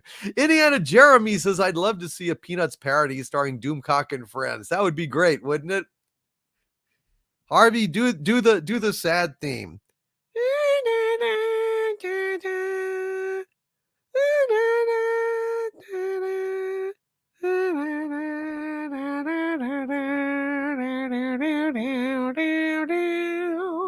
Well done, Harvey. Brought a tear to my eye. Thank you, sir. I appreciate that. And the new number 2 in the chat says, Stern lost all my respect when he ended up screwing over his first wife that stuck with him through all the tough stuff at the beginning. Yeah, that was awful. Although we don't know how well he took care of her. I mean, hopefully he gave her a massive amount of money. And sometimes in a marriage, things don't work out. I mean, I understand that. But, you know, what I really don't respect is Johnny Carson. Johnny Carson had like 5 ex-wives, but the first one he really shafted, didn't give her shit. And that, man, if I had been Johnny Carson and I thought back to, you know, this woman that had, you know, supported me so kindly in the early days. And, you know, he had this vast fortune. By God, I would have kept sending her money. I mean, that's just ridiculous. How much money do you need? Greed is such an ugly thing. You know? I mean, there's one thing to have security. There's one thing to have a good income. There's another thing entirely to be filthy rich and a selfish prick that just wants more. And God, so many rich people are like that. And I don't understand it.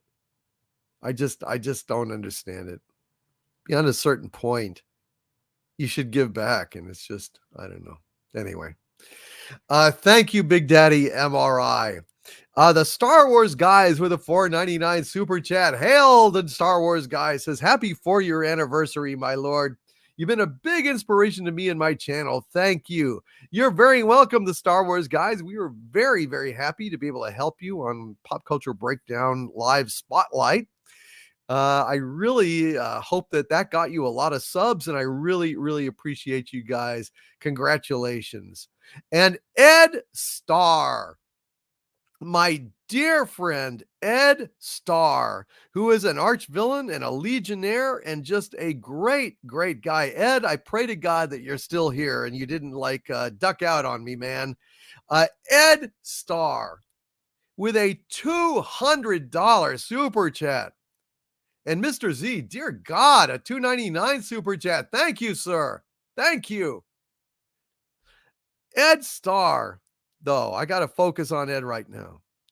Ed Starr, you've been very patient. Ed, I pray to God you're still here. And he says, with this incredibly generous $200 super chat, I want to thank you, Ed, for that.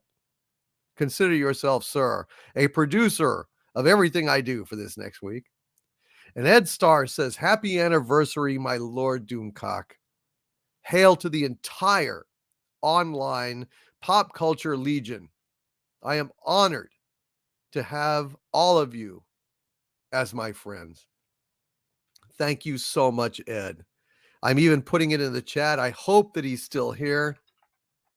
I really hope he's still here. Please never, especially, my God, if you leave a super chat like this, never, ever sneak out. Always get my attention. Get my wrenches to yell at me until I read your super chat if you have to go to bed. You know, I pride myself on that.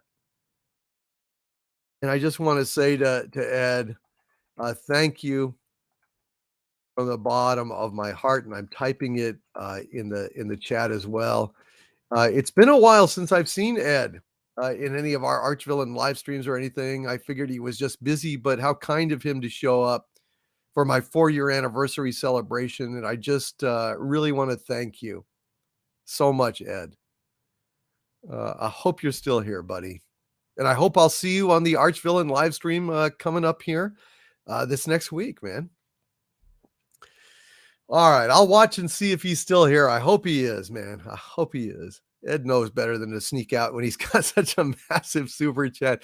That would kill me. Although anybody, I want to cover their super chats. I leave no super chat behind. It's a point of pride with me, and I do the best I can to treat all of you guys with respect, and definitely read all of your super chats as best as I can. I try my best. Thank you, Ed. And Galaxy Express Media says, this family is extremely supportive of your work, Overlord DVD, and honored to have that voice saying the same things we do, and know that we are not alone. Yes, sir. I that's why I started my channel, because I didn't like feeling that I was alone in my disgust and scorn for Star Trek Discovery. I couldn't believe what had been done to my beloved Star Trek.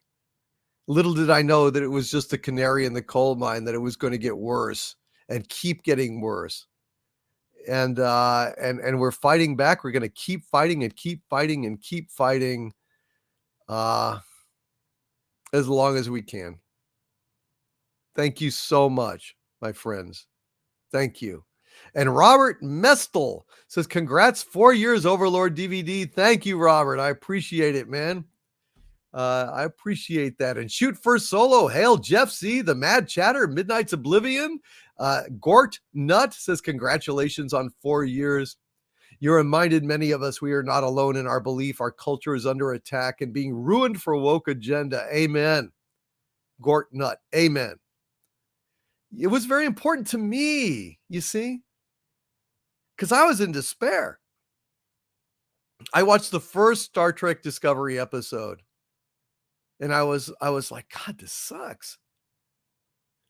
And then the second one, I was like, oh my God, what are they doing? This is all wrong. And then the third one, which blew my mind. And then by the fourth one, I was like, that's it. That's it. I've got to get off my ass. I've got to figure out how to do this YouTube thing. I had no idea that there was any way on YouTube to make anything like money. It had no money, wasn't in my mind. I figured eventually maybe you make some pocket change. I don't know. But the thing is, I didn't know about live streams. I didn't know about monetization. I didn't know anything. All I knew is that I had to get out there and I had to raise the alarm and I had to see if I was like fucking losing my mind. If I had dropped into a parallel universe, if I had lost, I mean, what the fuck had happened to the world? I couldn't believe it. I couldn't believe it. And so when you guys say, thank you, Overlord DVD, for giving us a voice, for letting us know that we're not alone, I thank you, because that's why I started the channel. That's what I cared about. And Dalek 451, God bless you, Dalek 451, who's got to go to bed. Don't worry about it, brother. Listen, thank you for all of your support. You're an arch villain and a pal, and you've just been you're just a damn good friend, Dalek 451. And Mr. Z here, the incredibly kind and generous Mr. Z, has posted a $9.99 super chat for you, brother. He says, this one's on behalf of Dalek 451. Cheers, mate. See, Dalek 451. You see what a great bunch of folks these are. You're not alone, Dalek 451. I'm not alone. None of us are alone.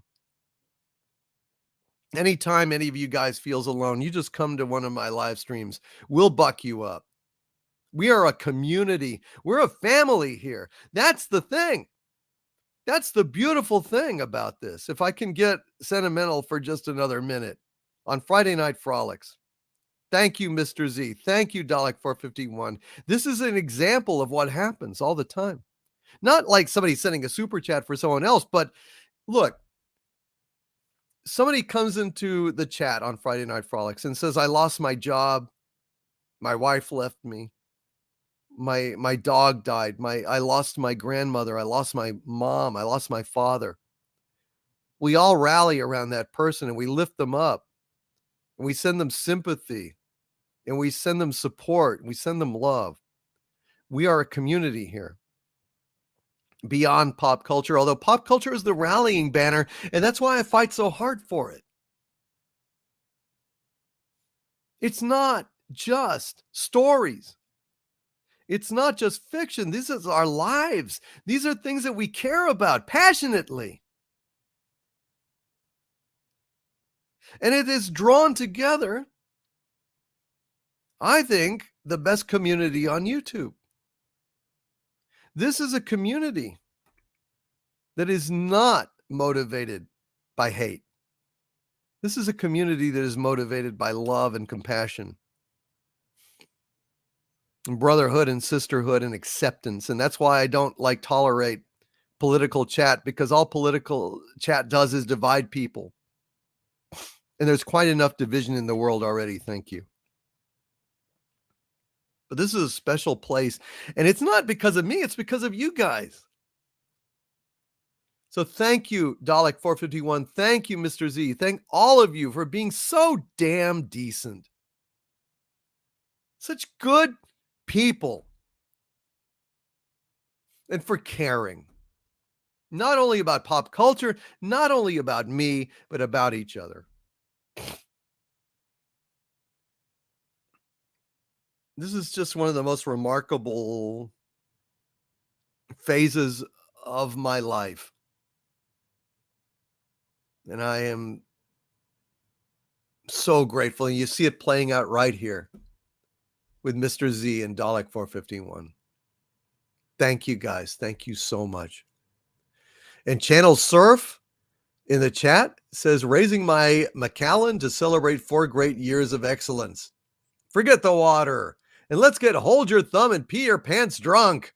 Cheers, my liege. Cheers, Channel Surf. I'll drink to that. Cheers.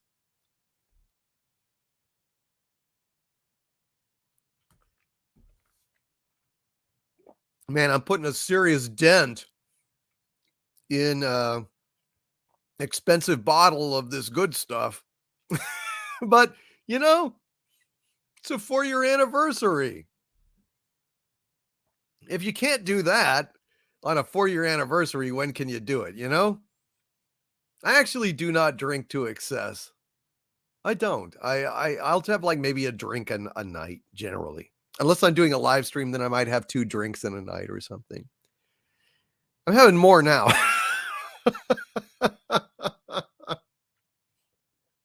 But I tell you, I'm putting a big dent in this glass of Lagavulin 16, which is not cheap hooch. I opened a bottle of the good stuff to celebrate tonight. Okay. I don't indulge like this normally. And I tell you, thanks to your generosity, I'll be able to replace this bottle and not feel the pain. So thank you. Lagavulin 16. I will type it in the chat here if I can still type.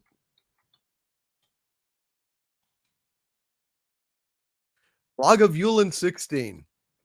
It is 16-year scotch. And it's surprisingly affordable, oddly enough. I mean, it really is. Sandra Feliciano, how big are those glasses? Oh, I'm not being like a pig. I respect Lagavulin 16. So I've got it is called the Glencairn glass. It is specifically a glass for aficionados of fine scotch and whiskey. It is shaped in such a way to enhance the flavor because it channels the scent, the bouquet of the scotch up to your nose before you drink it, and it just enhances the flavor. These are not huge glasses, so no, I'm not like swilling it like some rowdy Saturday night sailor chugging back beer. But normally I would have maybe 1 or 2 of these, and I think I've had like 4 or 5. So just letting you guys know. And Dixon Cider says, if you run out, you should still have some Kraken you left. I do. I love Kraken. But the thing about the Kraken is, Dixon Cider, I can't drink it at night because, it's got coffee in it. And, oh my God, if I drink that, Doomcock is up for the next 3 days. This late, So I have to be careful. So Good King says, Karen glass. No. See? Karen glass. It is a Glencairn glass. Glencairn. Not Karen. Not Karen. But still, shoot. Let's go ahead and do a little bit that I do on Friday Night Frolics. It's a little song that I do called What Do We Do to Offend a Karen? I think you guys will enjoy this song. I don't generally sing songs on Sundays or these things, but I think you guys will enjoy this one. So I'm going to do it just for you. Here it is. What shall we do to offend a Karen? Well, what shall we do to offend a Karen? What shall we do to offend a Karen? What shall we do to offend a Karen? Just to push her buttons. Way, hey, let's piss off Karen. Way, hey, let's piss off Karen. Way, hey, let's piss off Karen. Make her bunch her panties. Bag her groceries in a single bag. Bag her groceries in a single bag. When she complains, tell her, shut up, you hag. That'll bunch her panties. Way, hey, went back for Karen. Way, hey, went back for Karen. Way, hey, went back for Karen, make her bunch her panties. Laugh when she has to speak to the manager. Laugh when she has to speak to the manager. Laugh when she has to speak to the manager. Tell her you don't work there. Way, hey, you do not work there. Way, hey, you do not work there. Way, hey, you just came in there just to bunch her panties. Tell her that her credit card's rejected. Tell her that her credit card's rejected. Tell her that her credit card's rejected. Have to cut it up now. Way, hey, cut Karen's card up. Way, hey, cut Karen's card up. Way, hey, cut Karen's card up. Throw away the pieces. Tell her that her tan looks kinda orange. Tell her that her tan looks kinda orange. Tell her that her tan looks kinda orange and she needs to lose weight. Way, hey, she needs to lose weight. Way, hey, she needs to lose weight. Way, hey, she needs to lose weight and she's kind of orange. Now, Sorry. Tell her that those pants make her ass look fat. Tell her that those pants make her ass look fat. Tell her that those pants make her ass look fat. Hefty orange Karen. Way, hey, let's mock her outfit. Way, hey, let's mock her outfit. Way, hey, let's mock her outfit. That'll bunch her panties. Tell her that her purse is out of date. Tell her that her purse is out of date. Tell her that her purse is out of date. Please, bitch, it's so 90s. Way, hey, her purse is retro. Way, hey, her purse is retro. Way, hey, her purse is bad and it does not go with orange. Tell her that her Gucci shoes are knockoffs. Tell her that her Gucci shoes are knockoffs. Tell her that her Gucci shoes are knockoffs made by kids in China. Way, hey, cheap Chinese labor. Way, hey, cheap Chinese labor. Way, hey, cheap Chinese labor made her Gucci knockoffs. Tell her that her husband's in the closet. Tell her that her husband's in the closet. Tell her that her husband's in the closet and he is a catcher. Way, hey, he's not a pitcher. Way, hey, he is a catcher. Way, hey, he's pretty gay and he wears her Gucci knockoffs. Tell her to go make you a nice ham sandwich. Tell her to go make you a nice ham sandwich. Tell her to go make you a nice ham sandwich and to cut the crust off. Way, hey, go cut the crust off. Way, hey, go cut the crust off. Way, hey, go cut the crust off and don't forget my beer, hun. That's what we do to offend a Karen. That's what we do to offend a Karen. That's what we do to offend a Karen. Make her bunch her panties. The Karen song. What do we do to offend a Karen? Here on my 4-year anniversary, just for your amusement. It's good stuff. People like it. They like mocking the Karens. They do. They do. I can't blame them. Kathleen Morrison with a $10 super chat. Thank you so much, Kathleen Morrison, you dear, dear lady. I'll take you home again, Kathleen, with a $10 super chat. She says, thank you for bringing a ray of hope during the darkest times during lockdown with your frolics and videos. Happy anniversary. Thank you, Kathleen. Happy anniversary to you, my dear. Happy anniversary to all of you because it's our anniversary. It's all of our anniversary. It is all of our anniversary. And Channel Surf says, thanks and heart the Karen song. Thank you, guys. Thank you. Y'all enjoying the comedy song? I got a lot of these comedy songs. And yeah, here is just one more. This is one that a lot of folks love because it's a revival song. It's a tent revival song, folks. And I want you to put your hands together. I want you to put your hands together and listen to Reverend Doomcock. Because we're going to go ahead, we're going to get together, and we're going to raise our voices to the Lord. I say we're going to raise our voices to the Lord, and we're going to go ahead, and we're going to gather under the tent, and we're going to go ahead and praise what we love, namely that old time Star Trek.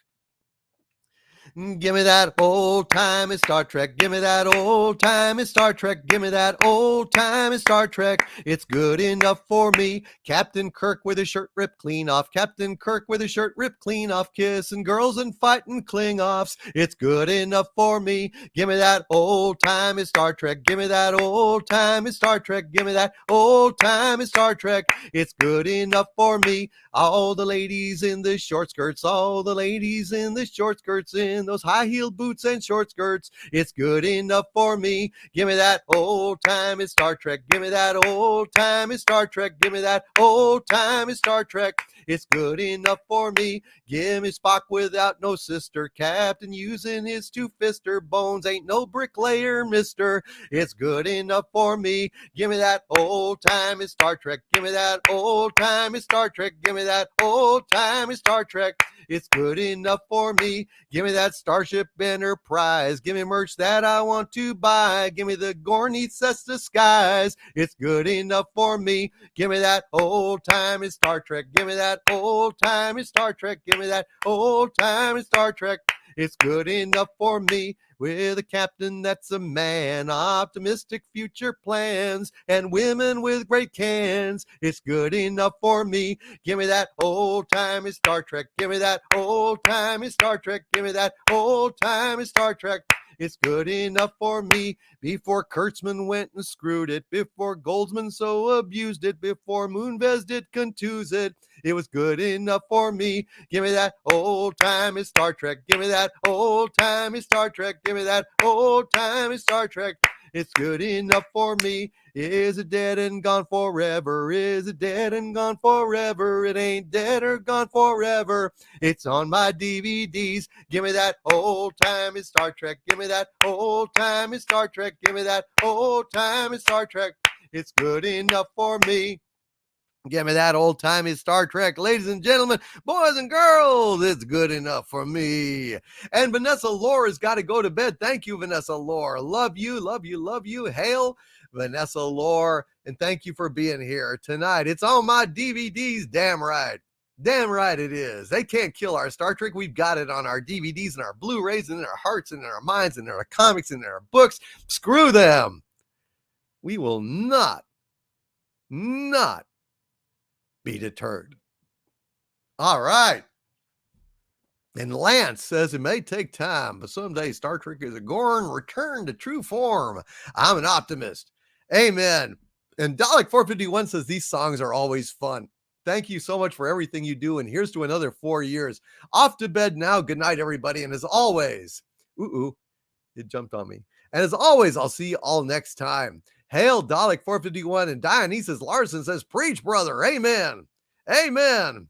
And Mr. Z says, I'm literally crying. This is awesome. Give me the Spock without no sister. Amen. Captain using his two-fister. It's good enough for me. Damn right. Oh dear, oh dear, oh dear. All righty, let's get back to it, shall we?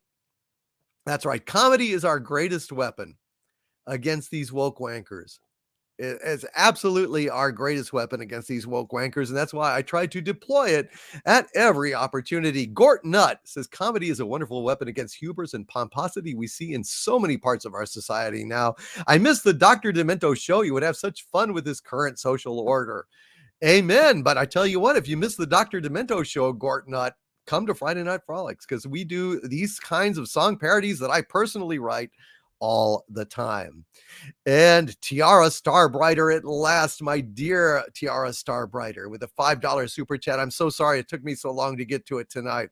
Tiara says to DVD, advice to stop those temperature lights on the Doommobile. Stop packing on so many frickin' lasers. Put them on sharks' heads instead. You're right. You're right. Basically, my car looks like a porcupine now. It has so many spines that are laser barrels. It's just crazy. What can I do? Thank you, Kathleen. I appreciate that. And thank you for Tiara Starbrighter, excuse me, Tiara. Thank you very much for that. And I will take your advice, dear lady. Thank you, my dear Tiara Starbrighter. And I'm sorry again that it took me so long to get to this. And yes, Muzzle Velocity. Don't forget the tributes to Tom Lehrer. I love Tom Lehrer. I think somebody requested a Tom Lehrer song coming up here, which I will be very happy to sing for you guys. Thank you, Tiara Starbrighter. Hail to you. And thank you so much for being here tonight and every night, really. And Lucas Bachman, my dear friend Lucas Bachman, hail, sir. He says with a $20 super chat, I now watch reaction videos. They watch some movie for the first time and realize our classics are awesome. One woman, popcorn in bed, nearly went into shock at Alien. Wonder if there's a market for 100th view reactions. Well, at patreon.com/doomcock, I actually have done reaction videos. I've done live reaction videos. I've done commentary, a lot of commentary videos. For example, I have live DVD commentary for the length of Blade Runner. I have a live DVD commentary for Star Trek II, Wrath of Khan, Star Trek V. I've got a live reaction video for, The Last Jedi. And yes, Forbidden Planet, one of my favorite movies of all time. I've got a live reaction video for the Blues Brothers, and these are things that you can play along with the movie and listen to me. It's just like a DVD commentary. You can listen to me talking about this stuff while you watch it. Hopefully not for the first time. Thank you, Lucas Bachman, man. I'd love to see that stuff. And Sandra Feliciano says those commentaries are wonderful. Thank you, Sandra. I've also got a commentary for the greatest movie of all time, Casablanca. It's there. It's there. Josiah Clinch with a $2 super chat. Thank you so much, my dear friend Josiah. Says, happy 4th. Thank you, Josiah Clinch. Hail to you, and I appreciate you being here and being my friend for these many years. Thank you, Josiah Clinch, who is the ruler of South Dakota, by the way, in case you didn't know. So if you're going around through South Dakota, you need his sufferance and his forbearance, for he is the ruler in that part of the world. And Grimlock Destroys 85 with a $10 super chat. Hailed. Grimlock Destroys 85 says, congrats, DC. Been listening to you for a little over 3 years. Didn't bother with YouTube until a coworker told me about your channel. Wow. I was upset with Star Wars and Star Trek. Now I don't miss your show. Thank you, Grimlock Destroys 85. That is a great honor, sir. And I thank you for it. I thank you for your support. I thank you for being here tonight with us all on this special 4-year anniversary live stream. I can't tell you what it means to me, guys. Thank you. And hail Dixon Cider, who is still out there and still my dear friend. Dixon Cider owes me a steak dinner and one I will collect someday, Dixon Cider. One I will collect someday. God bless you, Dixon Cider. You've been a good friend to me. And Nicholas Horton with a 5-pound super chat. Talk about great people. Nicholas Horton says, you're right about Kurtzman Trek. They should change it to Star Shit, because it is. That's a tweet I sent out last night after I watched the trailer to Star Trek Discovery Season 4. I just threw up my hands and I just sent out a tweet and said, can we just be honest and just change the name of the franchise to Star Shit? Can we just do that? Let's be honest. It seems to have struck a nerve. Hail Nicholas Horton. From now on, we should just call it Star Shit. Shit Trek also works, but Star Shit. It's just why even be elegant? Let's just call it what it is. It's just shit. It really is. It's just plain shit. Thank you, Nicholas Horton. I appreciate that. And Mayor McCheese has got a slice of pie super sticker in the chat. Thank you very much, Mayor McCheese. Appreciate you, sir. It looks delicious. And Narat Anaximan Bear with a $10 super chat. Thank you so much, Narat Anaximan Bear. He says, Critters 1, Ghoulies 1, Gremlins 1, Attack of the Killer Tomatoes, Little Shop of Horrors. Which one, the musical or the original, Narat Anaximan Bear? Critters 2, Ghoulies 2, Attack of the Killer Tomatoes 2, Gremlins 2, and finally Ghoulies 3. Wow, what a list. Hail Narat Anaximan Bear. Thank you, sir. Thank you. Appreciate that. And Beth Arstead says, man, if anything would ever manage to get me on Twitter, it would be Overlord DVD. You probably want to steer clear of Twitter. It's very, very, very toxic. It's very upsetting. I saw something 2 days ago on Twitter that will probably scar me for life. I don't even want to talk about it, but I saw something that made me so sad. I just burst into tears. It was so awful. It's one of the worst things I've ever seen in my life. Just in my feed. Didn't ask for it. It was so sad. It just it crushed a little bit of my spirit. I don't even want to talk about it. Don't ask me what it is. I won't tell you. I don't want to talk about it. I want to think about it. But that's the kind of shit that you get exposed to on Twitter. It had nothing to do with me. It wasn't anything to do with my channel. It wasn't anything to do or directed at me. It was just something I saw. Just something incidental that was so awful. Like, I literally could not stand it. So that's Twitter, folks. That's Twitter. Good night, Michael Beacom. God bless you, brother. Thank you for being here tonight. And yes, Stellar Heather, I don't even look at the feed anymore. That's wise, because it is horrible. It is horrible. I mostly look at my DMs and I'll post things that people need to know. Occasionally, it's important to keep track of, story ideas and videos I need to make. But my God, it's some real ugliness on Twitter. Real ugliness on Twitter. So I would advise people not to go. If I was off, if I could just get rid of Twitter, and but it's necessary for my channel for a lot of reasons. But yeah, it's there's some truly horrible shit there. Truly horrible shit. Sufer family says never been on Twitter and never will be. Good for you. You're smart. Good night, Dixon Cider. Hail to you, my friend. Thank you for being here tonight. And Mr. Z, who's been a channel member of mine at the exalted, elevated archvillain level for 10 months now, says, awesome horror list to your guest. And props to you and everyone else. Of course, your buddy loves Captain America, the First Avenger. Same director as Rocketeer. Great job to all. Thank you, Mr. Z. I'm glad you liked that. I'll go ahead and give you all another list here very soon. But Mr. Z also sent a really incredibly generous $99.99 super chat. Thank you so very much, Mr. Z. And Mr. Z says, wishing you a happy anniversary and a great night. Enjoy it. It's well deserved. Thank you for your hard work and everything you do to entertain us, from picking up our spirits after Picard, etc., to enduring all the SJW slings and arrows in stride. Hashtag 4 more years of Doomcock. Thank you, Mr. Z. Thank you very much, my friend. Deeply, deeply appreciate it.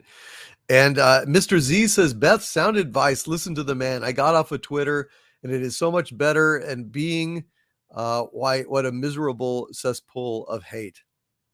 It really is, and you never know what you'll be exposed to, what you'll have ambush you in your feed that will ruin your day, and could ruin more than your day.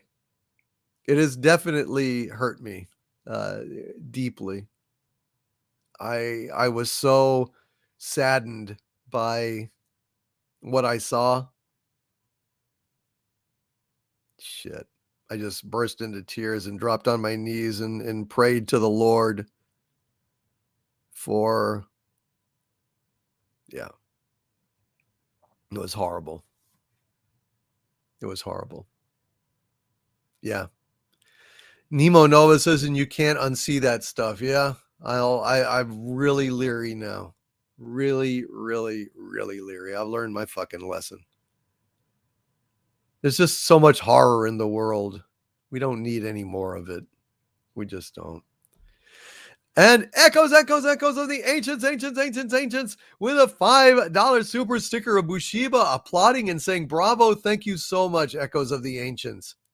Thank you so very much, Echoes of the Ancients, for that super sticker and for everything, for your friendship, for all of the wonderful gifts that you've sent me and all of your support. Thank you so much, dear Echoes of the Ancients. And Oliver Klossoff with a $5 super chat. Thank you so much, Oliver Klossoff, who says, for Cameron, Barbara Eden or Elizabeth Montgomery? Debate continues in Hot Babes. Well, for my part, Oliver Klossoff, it's Barbara Eden. It's absolutely Barbara Eden. When I was a little kid, I clipped a newspaper picture of I Dream of Jeannie. It was in the newspaper. and I put it in my little plastic wallet. So I was always a toxic male, even when I was a toxic wee male. And I loved Jeannie. I loved Barbara Eden. Samantha never really did it for me. So in my opinion, it's Barbara Eden. And my God, she looks beautiful still to this day, even in her advanced years. And I love Elizabeth Montgomery. She's a great actress. I liked Samantha. I liked Bewitched. Watched it all the time. But for me, I Dream of Jeannie and Barbara Eden have endured. Whereas some Bewitched at this point, nah, I don't know. It's okay. It's all right. Doug 35 says there is no debate. Jeannie wins. Len Rod says, man, that's a tough call. Herc 130 says Elizabeth Montgomery was a total babe. Oh, she was. But Jeannie, for God's sakes, Jeannie. And oh my God, Shin Godzilla rises from the sea. He says, hail, Lord Doomcock. Sorry, I'm on so late, but I've been having a pretty acute sinus attack today, so I was out of it. Oh, that's okay, man. I'm sorry. Yeah, man, I tell you, I've had problems with allergies lately. I go out and my eyes sting, my nose gets all itchy, I sneeze. It just sucks, man. So believe me, Shin Godzilla, I sympathize, my friend, and I'm glad you're here. Better late than never.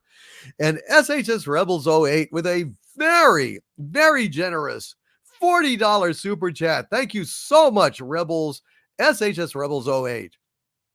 Very generous. Thank you, sir. And he says, congratulations on your 4-year anniversary on YouTube. Could you please sing Poisoning Pigeons in the Park by Tom Lehrer? Well, how can I turn down such generosity and a request like that? So yes, let's go ahead and sing Poisoning Pigeons in the Park, a Tom Lehrer classic. And Tom Lehrer is such a classy guy. He threw up his entire catalog of songs, some of the funniest songs ever written in the history of mankind, into the public domain. And here's how this one goes. It is in questionable taste. If you're a snowflake, you might want to avert your ears, but it is all just joking. I am an animal lover. I would never harm an animal willingly, no matter what. But this is a funny song. Spring is here, spring is here. Life is Skittles and life is beer. I think the loveliest time of the year is the spring. I do, don't you? Course you do. But there's one thing that makes spring complete for me and makes every Sunday a treat for me. All the world seems in tune on a spring afternoon when we're poisoning pigeons in the park. Every Sunday you'll see my sweetheart and me as we poison the pigeons in the park. When they see us coming, the birdies all try and hide, but they still go for peanuts when coated with cyanide.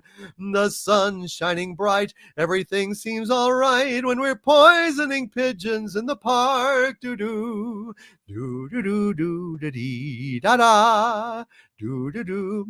We've gained notoriety and caused much anxiety in the Audubon Society with our games. They call it impiety and lack of propriety and quite a variety of unpleasant names, but it's not against any religion to want to dispose of a pigeon. So if Sunday you're free, why don't you come with me and we'll poison the pigeons in the park? And maybe we'll do in a squirrel or two while we're poisoning pigeons in the park. We'll murder them all amid laughter and merriment, except for the few we take home to experiment. My pulse will be strychnine with each drop of strychnine we feed to a pigeon. It just takes a smidgen to poison a pigeon in the park. poisoning pigeons in the park. Ladies and gentlemen, by request on this Sunday celebration. Thank you, SHS Rebels 08 and Larry with a $2 super chat. Thank you, Larry. Thank you, Larry. He says, rabbit chicken spam. Hell yes. Spam, spam. Lovely spam. Wonderful spam. Thank you, Larry. And Richard L with a $5 super chat. Thank you, Richard L. Says, John Carpenter's The Thing is the best sci-fi horror movie. First movie I watched with full director commentary, awesome special effects before CGI. Richard L., The Thing absolutely made my list of the top horror movies of all time.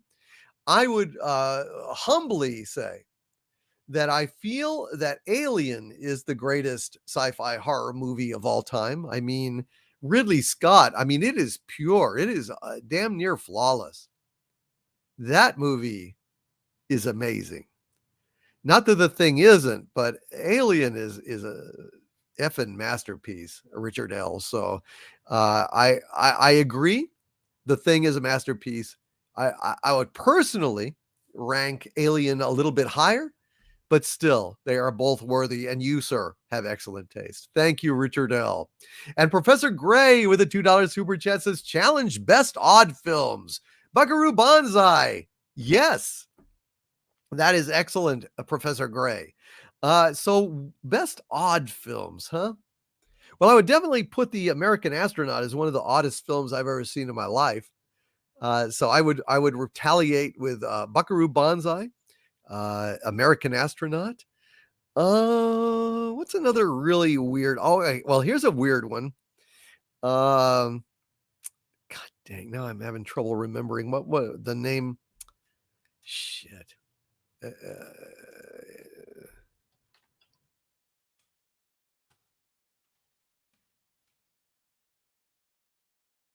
Greaser's Palace. Greaser's Palace is a 70s movie, and it is one of the most bizarre movies ever made. This is another one for you. Racerhead is an excellent one. Forbidden Zone, absolutely. Oingo, the Mystic Knights of Oingo Boingo. Repo Man, absolutely. Brazil, great choice. But I want to point out Greaser's Palace. Here. Greaser's Palace is ostensibly a Western, and it starts out with a guy named Jesse, who is, in this analogy, Jesus, parachuting out of the sky in a purple zoot suit. And he goes to this bar called Greaser's Palace that is basically run by Greaser, who is probably the devil. And they've got, and Jesse is going around touching people and saying, if you feel, you healed. And they get better.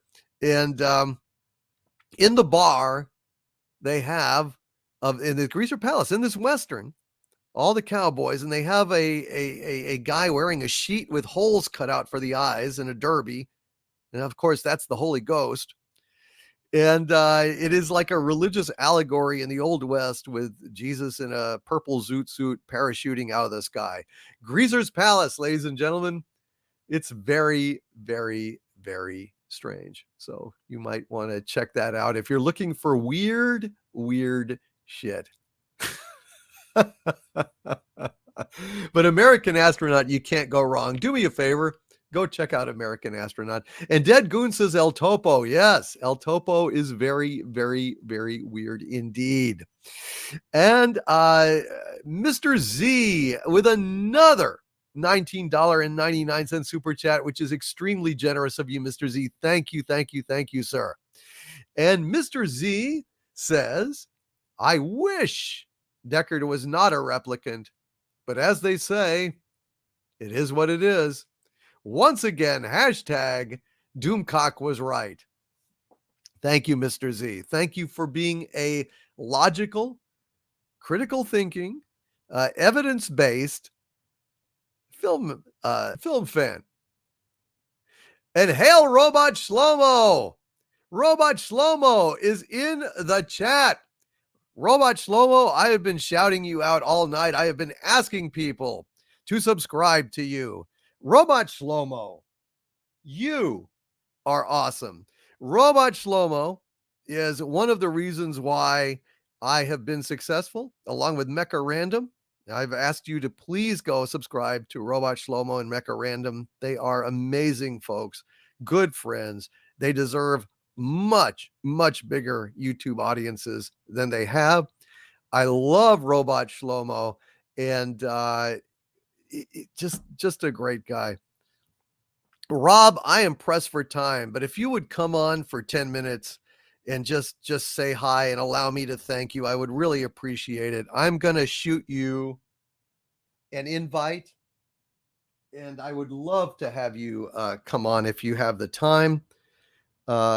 You are absolutely someone that I really love, and I'm going to go ahead and see if I can't shoot you this link here in Twitter.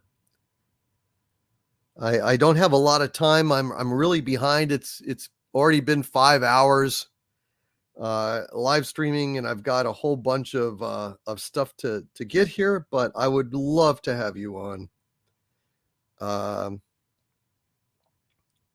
If I can copy this. Come on, man. Oh, come on. Don't do this to me, dude. I'm trying to highlight the, okay, there we go. Fumbling around here. All righty. Let me see.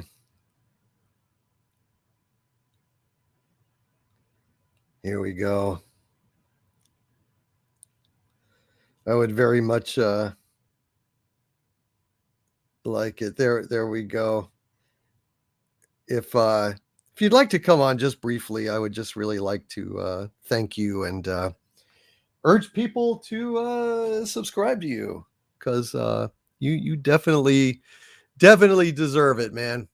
You definitely deserve it. Sandra, Beth Arstead has some super chats that I need to get to real quick. Let me go ahead and get to those, Beth. Thank you. Okay, let me pull this up real quick. And let's see if we can get this going. Hold on just a sec here. All right, Beth, I am looking. Beth Arstead with a $5 super chat. Thank you so much, Beth. Beth says, do you prefer Isla or Speyside Scotch? Single malt is assumed. Yes, single malt is always the best. I really love Isla scotches. In fact, it is my understanding that Lagavulin, yes, is a Isla single malt Scotch. So I really love the peatiness. I really love Isla Scotch. I think it's amazing. Thank you so much, Beth, for asking. Yes, I am I'm a man of, well, not wealth, but taste. Ooh, ooh. And I do like me some of that single malt Scotch. And Beth Arstead sent me that $10 super sticker of the lemon dancing around and celebrating, and it's amazing. Thank you, Beth Arstead. And let me see, Beth, if I can find your other super chat here. Yes, Beth Arstead with a $5 super chat. Thank you, Beth. Says, hey, Harvey. Oh no, what did I do to you? Michelle O'Rourke has a joke for you. Oh, for God's sakes. What do you call a Karen that won't shut up? I don't know. Noise pollution. Hail to Michelle O'Rourke. And thank you, Beth Arstead, for being such a good sport and helping her to get our attention and get her wacky joke into the chat. Thank you very much, Beth Arstead. You're a good egg for such a cornball. You are a good egg for such a cornball. That is a very, very high praise from Harvard J. Cthulhu. Very high praise from Harvard J. Cthulhu. Well, and we have a very special guest here, ladies and gentlemen.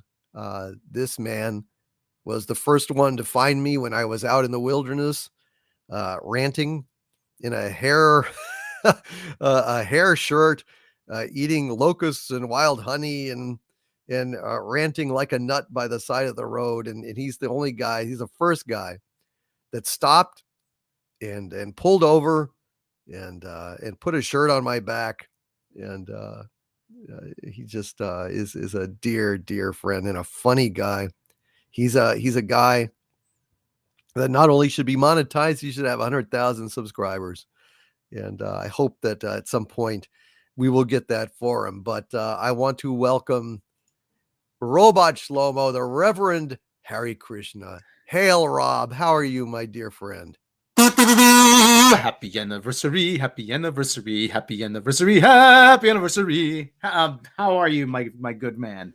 Yeah, I am hanging in. I'm much better just hearing your voice and seeing you. Yeah. I really am so grateful on this 4-year anniversary. Well, I'm grateful that you invited me on. I really am. I mean, of course.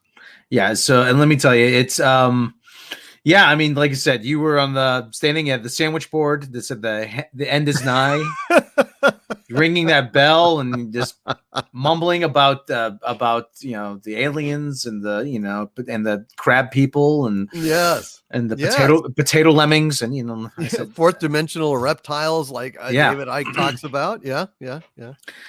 But yeah, it's been a while. 4 years, man. I'm telling you, it really has been. It has been, and I was telling everyone to subscribe to you. I was telling everyone that you are criminally undersubscribed, but and you and Mecha Random both are great YouTubers that for whatever reason. Well, thank you. You are. I mean, yeah. The only reason that you are not have a huge channel right now is because you were devoting so much time to Midnight's Edge, but now you are focused on your own channel, and we need to get your watch hours up. We need to get you more subscribers, and I really want to help with that if I can. Well, I'm sort of in my still playing the cavern phase. That's that's the way I like to look at it. So hey, the Beatles had to do it. It's good enough for them. It's good enough for any of us. But man, you really are just such a great friend. And Patrick Mousson says Robot Shlomo just got a new subscriber and thanks for the link. Thank you. Please, Wrenches, please put those links in the chat for them. I've been shouting you out for a couple of hours now. Oh, jeez, thank you. Yeah, I was watching a movie and somebody popped. I just decided to check my Twitter messages, and it's who was it? Polaris Sucks said, "Yeah, Doomcock's been shouting out all night." I'm like, oh darn, why am I only seeing this now? So well, it's busy, and Twitter is a vast wasteland. So better to try and stay off of it, but. And I sent you a DM just letting you know I was going to do that, and also telling you that we definitely need to make a few videos together for your channel so that maybe we can drive some traffic, get your watch hours up, get you monetized, and get you kind of growing and off to a good start, brother. Like whether it's a YouTube channel or a tumor, the keyword is growth. So I mean,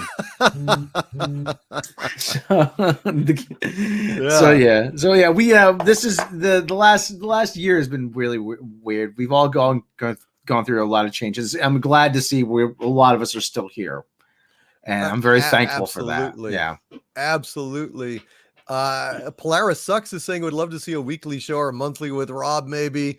It's Baron Orman tags says Robot Shlomo signed up, brother. Looking forward to watching your channel. Oh, thank you. Thank you. Yeah, I just got text. Mecha Random actually says he says thank you. She says thank you too. So well, she is most deserving, and it deserves way more subs and views.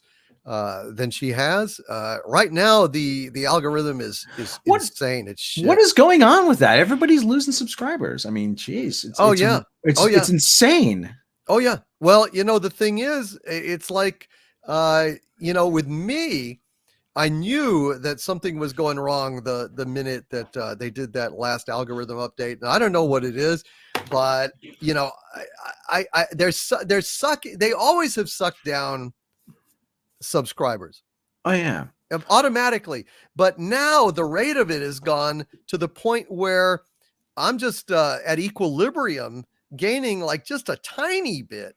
But it's like I'll never forget one evening after like weeks of subs just getting sucked down. Suddenly, boom! In like about 2 hours, I had 400 subs. It just flooded in, and then it stopped, and then they started taking them all away again. Yeah, I was watching a documentary. It's kind of like Wall Street. They have these very complex like financial derivatives, and as soon as somebody figures it out, how it works, they change it, and then they hire the guy who figured it out. It's bizarre. It really is. Rather than let people discover things organically and everybody share, they'd rather be the arbiters of what you use your free time to watch, which is kind of insane if you think about it. It is. And I just want to point out, Rob Carla Burton says, okay, subscribe to Robot Shlomo. Thank you, Carla Burton. Eric C. subbed. Jay Chimpansky just subbed. So mission Robot Shlomo recruiting is working. Yeah, my Robotniks are actually gatherings. Outstanding. But yeah. I'm trying different things on my channel. Like there's sometimes I'll do what's called, because I'm a musician. I do what's called Gibson Demo Shop Tuesday or Thursday, where I just look on Reverb. I just shop for guitars on Reverb, and then I'll do funny songs and I'll do movie reviews and live. Yeah, nice. it's I like to throw a mix of different things in there. So yeah. I've always been punished for that. I've always been punished. Anytime I do anything that is the slightest bit innovative or different, I get punished. Like I did that Star Wars Lament song that I wrote and recorded with music, and it's shit. I spent like a 30-minute video about Deckard as a replicant, like meticulously building it, and that was like a terrible video that didn't do anything. And anytime you try anything new and innovative, YouTube hates that. They want the same thing over and over again. Repetition, consistency. I mean, it's like I said, it doesn't really reward creativity. It rewards repetitiveness. Kind of like, remember that Bart Simpson thing? Repetitiveness is my job. It's my job. My job is repetitiveness. Yeah. I didn't do it. So, and it's just, but man, we'll just muddle through. You will find your way, and in the meantime, we'll just try and keep funneling people towards you, and getting your watch hours up so you can get monetized. I mean, where are you on watch hours now? How far do we need? I'm at about 3,300 watch hours. And you need 4,000. And you need 4,000. Yeah, I'm not sure when it resets or whatever, but we're creeping up there. We're getting close.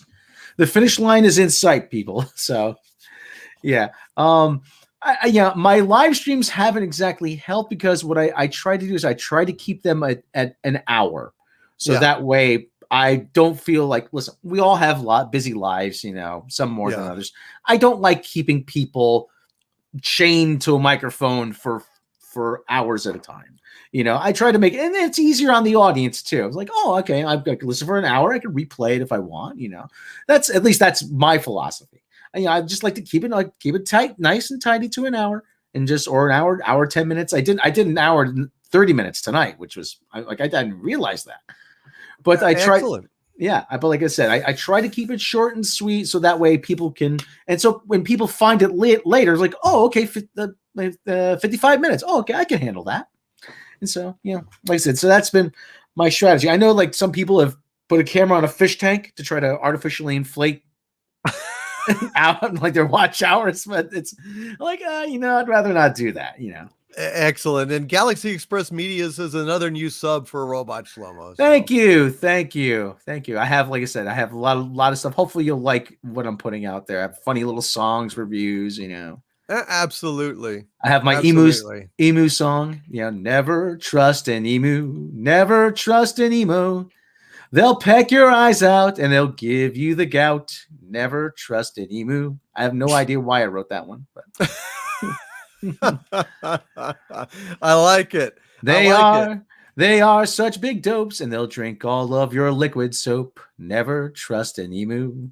So, universal truths crafted into palatable songs. I love it. And Andy Masterson in the chat says, "I am not subscribing to Robot Shlomo because I'm already subscribed." Thank you. LOL. Thank you. See, I feel like a preacher or something, just like converting people, I'm delighted to assist you in that, Rob, and I just want to say I want to thank you so much for your help and your friendship and everything. And, let me tell you, I always say this whenever you thank me. Listen, you want to heap praise upon me, by all means. Like I said, my ego needs the boost, believe me. But I always say you were gonna explode. It was just a matter of time. That's all. I really do feel if it wasn't gonna be me, it was gonna be somebody else who's gonna find you. Well, I thank you, man, from the bottom of my heart. That's no problem. We will collaborate on something. I have to brainstorm and find, as you could smell the smoke all the way from the center of the earth whenever I do any serious thinking. Hey, I can hear it down here. I think, there's Rob. Rob. The gears are grinding away, Outstanding, dude. Well, let's make it happen. Absolutely, for sure. And we'll do some like good 20-minute videos. I mean, that's not excessive, and we'll just talk about whatever pop culture thing you want to talk about or something, and pop it up there and tweet it out, and I'll send it out to my channel members and get you some good views. I mean, with any luck, God willing, we'll get that 4,000 threshold and get you monetized, man, because you definitely deserve it. Mm-hmm. Like I said, it's been a crazy year for everybody. So I'm glad that you're still going. I'm still going here, and I'm glad we're all safe. As we're coming out of the woods, and so we can we could all make 2022 a much better experience for all of us. Amen. Amen. And I thank you so much for everything, Rob. We'll be in touch. And hey, I still get Australia, right? I mean, that's no, we've talked about it. Talked about it. You're Lex Luthor. Yeah, right? And I have Australia. Exactly. You're Lex Luthor. You deserve it, and I just want to thank you from the bottom of my heart. Yeah. Actually, there's been an addendum. I have to establish the Australian Commission on Topless Beach Hotness. And one of my viewers, Morbid Fury, he's going to head that commission when I take over Australia. So. That's fair. You can divide it up and govern it any way you want to. It's perfectly fine. Just be nice to my friend Tyron Beard, who is in Australia. It would be nice to make him viceroy or something over there. He will actually be the man on the ground. We have who is the inspector for the Australian Commission on Topless Beach Hotness. So we got he's gonna have a nice cushy position all lined up for him. I love it. I wish they could all be Australian girls, as the Beach Boys didn't sing but should have. Thank you, brother, for popping in. Please, not a problem. Please give my regards to Mecca, and please, folks, subscribe to Mecca, subscribe to Rob. Two great YouTubers that just are not getting the break from the algorithms or whatever. It's just a disgrace. Okay. Your Eminence, thank you. And everybody, thank you very much for having me. Happy anniversary to you. And here's to many, many more. Thank you, Rob. Thank you. I will be in touch, my friend. Let's make that happen. Okay. You got it. All right. Good night, everybody. Love you, brother. Take care. And Cardinal Sin says he got unsubscribed from you, but he resubbed. All right, as long as you can resub, that's important. That's important. Thank you, Rob. All right, take care, everybody. Have a good night. Good night, brother. Robot Shlomo, now I feel happy. You know, now I feel happy. It kind of completed things tonight. I really, really, really wanted to show those folks my affection, and I'm just really glad I got the chance. I'm so glad I got the chance. It means a lot to me. So thank you, Beth. I hopefully got all of your super chats. If I didn't, please let me know. But Beth, you are a dear, dear, dear friend, and I thank you so much for everything tonight. And all of you guys are awesome, and we're cranking. Shin Godzilla says, question, my liege, is Colossus from the Forbin Project evil? No, Colossus is not evil. Colossus is beyond good and evil. Colossus is simply doing what he thinks is best for mankind. You know, he's just thinks it's best for mankind, and he's using his power and will to inflict it on him. In the same way that I will use my will when I've conquered humanity to enforce my will. It doesn't mean I'm evil. I'm actually doing it for the good of mankind, to ensure that quality entertainment will not pass from the earth. And Tiger Stripes says, hail, Doomy. I say, hail, Tiger Stripes. And thank you for being here, Tiger Stripes. And Pleasant Valley Picker CA says, has been a fun evening, DC. Thank you, Pleasant Valley Picker CA. Jim Alaskis has subbed to Robot Shlomo. Thank you for doing that. Thank you. And Nemo Nova says, you do such good in the world. That's why you are so adored. Oh, thank you, Nemo Nova. Very kind of you. Y'all are going to choke me up here. You guys are going to choke me up here. And Baron Norman Tag says, we have llamas around me. Cuidado, it's a llamas. To quote Monty Python. And I'm just really, really glad that Captain Rob was able to pop in. It meant a lot. It meant a lot. And Big Daddy MRI says, good night, good sir. I have work tomorrow and have to be up early. Congratulations on 4 great years. Thank you for all you do for us. You are a great entertainer and a great man. Cheers. Thank you, Big Daddy MRI, for helping us out here tonight and doing such a great job as a wrench. I love you, man. Thank you for that. And the Mad Chatter says, you missed my super chat, Overlord DVD. No, I just haven't gotten to it yet, my friend. I definitely have not missed it, and I'm not quitting. I'm going on. I'm moving on. We're going to keep going as long as I can. If I drop, I drop. But gosh darn it, y'all are so kind to me. We're going on. We're going to keep having fun, hopefully. And actually, I'll look for it for you real quick, my friend. The Mad Chatter with a $10 super chat. Hail to the Mad Chatter, says, love you, dude. Have some money for nothing. Money for nothing and your chicks for free. That ain't working. That's the way you do it. Let me tell you, them guys ain't dumb. Maybe get a blister on your little finger. Maybe get a blister on your thumb. Hail to the Mad Chatter, and thank you for the money for nothing. Can I have some chicks for free? Thank you, Mad Chatter. See, I didn't miss you. You just were still further down the line, but I'm going to get going, man. I'm going to get going. This is what I get for having so many guests, but they were so delightful. I couldn't resist. I had to celebrate with them. They're such great people. Paul Tompkins with a £4.49 super chat. Thank you so much, Paul. It says, in my humble opinion, Dick's point in the Deckard a replicant question was the question. We need that question, not proof.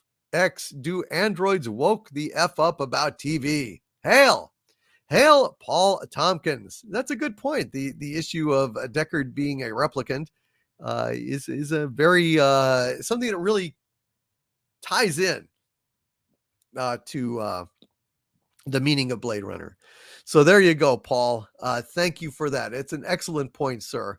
And I appreciate that. Luke Korolowitz Art with a $5 super chat. Thank you so much, Luke. Says, I am a vendor in Artists Alley at Motor City Comic Con for the first time next week. I draw sexy comic women. Any advice on surviving SJW attacks? Well, SJWs are generally too wimpy and pussy and dickless to attack. They'll come and sneer at you, and they'll come and say, like, yeah, you're so toxic. In which case, Luke, first of all, I wish you success over there. And I hope you sell a lot of beautiful women. What I would do is draw a beautiful woman, preferably really skimpy or naked, flipping the finger and snarling. And every time that an SJW comes and gives you shit, just flash them that. Don't even, just smile and flash them that. They'll hate it. They'll hate it. And the more explicit and sexy the woman is, the better. F them, F them, F them up their effing A's. Hail Luke Korolewski Art. Korolowitz, that what it would be. Luke Korolowitz Art. Congratulations on getting in Motor City Comic Con and the Artists Alley, and I hope that you sell a bunch of art. And the SSB candidates says, I wish I had money for super chats. Oh, thank you, SSB candidates. My friend, you've been so generous in the past. Do not worry. I deeply appreciate you just being here, man, and thank you so much for dropping in and saying hi. Deeply, deeply appreciated. And Kit Kat says, you won't drop if you've been drinking. You'll curl up like a cat and go to sleep. Well, that's true, but it'll be on my keyboard. And it'll probably make a big thunk, and you'll hear snoring. Galaxy Express Media says 4 more years for Overlord DVD. Sounds like a call for re-election. It does. So 4 more years of the Overlord DVD. You have earned it. Thank you, Galaxy Express Media. Thank you, my friend. I appreciate that. 4 more years. 4 more years. 4 more years. I like it. I like it. And Eugene Bird says shots fired with some flames and I Curious says, as a fellow artist, stand your ground and ignore them. Amen. Well said. Hail Acurus. Do not yield. Do not feel ashamed. In fact, flaunt it. Draw a woman and just flash it at them. When they come and they give you shit, tell with them. Just show it to them. Just show it to them and say, fuck you. In fact, she can be saying it. Just write it on there in a word balloon. Fuck you. Fuck you, snowflake. There you go. Now you know. Hail Dayhawk 666 says, I want Doom cookies. Doom cookies are delicious. I've gotten some Doom cookies from Sandra Feliciano from Stellar Heather. Sent me some Doom cookies with my own artwork on the frosting. I don't know how they did that. I think it was something on Zazzle. You'd have to ask Stellar Heather. She's a Zazzle master. It had my, it had winning the war on, without respect, we reject. Had my crest, had a picture of me. It was amazing. And Darjalen, the Fallout modder, says, happy anniversary, Doomcock. Thank you, Darjalen, the Fallout modder. And Cardinal Sin says, the book is called Do Androids Dream of Electric Sheep, FFS. True. Absolutely. And Sandra Felicio says it's a sugar transfer. Yes, from your cookies to my mouth. Hey-o! Oh, dear. I better keep drinking water.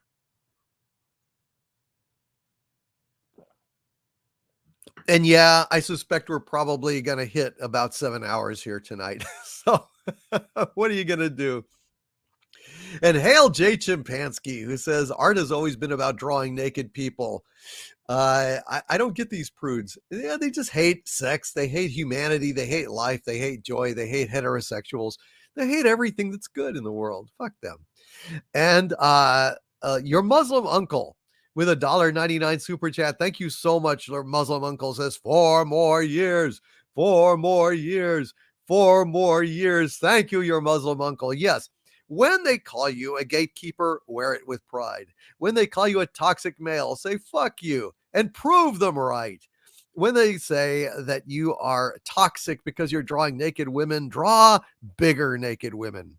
Draw it on bigger sheets. Add color, add detail, add pubic hair and nipple rings. Fuck them. Embrace it. Be yourself.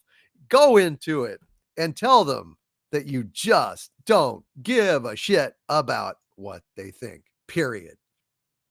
You just don't give a shit. And they'll just wander away. And if they attack you, well, defend yourself and get them arrested. Douchebag Kylo with a $1.99 super chat. Hail, douchebag Kylo, says Deckard isn't a replicant. He's a replican. Thank you, douchebag Kylo. You are quite right. He wasn't a replicant. He was a replican. Thank you, douchebag Kylo. And Latino Slant with a $5 super chat. Thank you so much, Polly. Hail, Polly. He says, happy anniversary, DC. Anthony Quinn and Peter O'Toole. And don't forget Omar Sharif in Lawrence of Arabia. Wow. It is absolutely fantastic. Absolutely fantastic, Latino Slant. And I'm glad that you like it. And Marco Antonio Checa Funke says, but isn't it better to just suggest by showing just a bit and leave the rest to imagination than to show everything at once? Not for the snowflakes. You want it to be as explicit and horrible and toxic as possible, and you just keep it face down. You keep it behind the desk. You don't show anyone until like a SJW content is, you're so toxic. You're toxic. How come you're sexualizing these women? It's disgusting. And then you go ahead and you raise this and you show it to them and they go, ah, and they run away. Ah, or they melt or whatever. Who gives a shit? Fuck them. It's SJW repellent to make it as strong and toxic as possible. Embrace the toxicity. That is my suggestion. He asked my opinion. I'm going to give my opinion. And Catzilla has got a super chat. I know you're going to bed, Catzilla, so let me get to your super chat here real quick, my friend. Hold on just a second. Can't let you go. Catzilla with a $19.99 super chat. Thank you very much, Catzilla, who says, happy 4th awesome versity, Doomcock. Thank you, Catzilla. Forbidden Planet is one of my all-time faves, too. I actually have a full-length commentary on Forbidden Planet on patreon.com/Doomcock. And I would, if you are a member of the Patreon, go check it out. It's one of my favorite movies as well.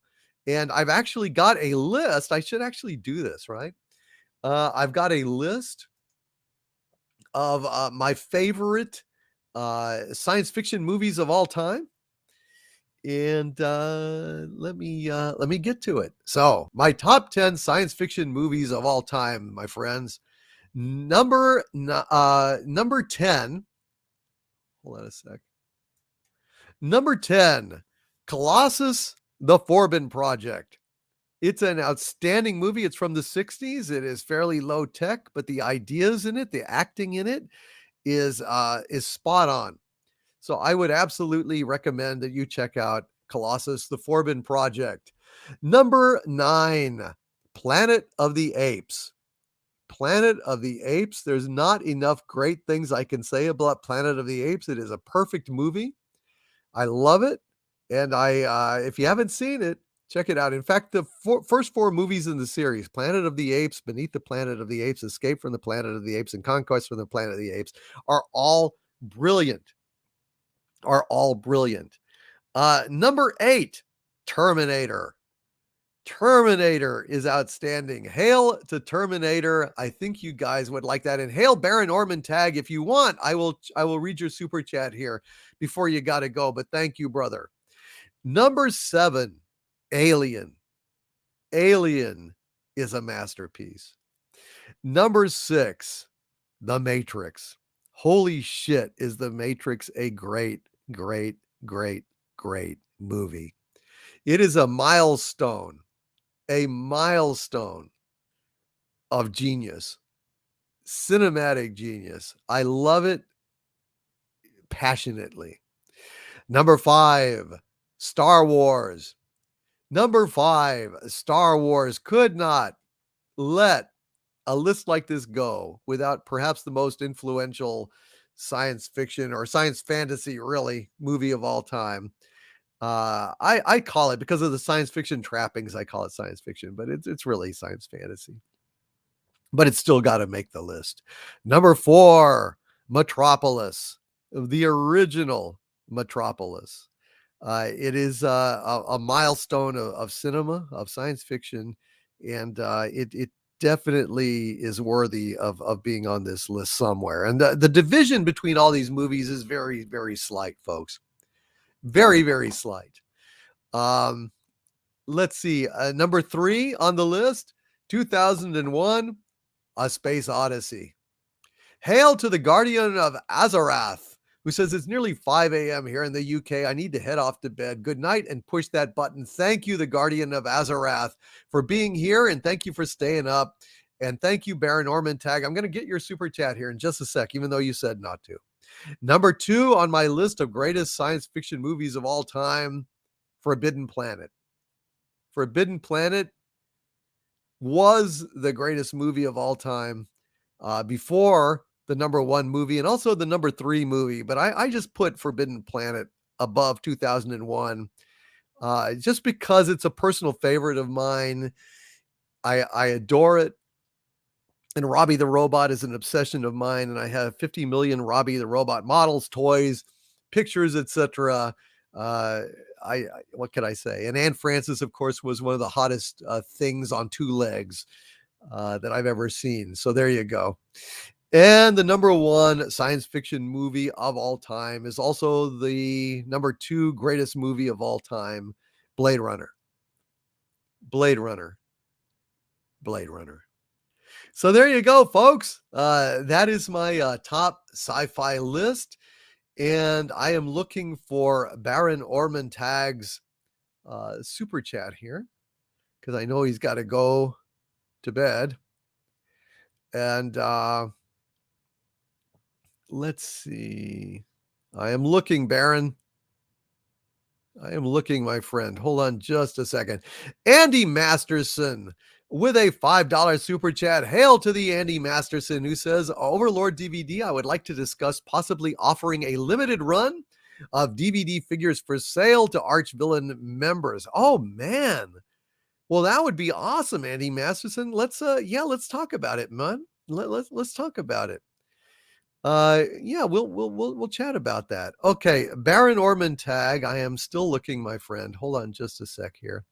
And Zebulon Pike with a $9.99 super chat. Thank you so much, Zebulon Pike, who says, Hail Doomcock. Happy 4th anniversary. Thank you, Zebulon Pike. Thank you for all you do for working to keep our Discord server up and alive, and just everything you do, man. You are awesome. Thank you so much, Zebulon Pike. And Agent Pepsi 1 with a $5 super chat. Thank you so much, Agent Pepsi 1. Says underrated movies. Number 1, Cat People from 1982. Agreed. Number 2, Star Trek 4. Yes. Number 3, Firefox. Amen. 24. Number 4, 2010. Number 5, A View to a Kill. Interesting choice. Number 6, Gone in 60 Seconds from 1973. And number 7, To Live and Die in LA. Yes, I just recently watched that, actually. Good taste, Agent Pepsi 1. Good taste. And Baron, I'm not... Shoot, I got kind of caught up here. Hold on just a sec, Baron. I'm not sure... I had to refresh the screen. Let's see if it shows up now. Baron Ormantag with a $10 super chat. Thank you, Baron. Says 4 years is a great start. Don't let the twits of twatter let you down. You are the real human being that is leading the good fight. Always with you, my liege. Let Harvey loose on the twatters. Oh yes, let's let Harvey loose on the twanners. You sound kind of happy on that, Harvey. I've been really well behaved tonight, haven't I, Doomcock? Yeah, why do you say it like that? I don't know. Maybe it's time for me to be naughty. What are you talking about? What are you No!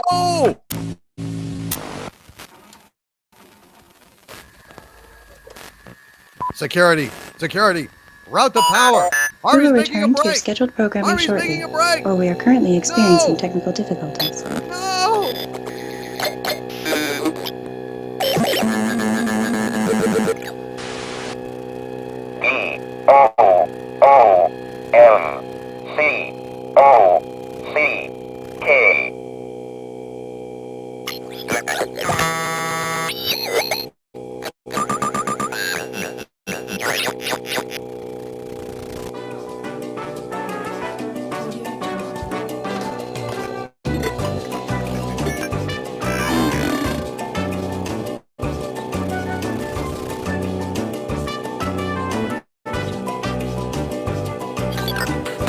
Out! Happy anniversary! No!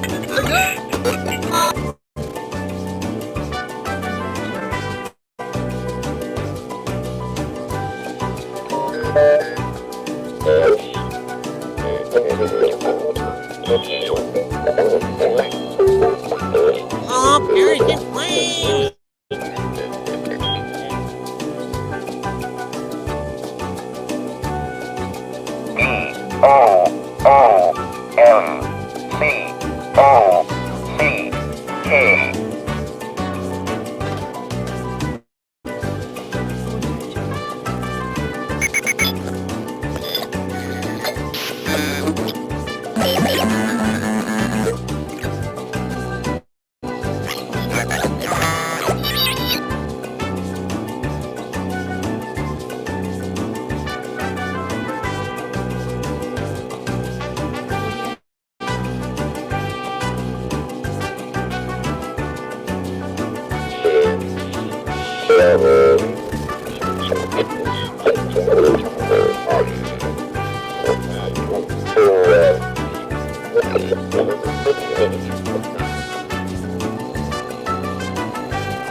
We will return to your scheduled programming shortly, or we are currently experiencing technical difficulties.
I believe that he has been contained. Damn you, Doomcock! I thought I would lull you into a sense of false security. I almost got out. Oh my God. Oh my God. Thank you, Thomas M., for sending more power. Oh my God. Brian Yoder said reverse the polarity. Yes. Ultimately, that is what happened. And Baron Ormontag was beaming power from his flagship in orbit, and that helped. Inverse phasing. Yes, Rob Altus. We had to use all our tricks. Harvey Cthulhu is getting worse and worse and worse. Whew. Oh my God. That was scary. Our 4th anniversary was almost our last, but thank God we have prevailed. Thank God we have prevailed. Kit Kat says, how did La Cucaracha get involved in all of this? Let me tell you something, Kit Kat. La Cucaracha is the least of the madness that you can expect if Harvey Cthulhu takes over the world.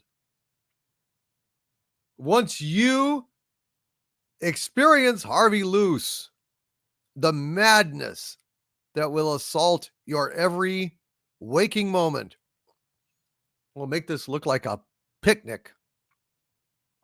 We are here, folks. Good night, Baron Ormontag, and thank you very much for that super chat, my dear friend. Woo! We are all lucky to be alive, my friends. We are all very, very lucky to be alive. Let's go on with the show. Woo! Man, that was scary, wasn't it? Did y'all get freaked out? I got freaked out. Oh, my dear God. That was frightening. And WG with a $50 super chat. Thank you so much, WG, who says, in Xanadu, did Doomcock a stately pop culture dome decree, where Harvey, the sacred defiler, dwells in caverns measureless to man, down to a sunless sea. Just a silly adaptation of Coleridge's Kubla Khan to celebrate your 4 years online. Hail! I wouldn't say that that was silly. I would say that that was outstanding. And I want to thank you for that incredibly generous $50 super chat. Thank you so very much, WG. That was, man, that was outstanding, man. I appreciate your support. I appreciate your generosity and your friendship. Hail, WG. Thank you, sir. Thank you very, very much for that. And let's see. I'm trying to get back to where I was before all this madness basically assaulted my sanity. Nicholas Horton with a £5 super chat. Thank you so much, Nicholas Horton. Says, I know you probably won't watch it, but the upcoming CG animated Blade Runner Black Lotus premieres weekly on Crunchyroll in November. No, I would watch that, Nicholas Horton. I don't think that that's going to mess with my headcanon too much. No, I would love to see that. Thank you. Keep me updated on that, would you, Nicholas? Because I really absolutely need to check that. And Galaxy Express Media says we need Beth Arstead to handle Harvey. She does seem to, that beauty does seem to calm the savage beast. Hey, screw you. I almost made it and you will all perish in flames eventually. But happy anniversary. Thank you, Harvey. And Carla Burton says, I don't get scared. I love that wee break. You guys don't understand how serious this was. You're just going and saying, I can go to the kitchen and get some booze, or I can take a wee break or something. But no, man, I was fighting for my life here. I was fighting for all of our lives. But anyway, y'all don't have to worry about that. It looks like we prevailed. But yes, Nicholas Horton, I didn't know anything about this. I want to see it. So please keep on me and let me know when it's out, because I definitely would like to see that. I think it would be a fascinating thing to check out if it's well done. If it's well done. And let me see. Uh-oh.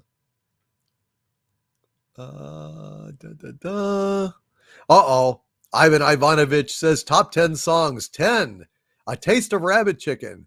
9, Tijuana Rabbit Chicken. 8, The Rabbit Chicken Elo. 7, Mexican Rabbit Chicken Shuffle. 6, Tangerine Rabbit Chicken. Thank you, Ivan Ivanovich. And hail Cam Cleet, who says, if I go out with a glass of scotch in my hand, I'll think it ahead of the game. Harvey needs a scotch to know it's not all worth destroying. Scotch button is better than end of world button. Well, I guess I would consider that point. And WG says, great work, sir, and you're most welcome. Thank you, WG. I appreciate that, sir. You've been very kind to me and supportive of me all these years, and I'm just grateful. I'm very grateful to you. And Nicholas Horton says that Blade Runner CG animated series, the sub will be on Crunchyroll, while the English dub premieres on Adult Swim Toonami. Well, please, when it comes close, send me a reminder so I can go ahead and subscribe to that. Sandra Feliciano says Dixon Cider has one more super chat and needs to go. Well, I want to go ahead and take care of my friend Dixon Cider then. Hold on just a sec. Let me see if I can find it real fast.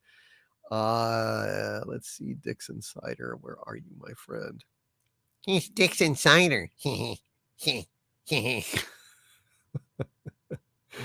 Oh my God. Dixon Cider, where are you, sir? Where is Dixon Cider? Where'd he go? I'm looking, Dixon Cider. I have to keep moving here. For the hour is getting late, but if I can find it, my friend. Dixon Cider with a $5 super chat. Thank you, Dixon Cider. It says top movies for me. Christine, great movie. Little Shop of Horrors. Is it the musical by Frank Oz or the original Little Shop of Horrors? Dixon Cider. Blues Brothers. Amen. I love Blues Brothers. Aliens. I love Aliens, Dixon Cider.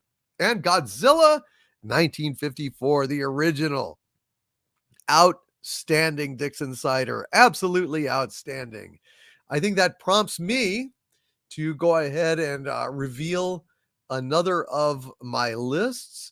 This would be my top, let me see, my top action movies. My top action movies. So we have here number 10, The Matrix. Fantastic action sequences in The Matrix. Absolutely fantastic. Number 9, Aliens. Not Alien, Aliens, because James Cameron's movie is really like a war movie, basically, with horror and science fiction overtones. I love it. Number 8, Terminator 2. Number 7, Terminator. Number 6, Speed. Number 5, Indiana Jones and the Last Crusade. Number 3, John Wick. Number 2, Die Hard. And the number 1 action movie ever made, Raiders of the Lost Ark. And actually, I screwed up the list. Number 10 would actually be Die Hard 2. I'm sorry about that. Die Hard 2. So it's Die Hard 2, Matrix, Aliens, Terminator 2, Terminator 1, Speed, Indiana Jones and the Last Crusade, John Wick, Die Hard, and Raiders of the Lost Ark. Fantastic movies, one and all. And I'm interested to see if you guys like that. But yeah, John Wick and Die Hard. Amen. Amen. Great, great stuff. Zed says, hello, Japan, who's been a channel member of mine for 16 months now. Thank you so much. Zed says, hello, Japan. He says, Twilight Zone is my favorite during my childhood days. Yeah, Twilight Zone is awesome, man. It was a great, great, great show. And my dear friend Casey Osowski, who's been a channel member of mine for 18 months now, and a dear friend of mine, well, I think forever. And Casey Osowski says, Hail, Master, happy anniversary. Blessings to you and Harvey. Thank you, Casey Osowski, you dear, dear man. Thank you, man. I hope you've been listening. I hope you've been having fun and enjoying it. I certainly have. And Till Aller One with a $5 super chat. Thank you so much, Till Aller One, saying congratulations, Overlord DVD, on the 4th anniversary and reaching 270,000 subs. Looking forward to many more years, onward to 300,000. Well, I would be more encouraged if they would fix the algorithm and help us actually not to lose subs but to gain subs again, but that's probably too much to ask. Thank you, Till Aller One. Really appreciate you, my friend. Thank you, Nicholas Horton, for updating me on the animated Blade Runner coming. Ray Lavy with a $5 super chat. Thank you, Ray Lavy. Says, I've never seen 2001 or any John Wayne films, and I teared up laughing at John Wayne's audition for Hal in 2001. Well done. Thank you, Ray. I'm glad I could make you tear up and laugh your ass off on that, man. It made me very, very happy indeed. And Zed says, hello, Japan, with the Dumakwan in the chat. Thank you very much. Zed says, hello, Japan. What are MYRs? I don't think I've ever gotten MYR. Let's see what that is. It's a Malaysian ringgit. I have never gotten a Malaysian ringgit before. That makes me happy. Thank you so much. Zed says, hello, Japan. That is super damn cool, my friend. Super damn cool. Thank you, thank you, thank you. And Gort Nut says, have to run, but was fun as always. Have a good night, all. And again, congrats to Overlord Doomcock on the big 4 anniversary. Thank you, Gort Nut. And thank you for popping in here.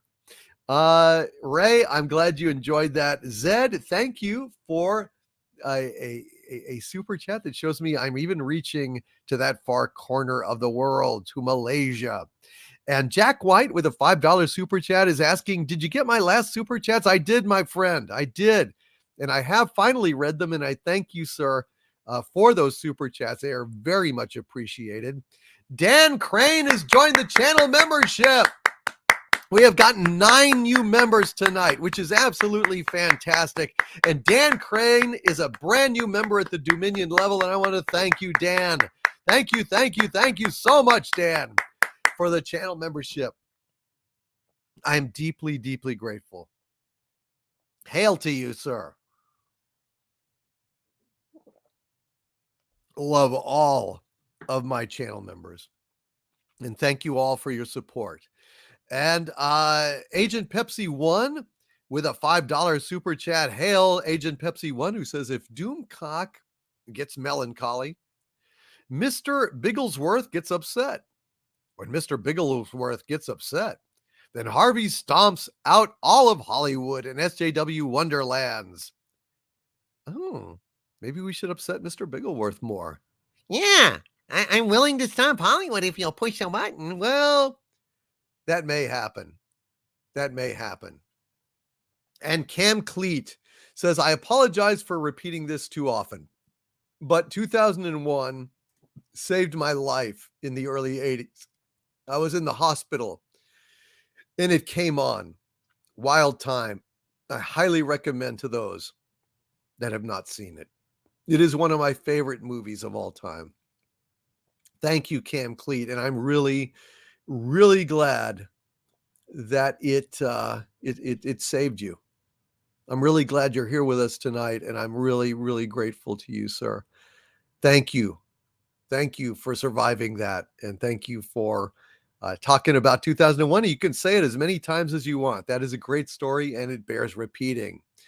And David Stout is in the chat and he says, hey, Doomcock, it's my you loving autistic fan and sorry for not able to join because of card problem. Congrats and God bless. Hail. Hail David. Hail David Stout. Thank you for being in here, and thank you for the kind wishes. And really, man, I appreciate you considering joining the channel membership at some point, man. That's absolutely wonderful. And thanks. I'm really glad that what I do helps out, man. I really, it means a lot to me. It means a lot to me. And let's see. Shum with a $5 super chat. Thank you so much, Shum, who says, began watching after the first couple of episodes of STD when I realized it wasn't me. I wasn't alone. STD sucked. Makes me happy, Shum. Makes me happy. Because I don't feel so alone either. And Albacore says in the chat, happy 4 years, Doomcock, and cheers. I want to do a super chat, but I am really going through tough times financially. Cheers, brother. Loving the show and love Harvey. Thank you, Albacore. I'm sorry you're having a hard time, man, but I appreciate the thought. It does count. Thank you, my friend. Thank you, thank you, thank you. And Jenna Devine. Hello, Jenna. How you doing? Good to see you here. And Len Rod says, I've yet to actually see 2001. Maybe someday. Oh, my God. If you can see it on the big screen, that's the way to see it. That's the way to see it, because it is remarkable. And Sandra Feliciano has sent me a slice of birthday cake super sticker. Thank you so much. It's anniversary cake. Thank you, Sandra Feliciano, for the cake. And you even lit the candle, which is very sweet of you. Thank you, Sandra. And K-Seer 1978 with a $5 super chat. Thank you, K-Seer. Says, my Lord, thank you for this. New villain, and thank you again for what you do. The happiest 4th anniversary. Don't ever stop doing this. I'm going to try to not stop. I'm going to try not to stop. Try to keep going. Do my best. As long as you guys support me, I think I can go on. Thank you guys so much. I love you. And I appreciate your support with all my heart. And Albacore says, thanks, brother. So glad to be with great company tonight. Hail, hail, Albacore, one of my channel members. And brother, thank you for being here tonight. And Fred W. Manzo sent a $4.99 Invisible Man super sticker. Thank you, Fred W. Manzo. Already sent me the super pair with the thumbs up. It sent me an Invisible Man. Thank you, Fred W. Manzo. And Shum, who's been a Dominion of mine, a channel member for 7 months now, says congrats on 4 excellent years. Thank you, Shum. Thank you very, very much, Shum. And Richard L. with a $5 super chat. Thank you, Richard L. Says, I love The Thing. I also love Dr. Strangelove, or How I Learned to Stop Worrying and Love the Bomb. Great fucking movie. It really is. That is a great song. And I really love the end song. The end song, We'll Meet Again. It's such a beautiful and heartfelt song by Vera Lynn. And I'll just never forget, at the very end, as all the bombs are going off,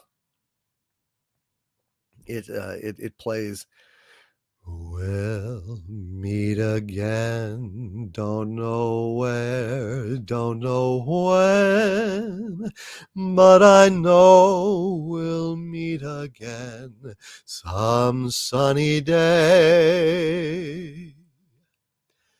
Keep smiling through, just like you always do, till the blue skies drive the dark clouds far away. So will you please say hello to the people I know? Tell them I won't be long. They'll be happy to know that as you saw me go, I was singing this song. We'll meet again, don't know where, don't know when, but I know we'll meet again some sunny day. That is just such a beautiful song. It always just gets me right here, you know? And I love Doctor Strangelove. It's on my personal favorites list. Thank you, Richard L. I'm glad you love that movie. And your Muslim uncle with a $1.99 super chat. Thank you, your Muslim uncle says. The Thing, Halloween 3, Season of the Witch. I love that. And Aliens. I agree with every one of those choices, my friend. Every one of those choices is fantastic. And Aura Galen with a $10 Canadian super chat. Hail, Aura Galen. I believe that's how I'm pronouncing it. A-U-R-E Galen with a $10 Canadian super chat. Thank you so much, Aura Galen, who says, happy 4th to you, sir, and many more. On a note, I was a watchman in 1995 at the Quarry Cement Plant where they shot the movie Screamers. So I saw some of the making. Wow. Wow. Wow. Aura Galen. Wow. How cool. You got to watch the making some of Screamers. How damn cool is that? Aura Galen, thank you so much for that super chat and for sharing that experience with us. That is so cool. And Pacific 414 with a $10 super chat. Thank you so much, Pacific 414. Says happy anniversary, Doomcock.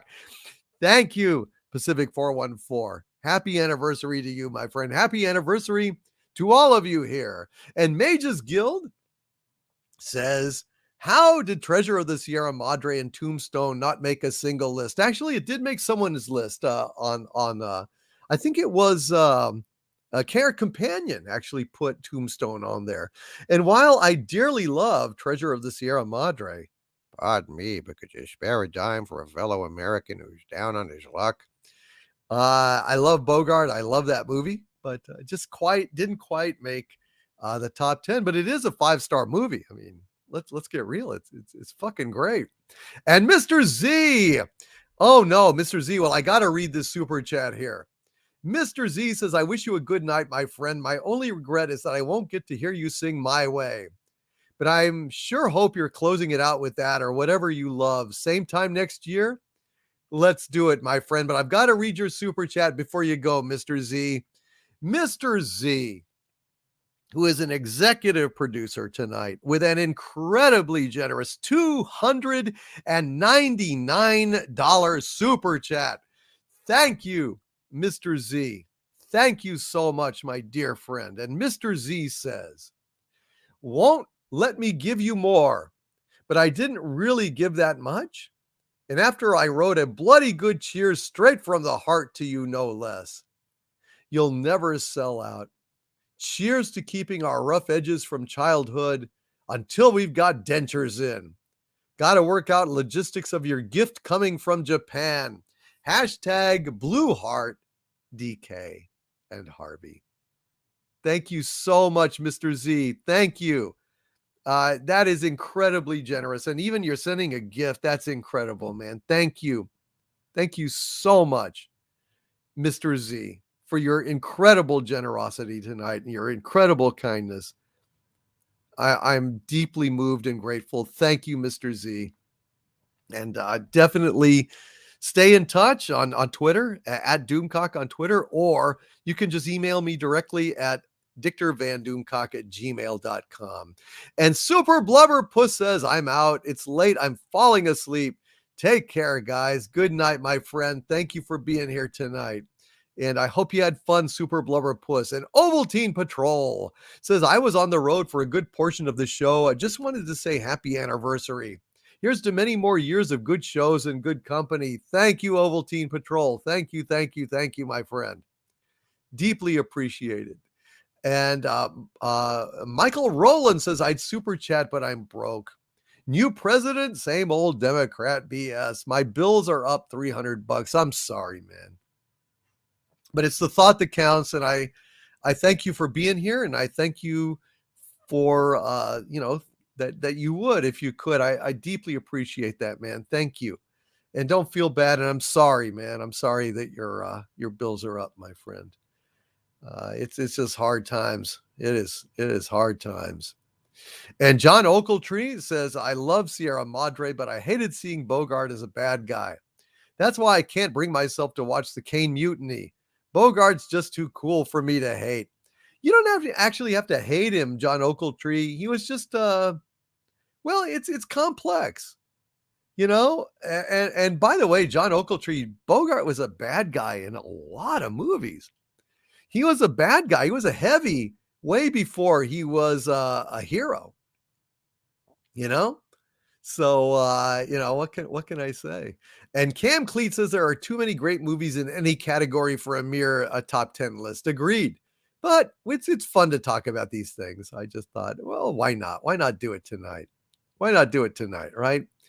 Let's see. Phantom Boomer with a $5 super chat. Thank you so much, Phantom Boomer. Says, hail and congrats again, boss. I had just gotten back from taking all the stuff to sis-in-laws, was up since early and snoozed off in my chair. No problem, man. Listen, if I could snooze off in a chair, I'd be a happy man. I have enough trouble sleeping that, let me tell you, I appreciate the value of good sleep. There's no doubt about it. So I don't begrudge you that at all, my friend. And let's see. John Rendell with a $10 super chat. Thank you very much, John, for that. Very kind of you, my friend. He says, my Lord, congrats on 4 years. And thanks for the support you in the chat gave me in some dark times since I've been here. You're a good man I'd be proud to have in my Masonic lodge. Best wishes to all. Well, I am honored. Thank you, John. I would be proud to be your lodge brother. I'd love to be part of a Masonic lodge. I think it would be fantastic. And I appreciate you thinking of me in that way, brother. And Toddzilla with a very kind $10 super chat. Thank you, Toddzilla, who says, happy anniversary, DC. My first time listening to you was at a Star Wars celebration in Chicago in April of 2019. I remember you were saying, what the fuck is there to celebrate? I've been hooked ever since. That's true, man. That was before there was any hope left. Yeah, absolutely. Thank you, Toddzilla, for sharing that, bringing that back up. And Dayox666 says, my top 10 are Free Willy, E.T., Demon Slayer, the movie, The Mummy, The Hunchback of Notre Dame, Lord of the Rings, Titanic, Little Mermaid, Lion King, and Cinderella. Excellent choices, Dayox666. You, sir, are a man of great taste. And a Dalben with a $5 super chat. Thank you, Dalben. Six movies I saw before age 12. Flight of Dragons, Barry Gordy's The Last Dragon, RoboCop, Wizards from 1979, Police Academy, Flight of the Navigator. Very worthy movies, Dalben. I don't think I've ever seen Flight of Dragons, though. I've seen the rest of these, but I haven't seen Flight of Dragons. So hail, Dalben, and yeah, thanks for bringing those up, man. And good night, Super Blubberpuss. Thank you for being here tonight. And Vigilante Williamson with a $5 super chat. Thank you so much, Vigilante Williamson. Says, happy 4-year anniversary. Thank you for all you do. Thank you, Vigilante Williamson. I deeply appreciate it. And I hope you guys have had fun tonight. Boy, we've gone almost 6.5 hours. Not bad, huh? Not bad at all. And Sam Whiskey with a $3.99 super sticker of a pear, giving a toast. Thank you, Sam Whiskey. I'll toast you. I'm timing it. And there you go. Tink. Cheers, my friend. Cheers.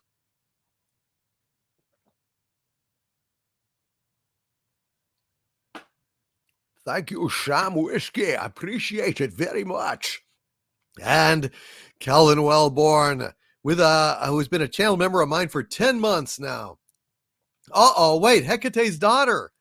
Hecate's daughter's got to go. I know that she would like to hear this song, and I think it's appropriate for my my anniversary. It is called Stay a YouTuber, Doomcock's Anthem.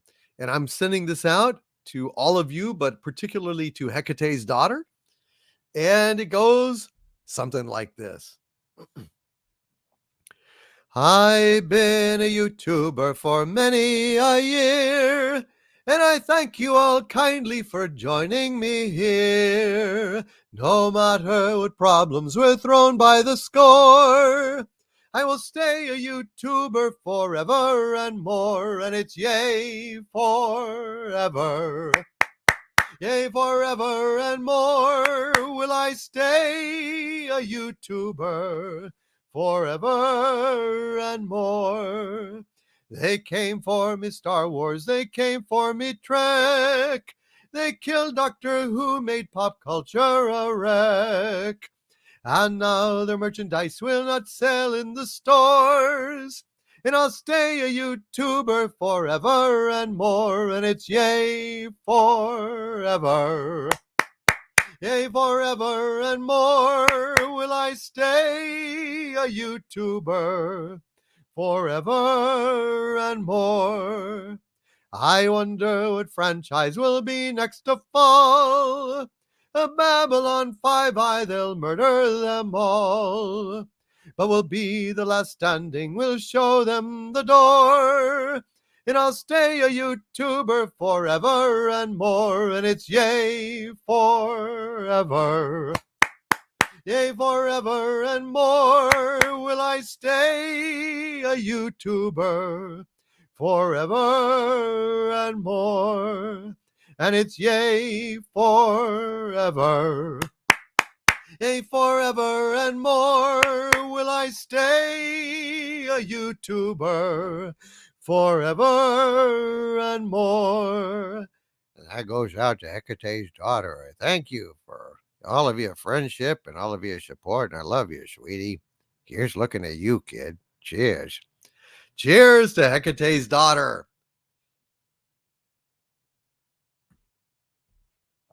Ah. Well, maybe I should have one more for the road, don't you think? Oh, dear. Here we go. And then we pour ourselves a little bit more. What was that song that, was it Dr. Hook? He did a song in the 70s. And it was, and when your body's had enough of me and I'm laying flat out on the floor, when you think I've loved you all I can, I'm gonna love you a little bit more. Or, as this would go in this case, and when your glass has had enough of me and it's laying there empty on the floor, when you think I've drunk it all I can, I'm gonna drink it a little bit more. Cheers. Here's looking at you, kids.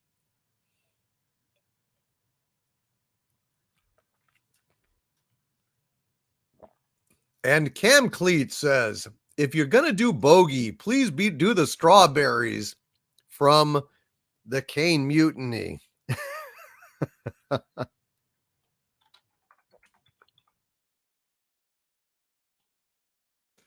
My dad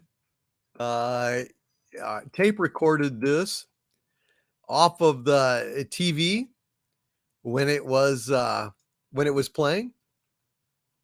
And so he would play this back on the stereo in his study.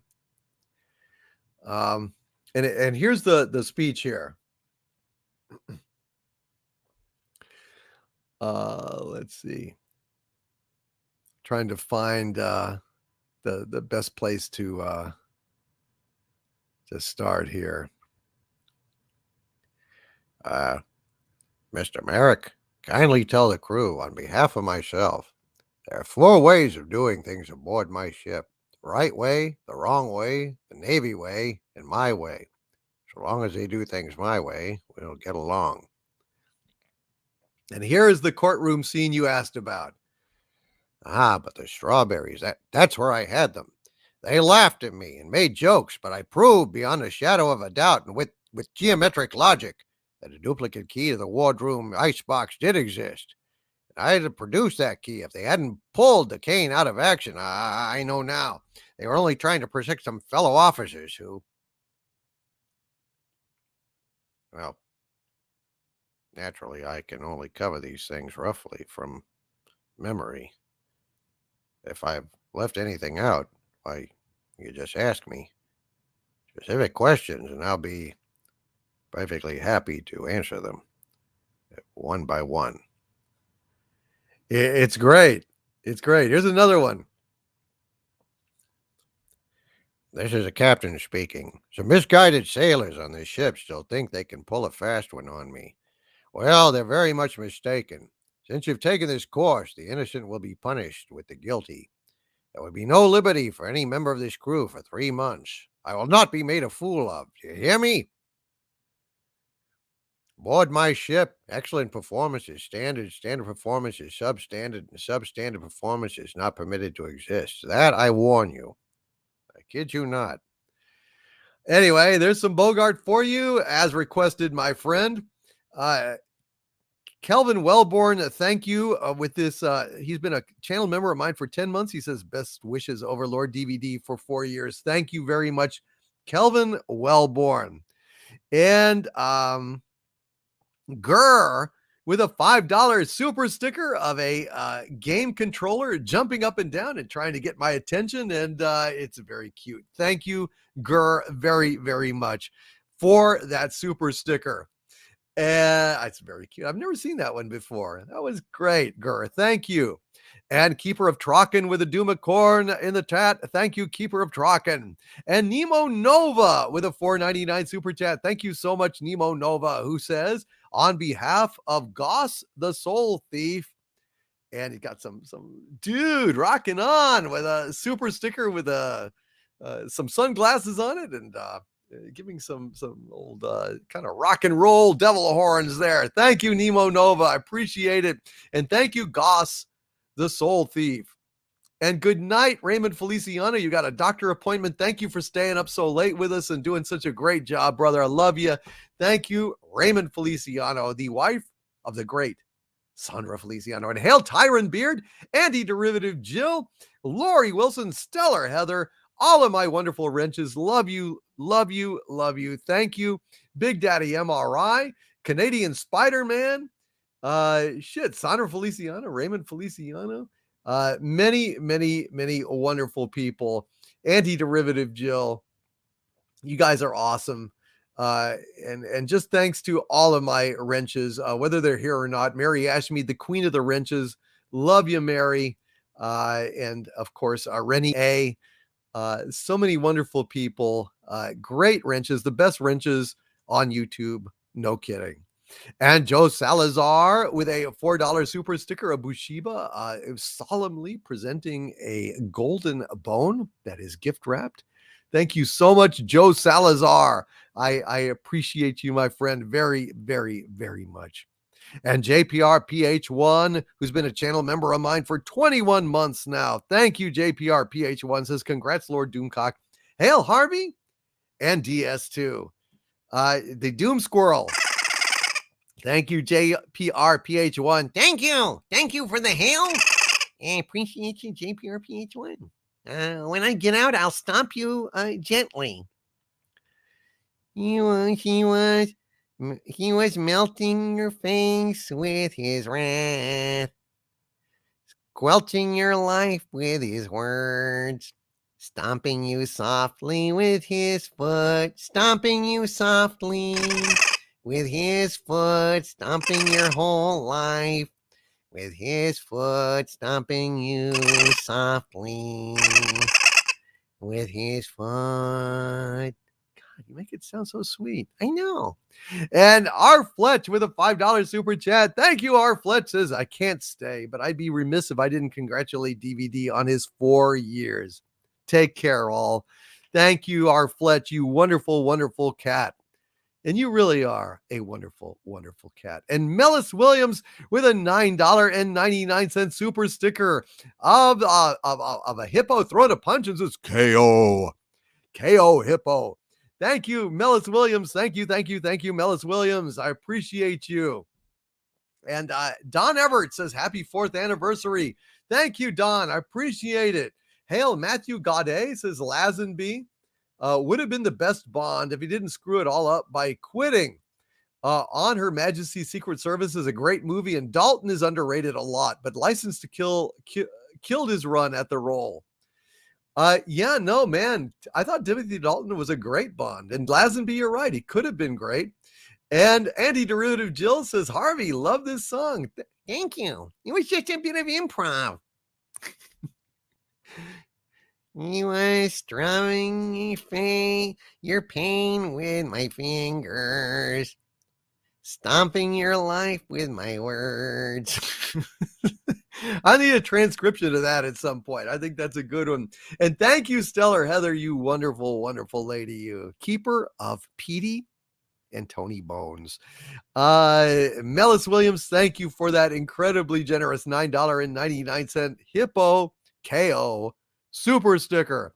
And Vigilante Williamson, who's been a channel member of mine for 13 months now. Thank you, Vigilante Williamson. Says, favorite bourbon? Well, my favorite bourbon in the world, of course, would be Pappy Van Winkle. I was very lucky to have a few pours of that when they had it in a bar. And it was like $45 a pour. And I just wanted to see, this Pappy Van Winkle is probably overrated. It's just like hype and it's bullshit. I don't believe it. And I took a sip of Pappy Van Winkle and I became a believer. But in terms of actual bourbon that I actually drink, that I can afford to drink, I think my favorite would be Elijah Craig Small Batch. I think it's a hell of a great bourbon. Thank you, John Rendell. Good night, my friend. And that's it, Vigilante Williamson. That would be my answer, and I'm sticking to it. And Orgnestra with a $10 super chat. Thank you so much, Orgnestra. Says, hail and congratulations, my liege. It's been a pleasure to see your channel grow. You've truly made these trying times a little easier to get through. Keep up the great content. On to 5 years and 300,000 subscribers. Thank you, Orgnestra. I hope so. I don't know. I hope for 5 years. I don't know if I will ever hit 300,000 subscribers. I hope so, but only time will tell. But I tell you what, the right people are here. Like Sherry, who is saying good night, everyone. Thank you, Sherry. And hail to Phaser 1X, who says one sip should be enough at $45 a pop. But I got several because I couldn't resist. It's like, how many times in my life will I get to drink Pappy Van Winkle? Not many. Not many. Good night, Sherry. Sherry, baby. Good night, Sherry. Thank you for being here tonight. I hope you have a good week, a really good week. And Manliness and Motivation with a $4.44 super chat. Thank you, Manliness and Motivation, who says, happy 4 years. Thank you, my friend.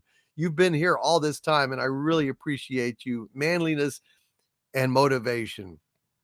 And Scott Smith with a $20 super chat. Thank you, Scott Smith, very much, my friend. He says, hail, Lord Doomcock. Appreciate the hard work. My money on the button being pushed will be when the House of Mouse unveils the curtain on their interpretation of Fantastic Four. Well, Scott, you're welcome, Sherry.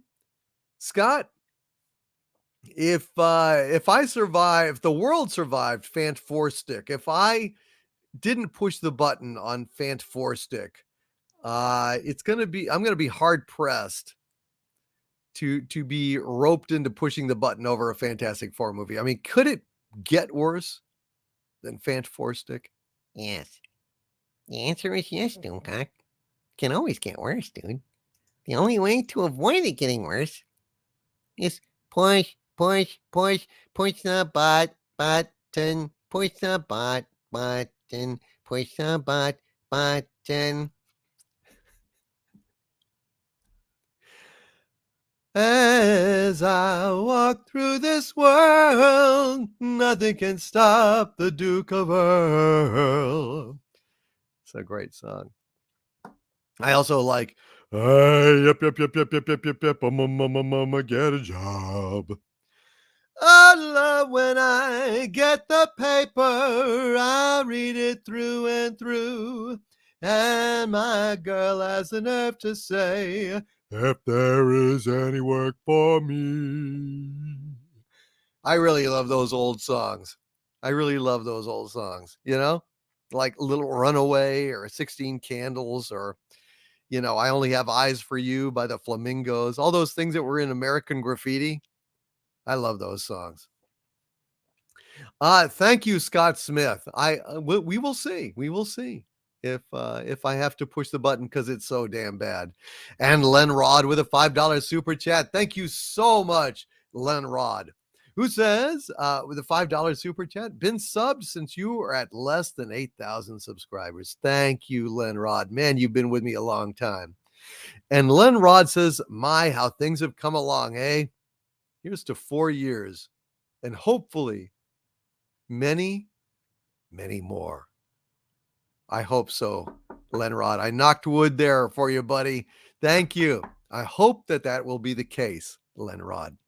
And my dear friend, Galaxy Express Media, who has been a channel member and arch villain of mine for 7 months now. Thank you, Galaxy Express Media, who says the only disappointment of the day was that Daniel Craig waved the green flag at the start of the NASCAR race today.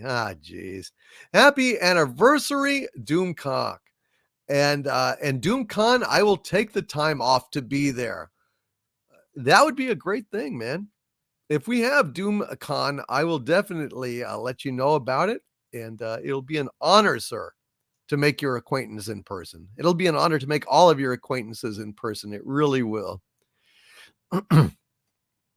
It just really sucks that right now things have been so difficult with all the damn koofery and so on. One movie I would absolutely like to recommend to you. One cult movie, one movie that a lot of people are not aware of. And good night, Douglas. Now, I know, Douglas, you've got a super chat here. Hold on a sec, buddy. Douglas, hold on just a sec. I saw actually you had a super chat here. Douglas, hold on a sec, brother.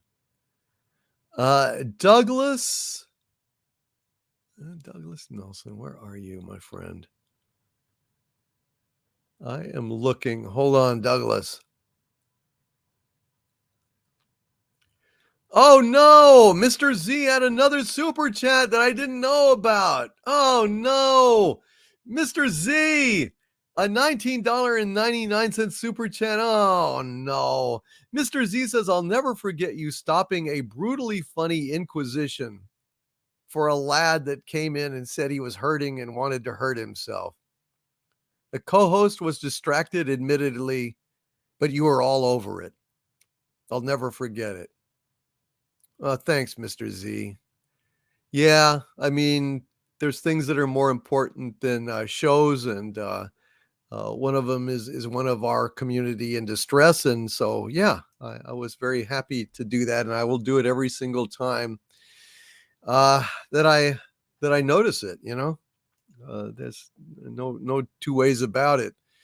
And Douglas Nelson with a $5 super chat. Thank you so much, Douglas Nelson. He says, happy anniversary. And here's to 4 more. Thank you, Douglas. Thank you for being a guest and a friend and for all of your tremendous artwork and support and just being an all-around great guy. Thank you, Douglas Nelson.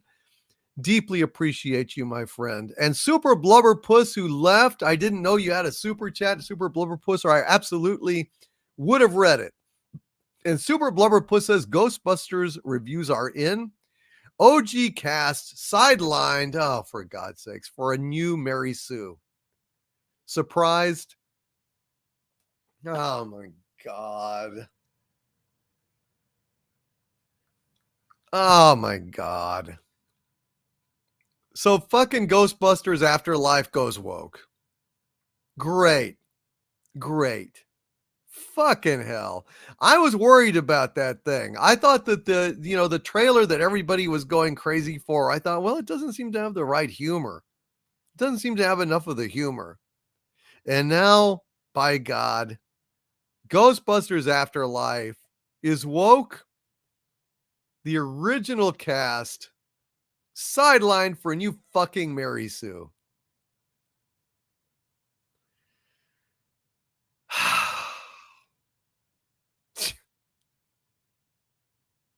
Unbelievable. Well, that is disappointing. That is bitterly disappointing. Oh, well, cheers to what Ghostbusters Afterlife could have been. Cheers, my friends. Cheers.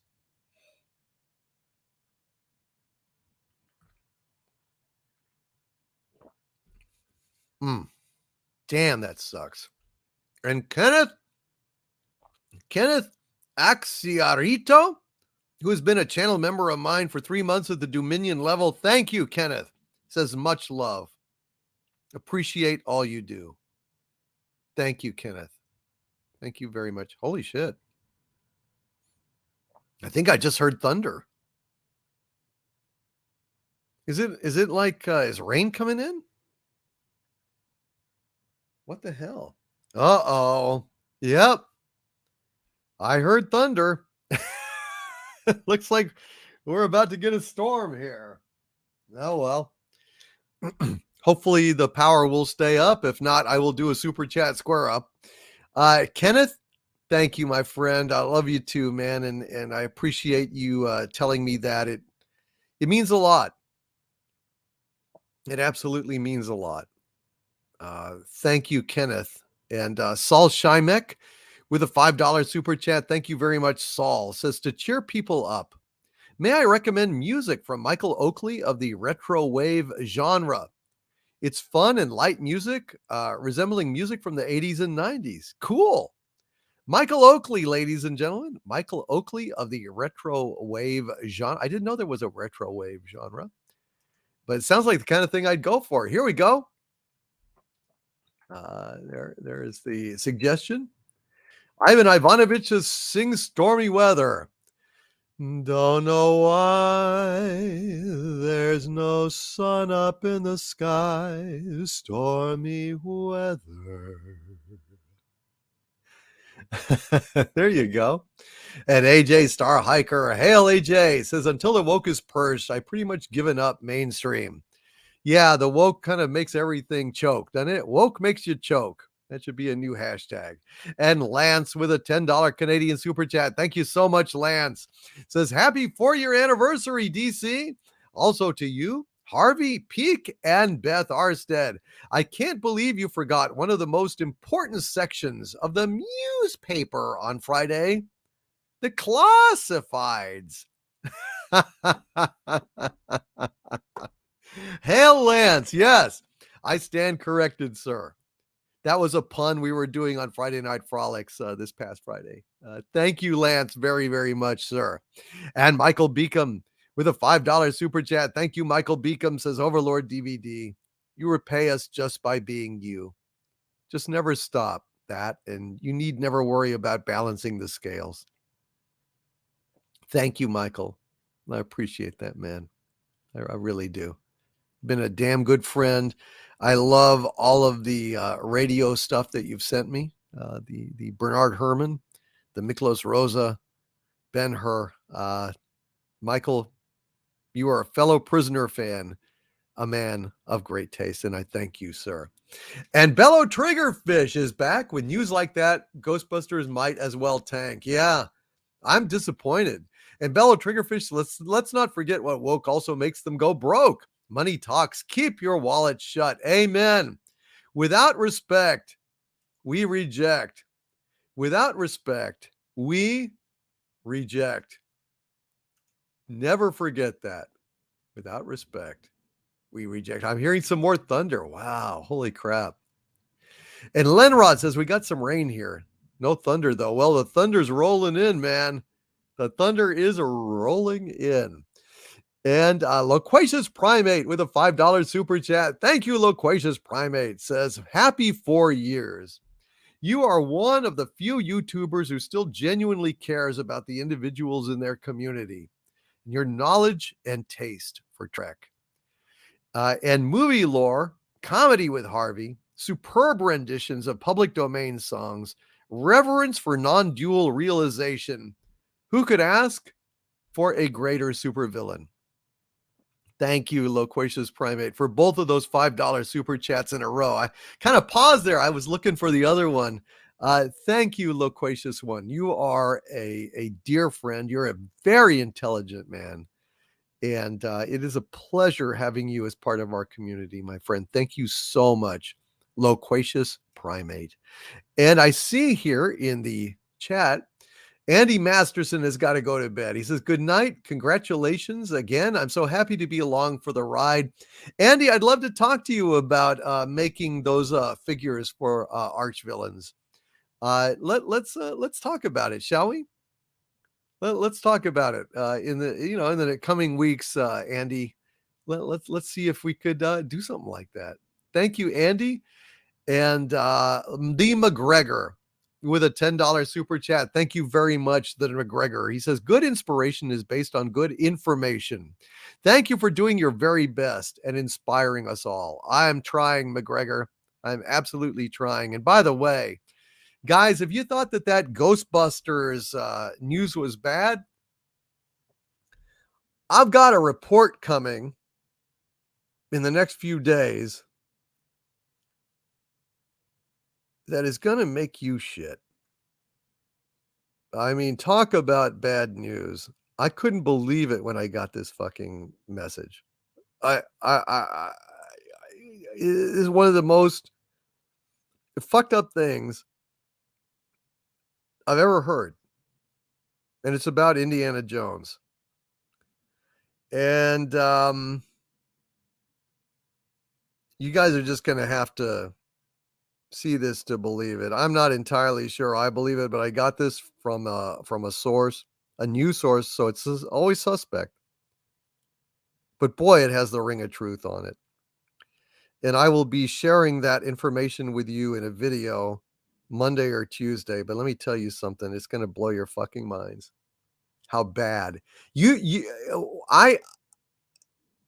When I did my update video about Indiana Jones 5, this source wrote me and said, boy, you pretty much got everything right in your video, but here's a few things that you missed. And one of those things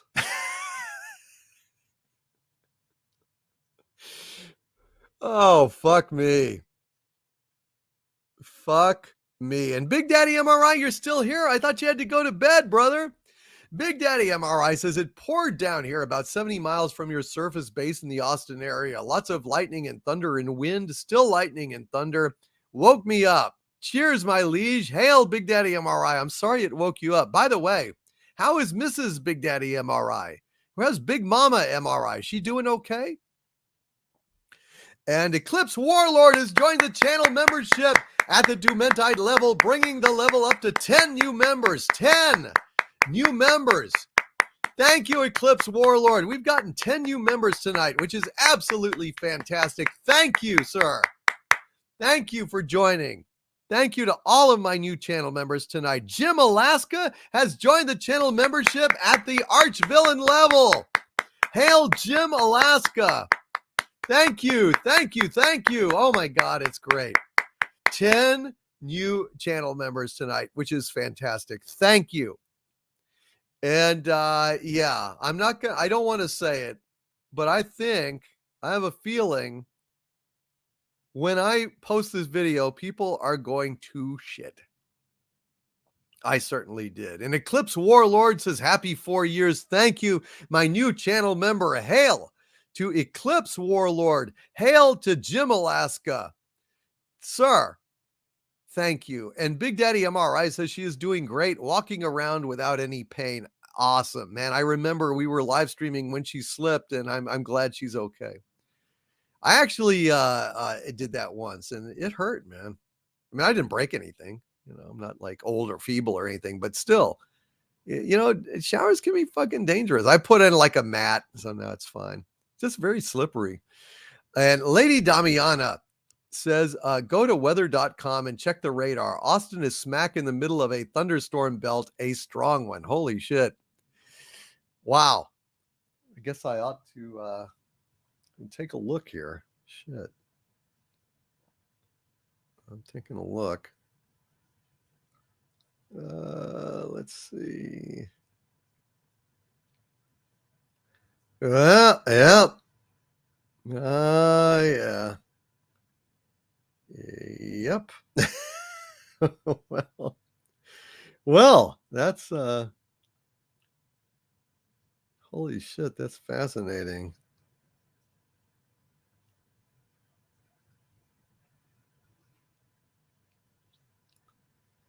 Wow.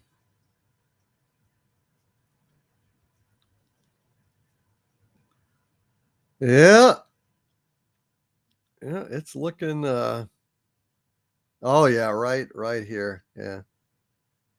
It'll pass very quickly though. Hopefully won't lose any power here. We'll see. Eugene Bird says, I will shit even if you don't post any videos. Well, that's true. That's a valid point. Oh, well, what are you going to do? And Crease 1984. Hail, Crease. How are you, my friend? He says, congratulations on 4th anniversary, Overlord. Thank you. Thank you, Crease 1984. And Eugene Bird says, Austin, wow, I'm right over the base.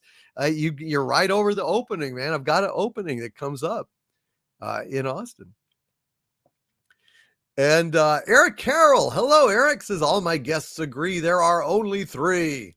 Hail, Eric Carroll, and hail Jim Alaska, who is still here, thank God. I'm so glad you were here, Jim, to hear me. Thank you, sir. Thank you for joining the channel membership. And I'm sorry it took me so long to get to your new channel membership notification. It really means a lot to me. Thank you. And the McGregor, thank you again for that $10 super chat. Corion, Witch in Residence, with a $5 Canadian super chat. Thank you, Corion. I'm sorry I didn't see this one in addition to your other ones when you said you had to go. It's very sorry, brother. Corion, Witch in Residence says, Doomcock, I'm going to lay on you a profound truth. Hold on to it for the rest of your life. You are worthy of your success. Well, thank you, Corion. I'm grateful for that. I always feel somewhat unworthy, but I got to tell you, I keep trying, and you guys telling me that I am worthy helps a lot with those feelings. But no matter what, I don't think I'll ever be able to feel like I give you guys enough. I'll keep trying.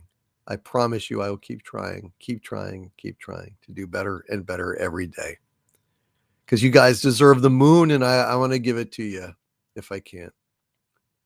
And Tillaller1 with a $10 super chat. Thank you, Tillaller1. Says, DVD, I'm grateful to you.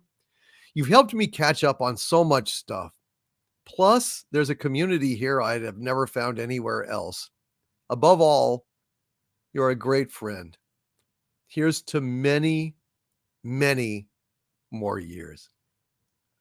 Thank you, Tillaller1. Here, knock wood. I'll drink to that, man. I'll drink to that. Cheers. And Canadian Spider-Man says, hashtag Doomcock is worthy. Thank you. That's very kind of you.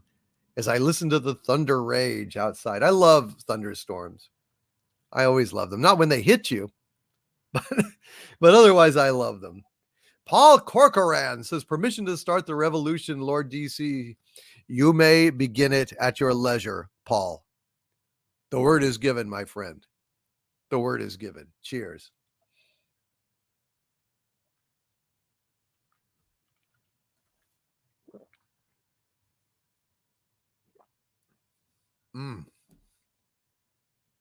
Lagavulin 16. You have to kind of swirl around on your tongue because it's so intensely flavorful. You don't swill that like Night Train, you know? Night Train fortified wine. And Dead Goon says, in striving there is beauty. Thank you, Dead Goon. Thank you, sir. And Anti-Derivative Jill says, I love rain as long as I don't have to drive. Me too. I love it. Thank you, Till All Are One. And Crazy Pineapple with a $20 super sticker of Bushiba waving a banner that says #1 on it, which is very kind of you. Thank you, Crazy Pineapple. You're not so crazy after all. I like being #1. SP4H says, is the word given, Admiral? The word is given. Warp speed. God, that's a great. He stayed at his post when the trainees ran. I'm sorry, Scotty. Crazy Pineapple, thank you for that very generous $20 super sticker. And Russ Murphy with a $5 super chat. Hail, Russ Murphy says, just a reminder, you and Drinker changed the way I watched movies forever. And I am deeply indebted to you guys. Oh, man, thank you, Russ. That's very, very kind. I'm grateful also to be included in the company of the great and esteemed Critical Drinker. What a great guy. I'm proud to call him my friend. He's a wonderful guy and an incredible guy. And Kit Kat says in the chat, Corione could not have put that any better. You should copy down those words and put it on your mirror. I am worthy of my success. Thank you, Kit Kat. Thank you very, very much. And Bun Bun 299 says, finally caught up listening live now. Welcome, Bun Bun 299. Thank you, sir. I'm glad you made it. And Big Daddy MRI says, good night again, my liege. Your success inspires us all. Never despair. You are an amazing person and a great man. Never forget your arch villain at arms. Thank you, Big Daddy. Thank you very much, brother. I love you. Thank you for popping back in. And my best to Big Mama MRI. And SB48 says, so Shatner never auditioned for the role of HAL 9000? Shatner did, actually. He did. Back when he really needed the work. And I got to tell you, we have unearthed that tape, and it will be revealed in a future Friday Night Frolics. And Galaxy Express Media says, hopefully Shatner doesn't see any gremlins on the outside of the penis rocket, LOL. Outstanding. I hope not, Galaxy Express Media. I hope not. And Matthew Gaudet says the 4K of Wrath of Khan was something. I was surprised Paramount finally put out the first 4 movies, even though they made almost no mention of them on the so-called Star Trek Day. Well, yes.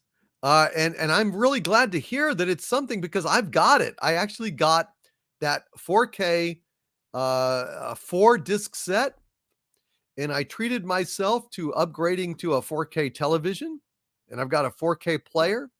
All I need to do is get it all hooked up and everything, and then I'm going to really enjoy watching those movies again.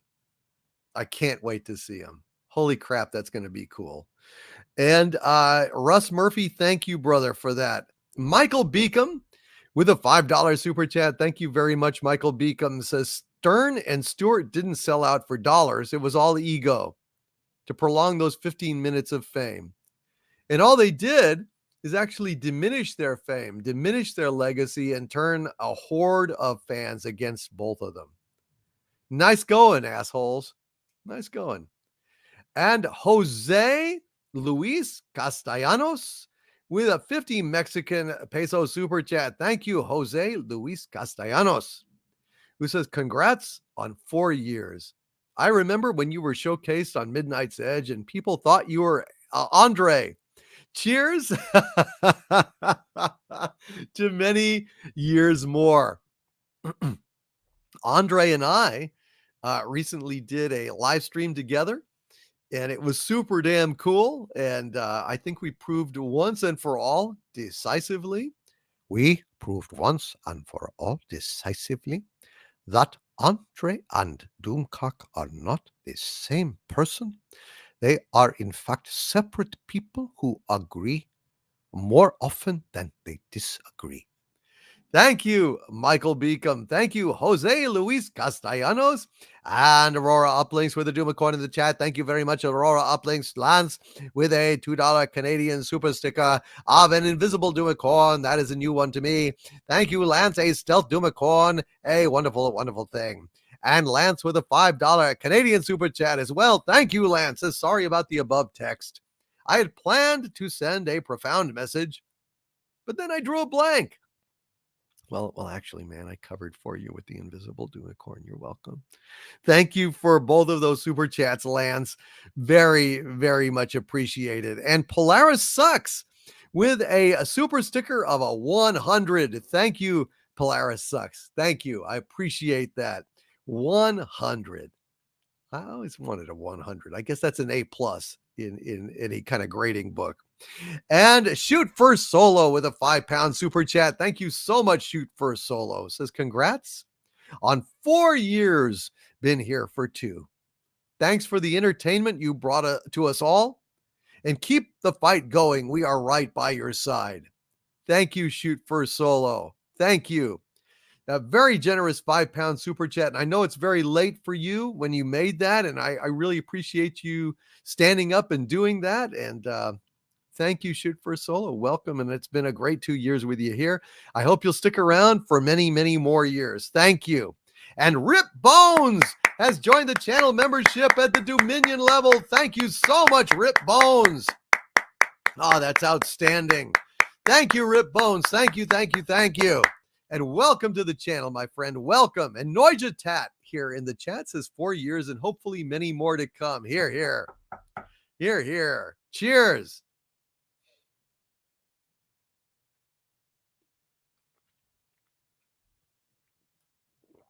Holy crap. I hope I don't have a terrible hangover in the morning, but it's worth it.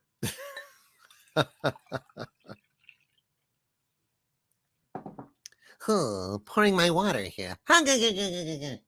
Well, blow me down. All right. Cheers, folks.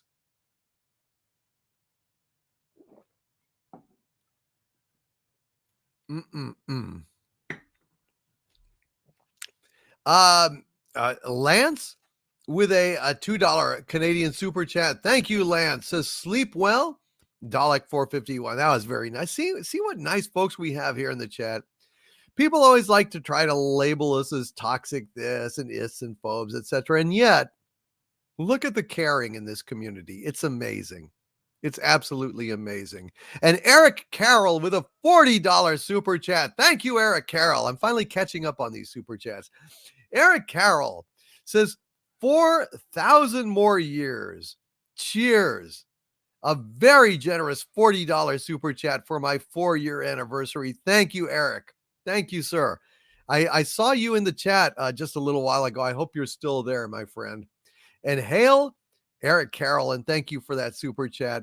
And Rob Altus, my dear friend Rob Altus, a true Planet of the Apes fan, just like I am, with a $5 super chat. Thank you, Rob. Says, happy anniversary, DC. Sorry I was driving and didn't participate much, but I wanted to say thanks for being all right. For a human. Thank you very much, Rob Altus. I'm glad that in this topsy-turvy world that I have at least a modicum of respect from you damn dirty apes. Hail, Rob Altus.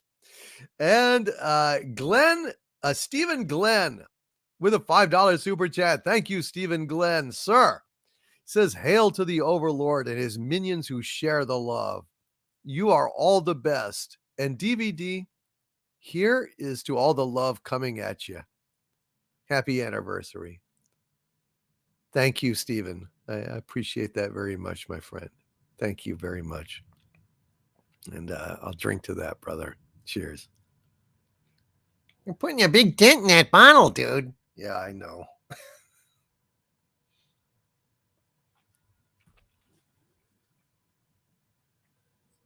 Shit. Yeah. Oh well. How many times do you have a 4-year anniversary? Once? Yeah, exactly. Thank you, Rob Altus. Thank you, Stephen Glenn. Sir, I deeply appreciate your kind words and your kind super chat there.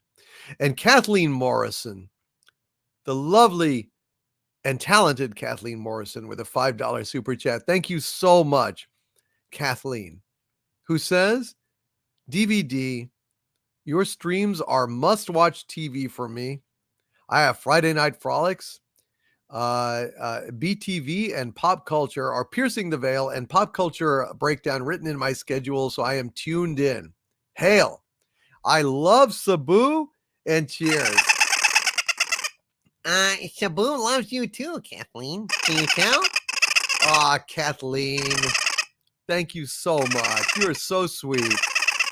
Thank you so much for that. It's a very sweet super chat, and I am honored.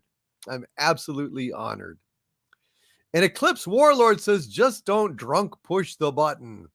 I'm very careful. I won't drunk push the button. It will not happen. Uno más canción, por favor, asks Dead Goon. Uno más canción? Sí. Well, let me see what I can whip up here. He's asking for a song for those of you who don't know. Let's go ahead and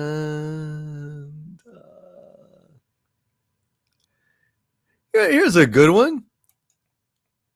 This is one I usually sing at the beginning of a live stream, but I think it works well for now too.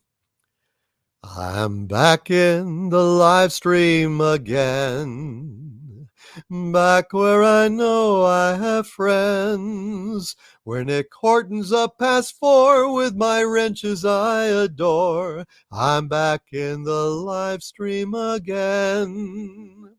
I'm singing about propane and Karens and pop culture shame, where we stream most of the night and it always feels so right.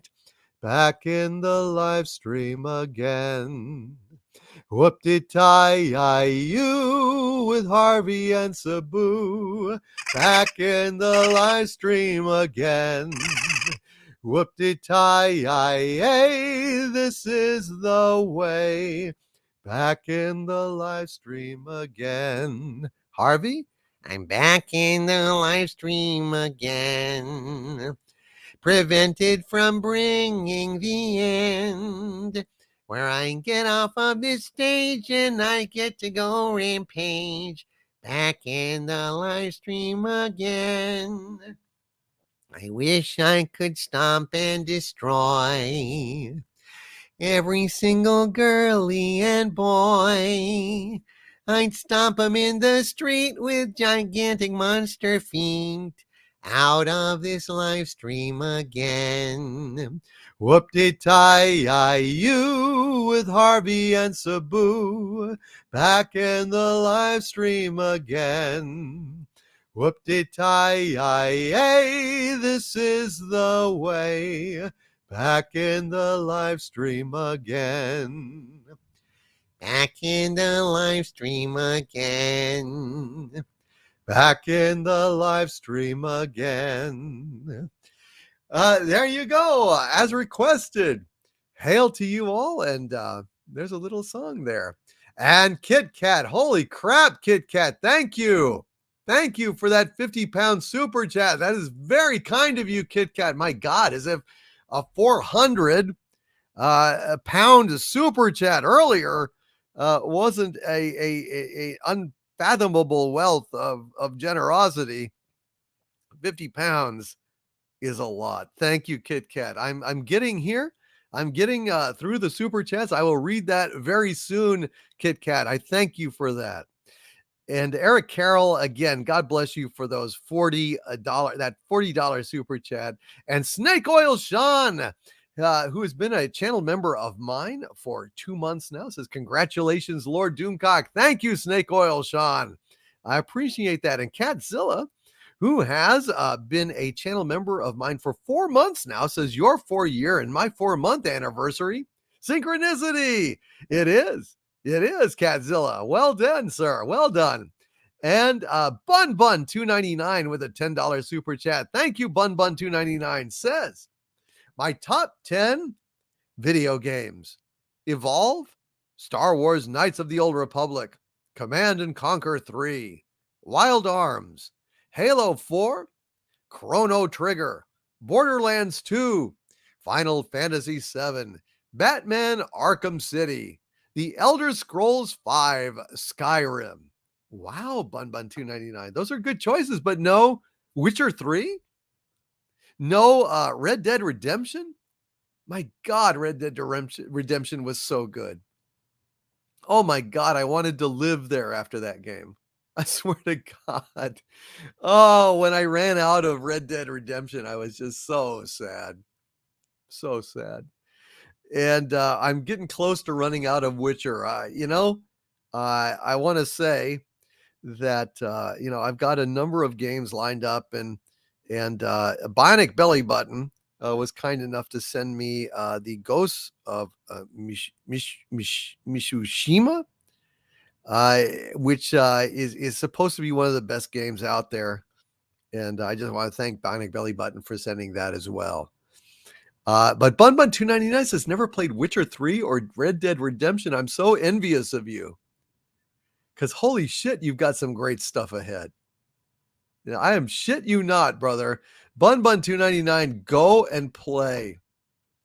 Go and play Witcher 3 or Red Dead Redemption. Or both of them, preferably. You will love those games. What an immersive universe. And Kit Kat says, one of the things I love about you is that you read the super chats in order. I definitely try to do that out of respect for everybody. I for a dictatorial, tyrannical supervillain, I'm very much of an egalitarian. It's really strange. I can't explain it. I want the reason I want to take over the world, honestly, is to shut up the fucking assholes.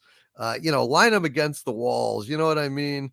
And then clear the way for reasonable, good, decent people to live their lives. I want to go ahead and take control of the educational system to reinstate civics classes, to reinstate critical thinking, which I think is the most important education anyone can have. And I would ultimately, after my reign is done, and I either pass from this realm or go off to conquer the rest of the galaxy, I would want to leave Earth as a genuine democracy where all souls are equal. That's what my aim would be. But right now, people are too fucking stupid to self-govern. They are fucking up. They are swayed by partisanship and emotional arguments and labels, and they just fall for all the tricks that all of these asshole politicians are throwing out to divide us. I want to cure that. I want to take over the world. I want to make people think for themselves. I want to train kids to think critically more than facts, more than, history and math and all that. All stuff is great. But the most important thing, if there's going to be a democracy, is teaching people how to think critically without undue emotion, logically analyzing facts. Have a respect for fact, have a respect for truth. That's the most important thing. And Chaos always says Ghost of Tsushima. Yes, it was Tsushima. Sorry, I was blanking out on that name. And Tyron Beard says LMAO. Please start in Victoria, Australia. Please. I will do it all over the world simultaneously. There will be standards. And those people who don't adhere to the standards lined up against the wall. I am not screwing around. We are out of time. And I would want to teach people how to think. How to think. Don't listen to, propaganda. Don't like listen to your friends, neighbors, orthodontist who heard a thing on Facebook and, da da da da da. Fuck. And look at your fellow citizens as human beings, not as, D's or R's or L's or, labels are substitutes for thought. Labels are substitutes for thoughts. And it's so easy to dismiss someone with a label. Like, you're a conservative, you're a liberal. Oh, you know what? You're a conspiracy theorist. So this photograph that you have of a saucer landing on your fucking lawn doesn't count because, you're just a conspiracy theorist. Bullshit. Bullshit.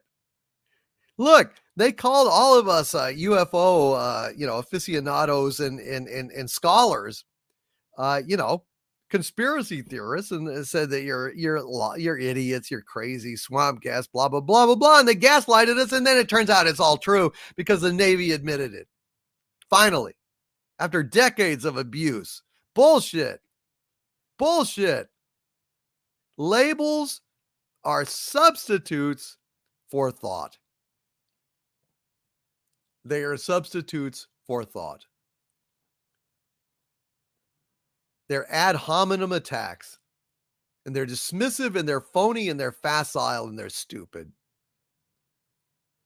So for God's sakes, when I take over the world, by God, we are going to institute critical thinking classes for everyone. And I don't know, man. Oh, I hate it too, Dayox 666. I hate pronouns are a thing now. It's crap. It's crap. Oh, it's just pathetic. It's like you can call yourself any pronouns that you want. That's fine. And if I know it, chances are I'll do it just to humor you, but don't bully us into it. That's bullshit. Not interested. Not interested in being bullied. And Bun 299, please check out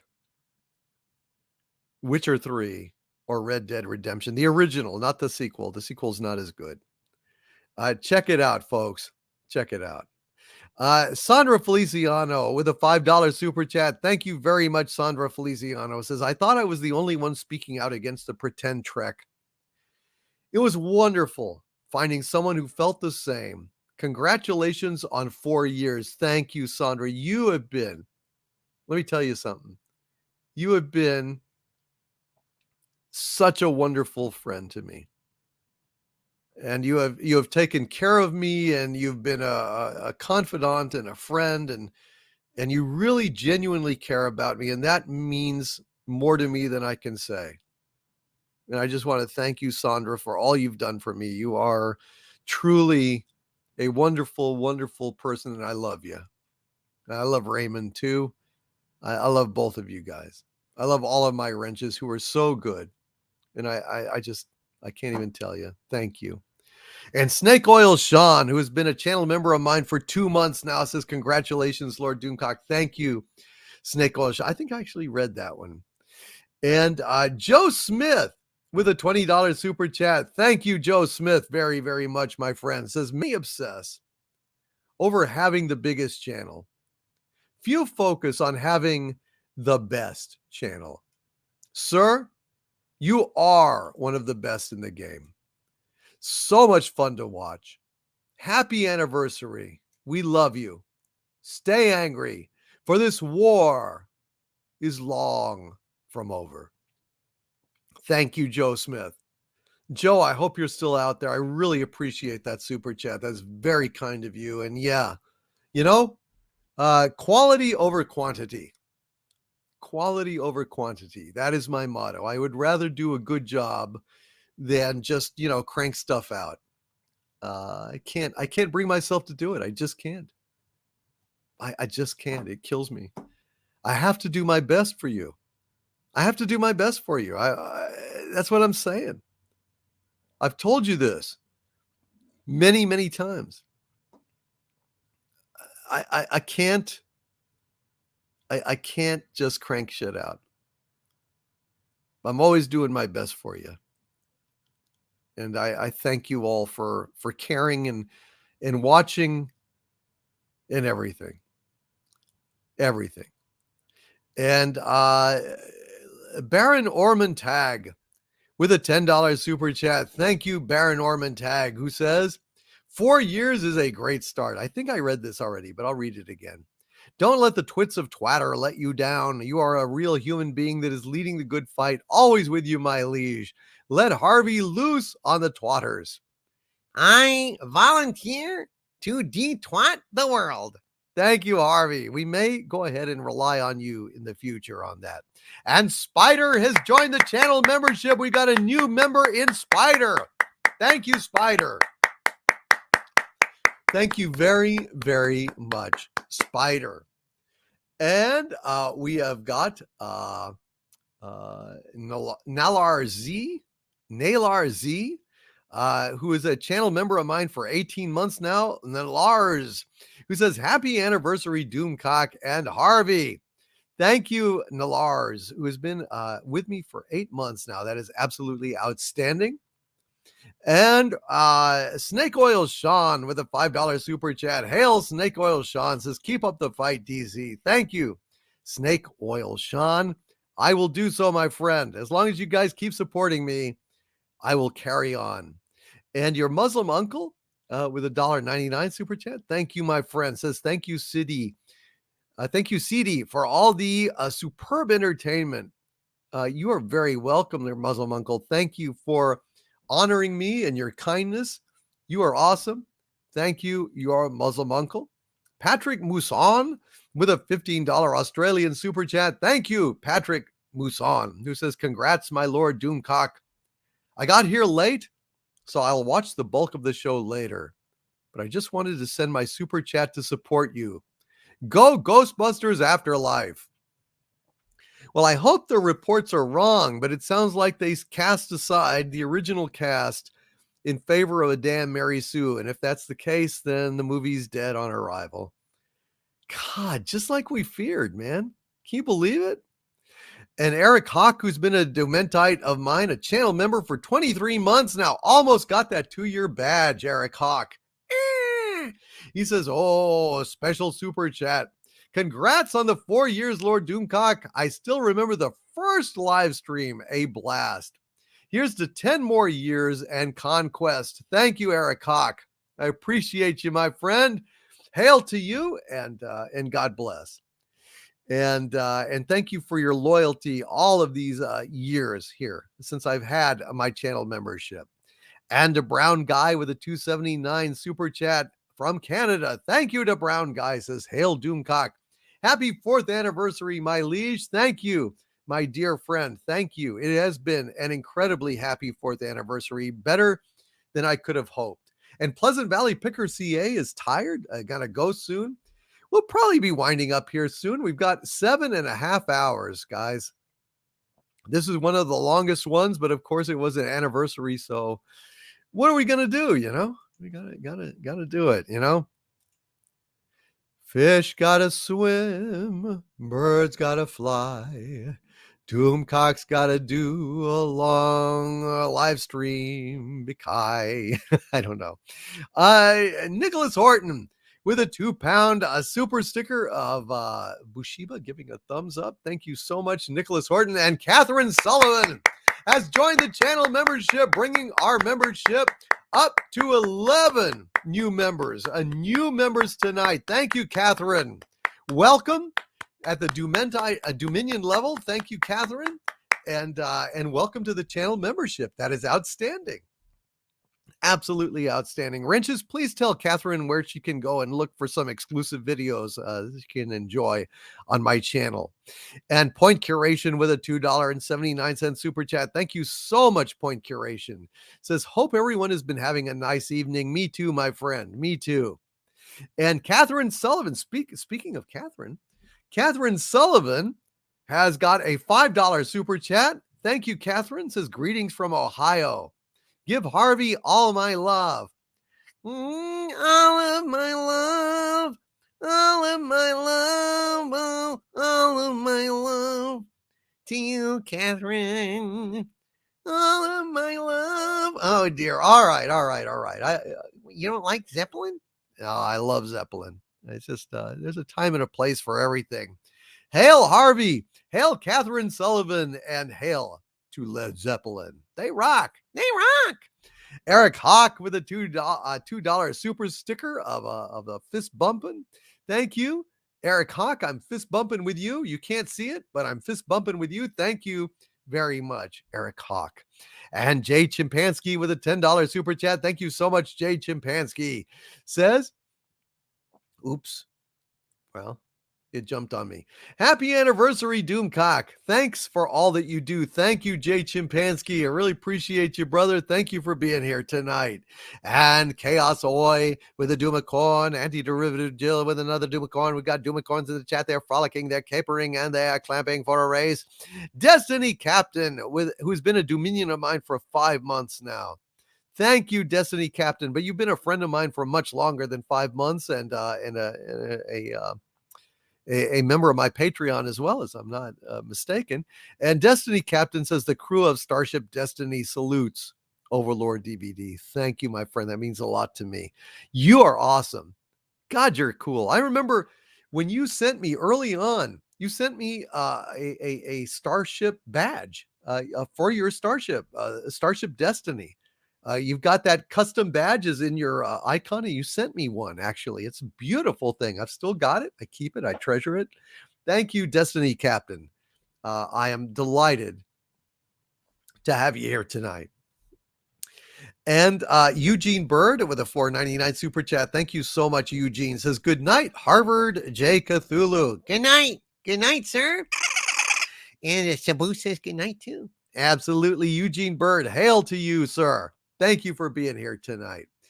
And Tyron Beard with a $2 Australian super chat. Thank you very much, Tyron Beard. Says, no mention of Fight Club or American Beauty, boss. Fight Club's a damn good movie. American Beauty has got a lot of profound things to say. It was written by Alan Ball, who did 6 Feet Under, which was one of the best shows on HBO. I love it. I agree with you, brother. And hail to Tyron Beard. Hail to Australia. And as soon as I get Take Over the World, I will fix Australia for you, Tyron. I promise you that. And John Oakletree with a $4.99 super chat. Hail, John Oakletree says, I got banned from our Star Trek for saying someone who enjoyed STD has no taste. Didn't even swear, unlike those that commented about me. Worth it, though. Yeah, who the fuck wants to be on our Star Trek? The only point to go on our Star Trek is to fuck with them at this point. They suck. Why not, man? Why not?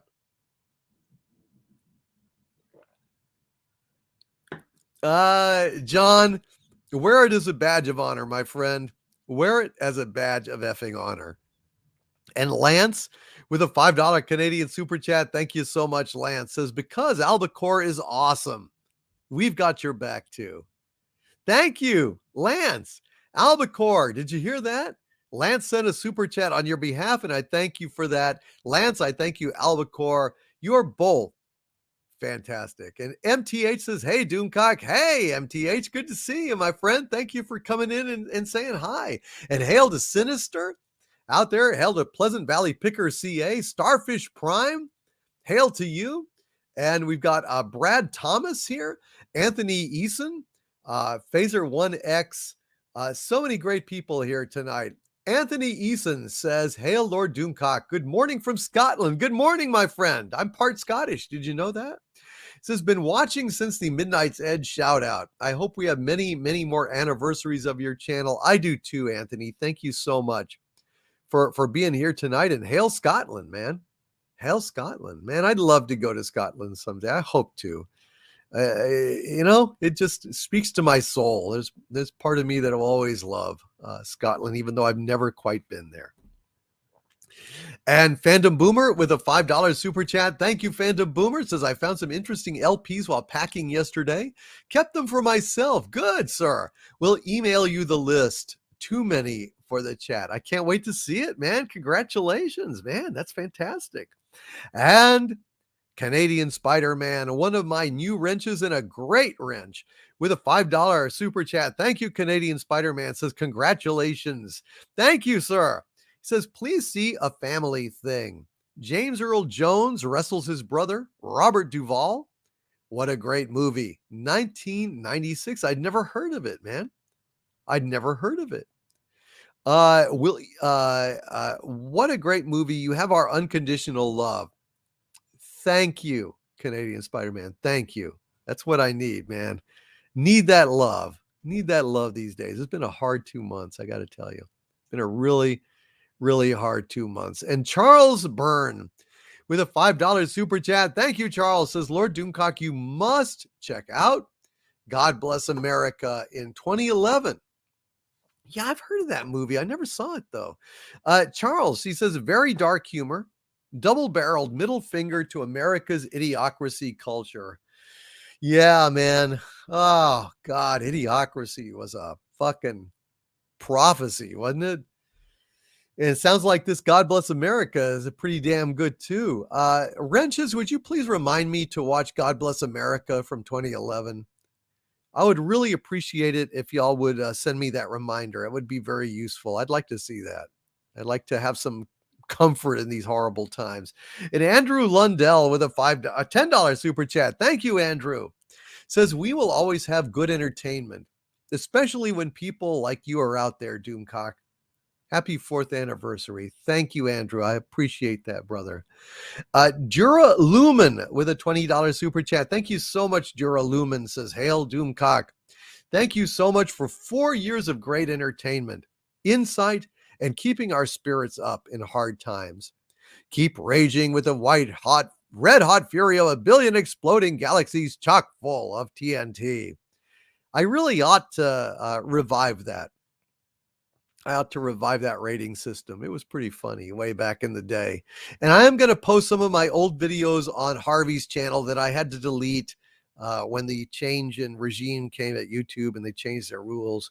Hopefully Harvey's channel will survive. We'll see. Thank you, Duralumen. I appreciate your very generous super chat. And again, Andrew Lundell, I really appreciate your super chat as well, brother. Thank you so much for that. And Ebal Nanya says, has it been 4 years already? Can't believe it's been 3 years. Imagine being here for 2 years. Congrats on your 1 year anniversary. Thank you, Ebal Nanya. Thank you for stopping in, my friend. And Oddman Out says, God Bless America was amazing. Get it on DVD if you can. I'm going to check it out, man. And Starfish Prime says, you are never alone. Thank you, my friend. Thank you. Thank you very much for that. And Eclipse Warlord, again, thank you for joining the channel membership. Eclipse Warlord at the Dumentite level. I really appreciate it. We've got 11 new channel members tonight, my friends. 11 new channel members tonight, which is fantastic.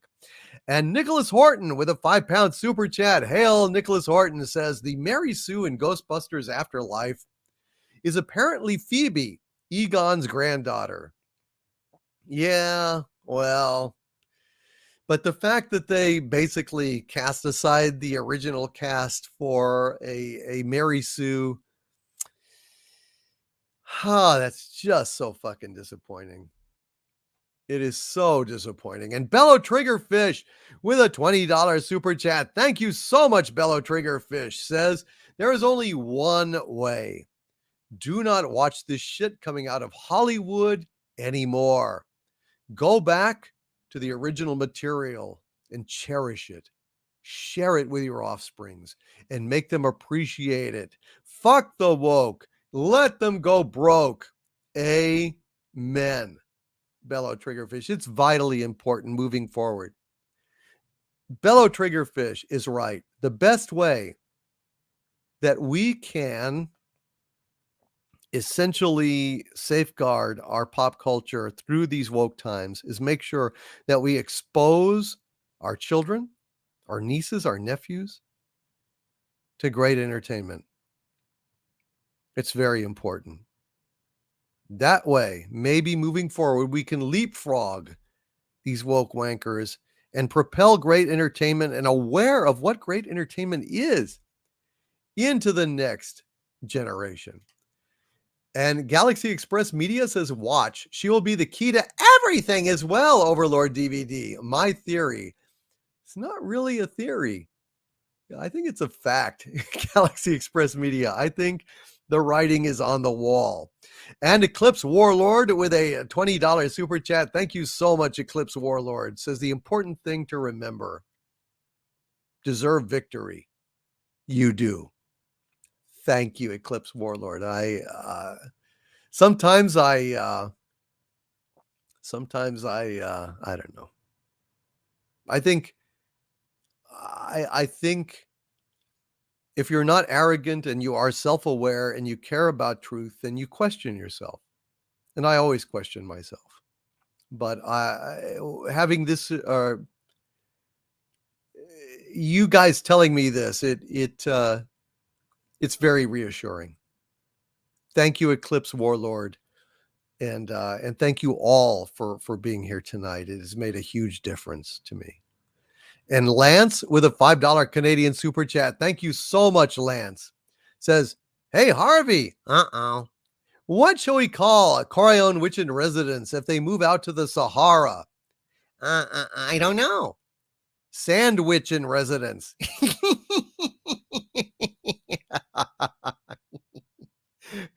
Well done, Lance. He will be Corleone Sandwich in residence if he moves out to the desert, which he really ought to do now. I think it's kind of important. And Thomas Powers has upgraded their channel membership to the Arch Villain level. Hail, Thomas Powers. Thank you, sir, for that. Thank you. I hope that you will attend our Arch Villain live stream later on in the week. Thank you, Thomas Powers. I look forward to talking to you in person, sir. Thank you. And Kit Kat with an incredibly generous 50-pound super chat again on top of a 400-pound super chat earlier. Thank you so much, Kit Kat. And Kit Kat says, sent Andre a super chat earlier today saying I was pestering you to do a one-on-one live stream around noon Central Time with a different guest each week, which would include many appearances from Andre and the Critical Drinker. Andre's reply, I would love to do it. Well, Kit Kat, I am thinking about that. And, maybe I could do it alternating weeks. We'll see about that. But that's an interesting idea, Kit Kat, and maybe we can make that happen. And Brad Thomas says, thanks for the shout out, my liege. You'll have a new member as soon as I get my life in order. Oh, I know the feeling, Brad. I've been trying to get my life in order here for months. And I thank you, Brad, so very, very, very much. And Pleasant Valley Picker CA says, man, I can relate to Doomcock so much. He sounds like me, except I don't have a great channel of nearly 300,000 subs and I can't sing. Thank you, Pleasant Valley Picker CA. And BK Panther says, holy moly, this is still going on. It is indeed, my friend. 7 hours and 45 minutes in. And Bello Triggerfish with a $5 super chat. Thank you, Bello. Says, we know you always do your best. It's why we love you. Stay awesome. Thank you, Bello Triggerfish. And again, Kit Kat. Above and beyond, Kit Kat. Thank you so much. And I'm serious. I will think about your proposal. I will absolutely think about it. I think it's a good idea. And MTH with a $5 super chat. Thank you so much, MTH, who says, we love you, Doomcock. You're the best. Thank you for all that you do and your devotion to the salvation of our pop culture. Yeah, thank you, MTH. You are very welcome, and I appreciate you saying that, and I appreciate all of you here tonight. And Marco Antonio Checo Funke says, let's go for the full 8 hours. So 15 more minutes. Yeah, I think we can do 15 more minutes. Let's see. Deadline with a $5 super chat. Thank you so much, Deadline. Says, an 8-hour stream? Save your voice and take my money. Thank you, Deadline. Well, at this point, shit, it's 7 hours and 45 minutes. Maybe the thing to do is just press on and hit that 8-hour mark.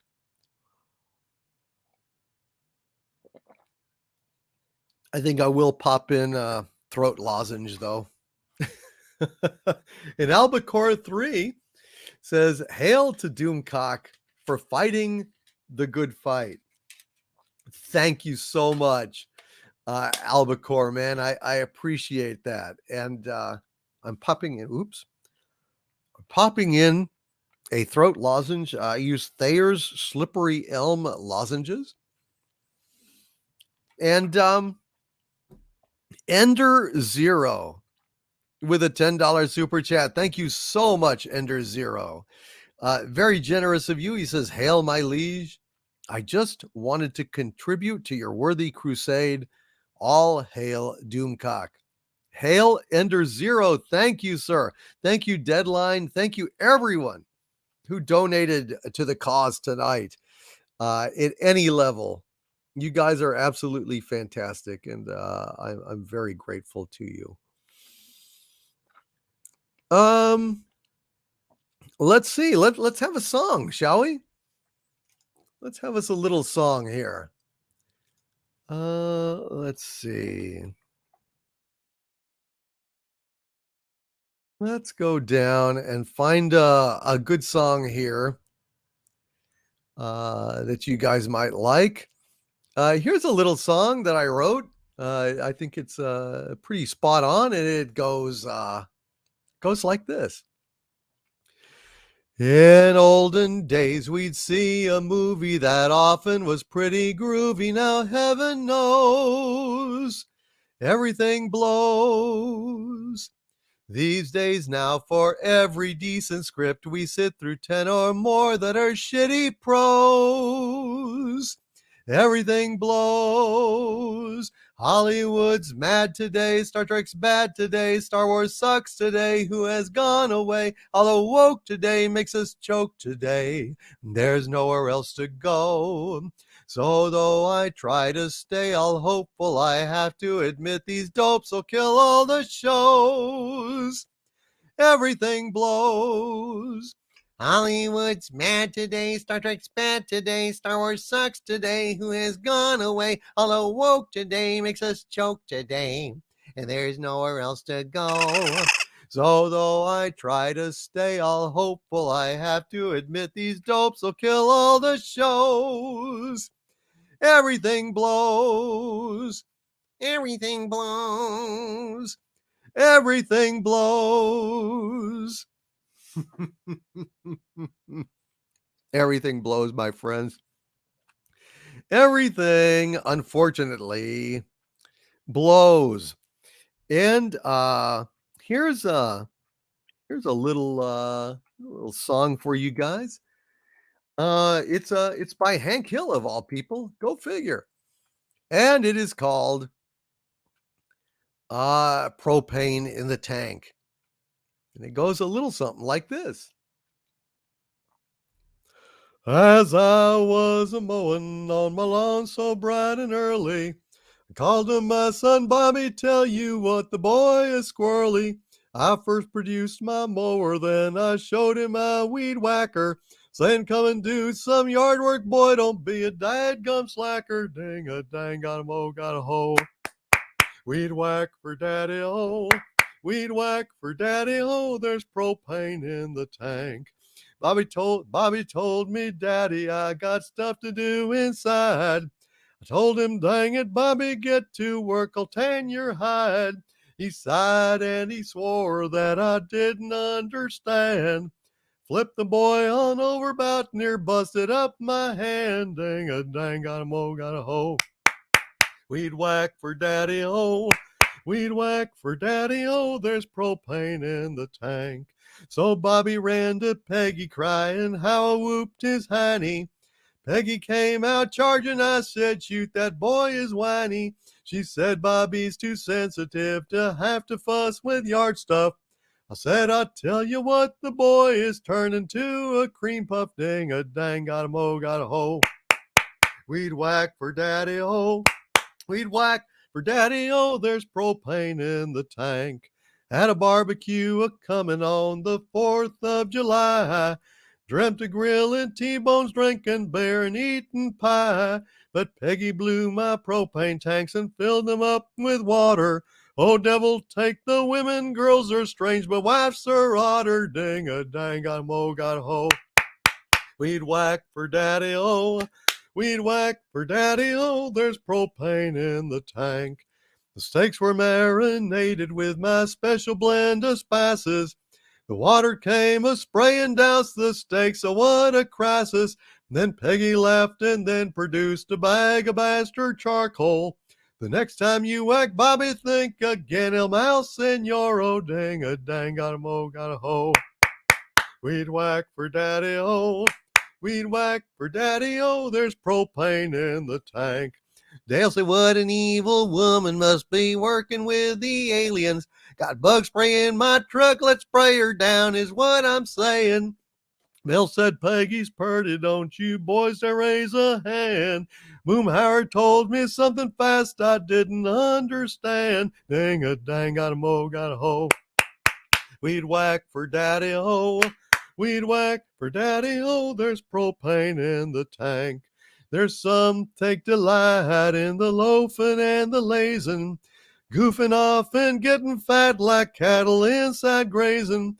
But I take delight in grilling steaks with pretty blue flame, mowing lawns and selling tanks of pure clean burning propane. Ding-a-dang, got a mo, got a ho. We'd whack for daddy, ho. We'd whack for daddy, oh, there's propane in the tank. Ding-a-dang, got a mo, got a ho. We'd whack, I tell you what. We'd whack, I tell you what, there's propane in the tank. Propane in the tank on for, it's not Friday Night Frolics, it's actually, well, Sunday anniversary, I guess. And my dear friend, Big Daddy MRI, with another $4.99 super chat. Thank you so much, Big Daddy, as if you hadn't already been so generous tonight. Big Daddy MRI says the stealth super chatter strikes again, then disappears. Love you, Doomcock. Don't tell Harvey it's from his wampum I liberated. What? Wait, what's that, like fucking wampum? What? Bullshit, dude. Oh no.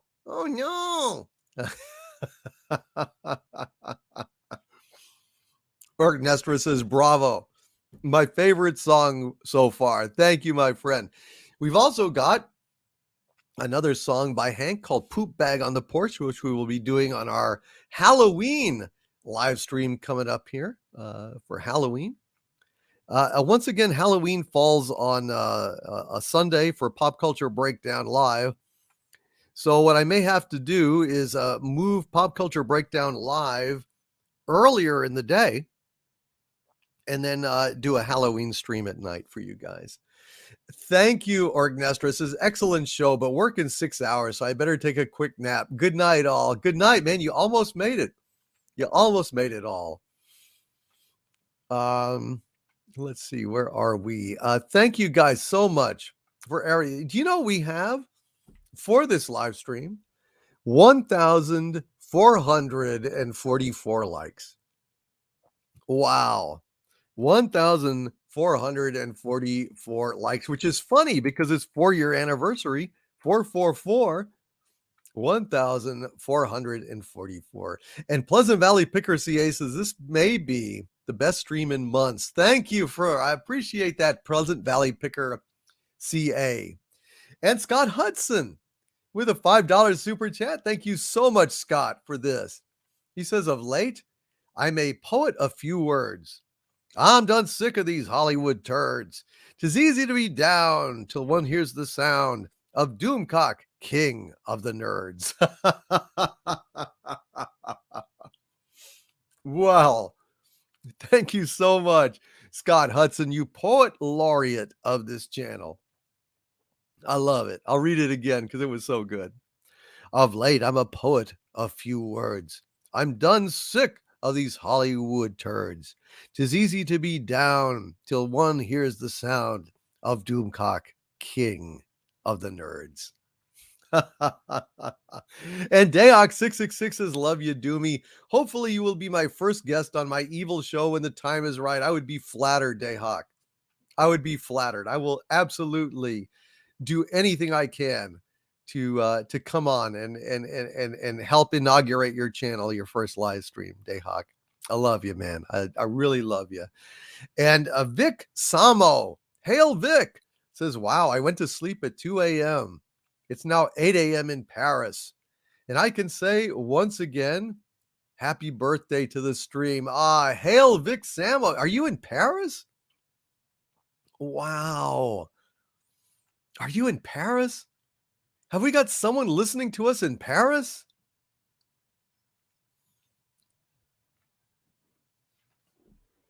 Good Lord. That reminds me of a song. April in Paris, chestnuts in blossom, holiday tables under the tree. April in Paris, this is a feeling no one could ever reprise. I never knew the charm of spring, never met it face to face. I never knew my heart could sing, never felt a warm embrace. Till April in Paris, who shall I run to? Look what you've done to my heart. Look what you have done to my heart. You know April in Paris? Well, obviously, I sang the ending. Thank you, Harvey. How damn cool is that? Yeah, Harvey, for all of our antipathy, I always say that you are my arch nemesis, but you're also my best friend. Thank you, Doomcock. I feel the same way about you. It's going to tear me up when I have to crush you like a bug. Well, I can understand that. And Harvey, we haven't heard a song from you tonight.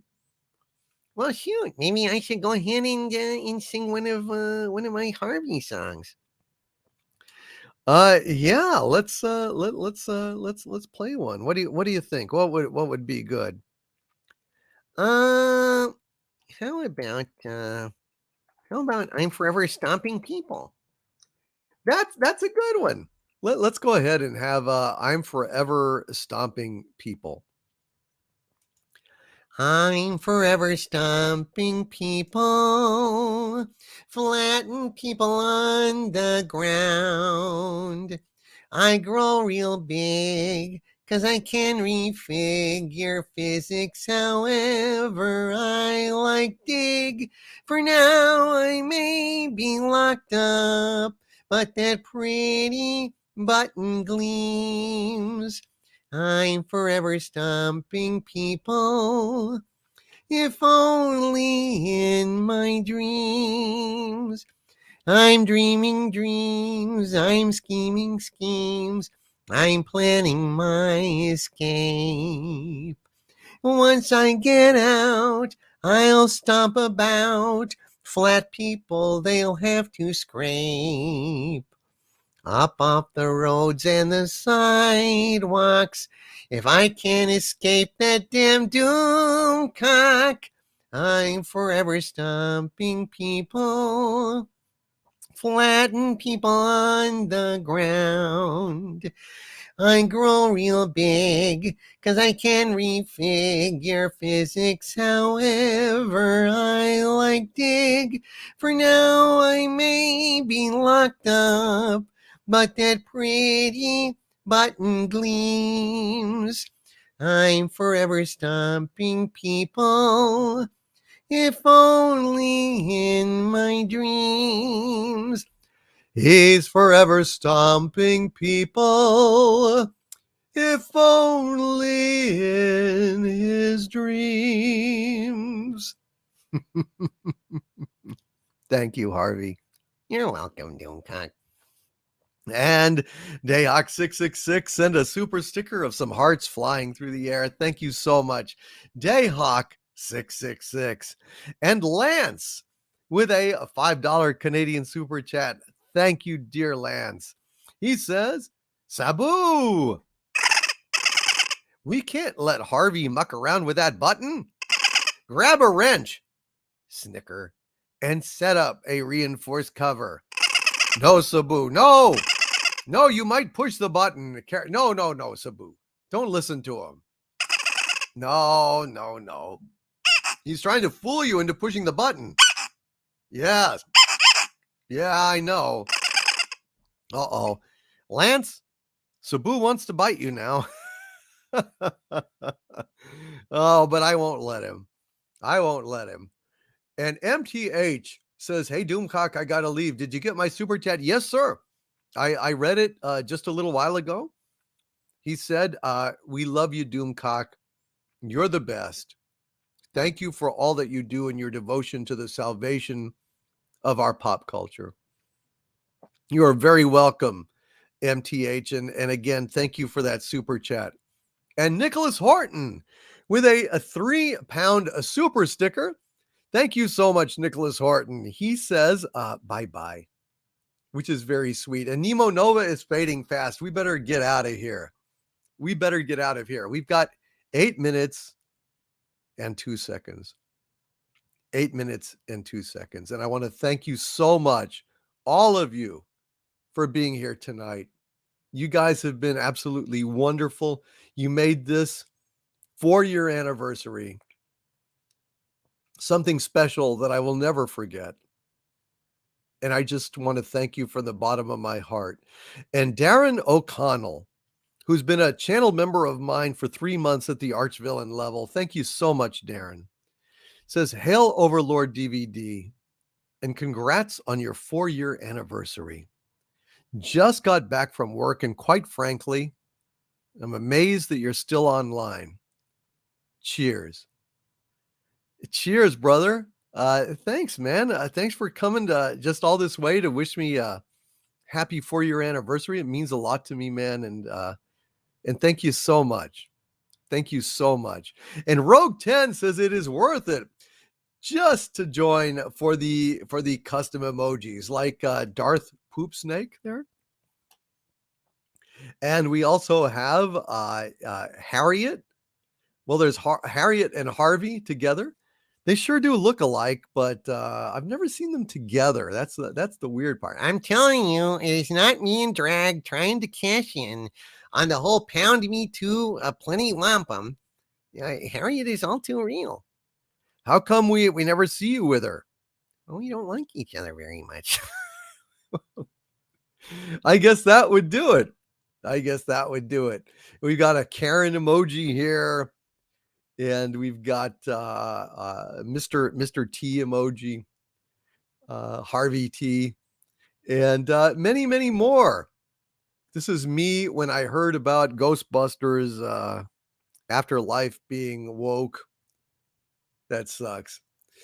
And yes, Not So Super Mario. He says, shit, this is the anniversary show. Yes, it is, my friend.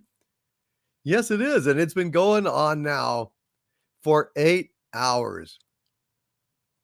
Going on now for 8 hours. Wow. And Vanek Black Rose with a $2 super chat. Thank you so much, Vanek Black Rose. Says, thank you for the shows.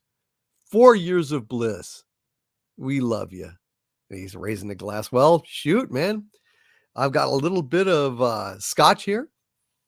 And I'm going to go ahead and raise my glass and drink with you, Vanek. Thank you. Thank you. Cheers.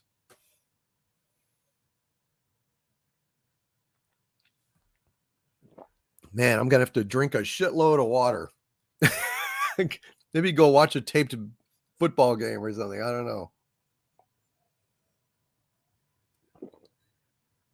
And Lance says, offers a hand for Sabu to nibble just this once.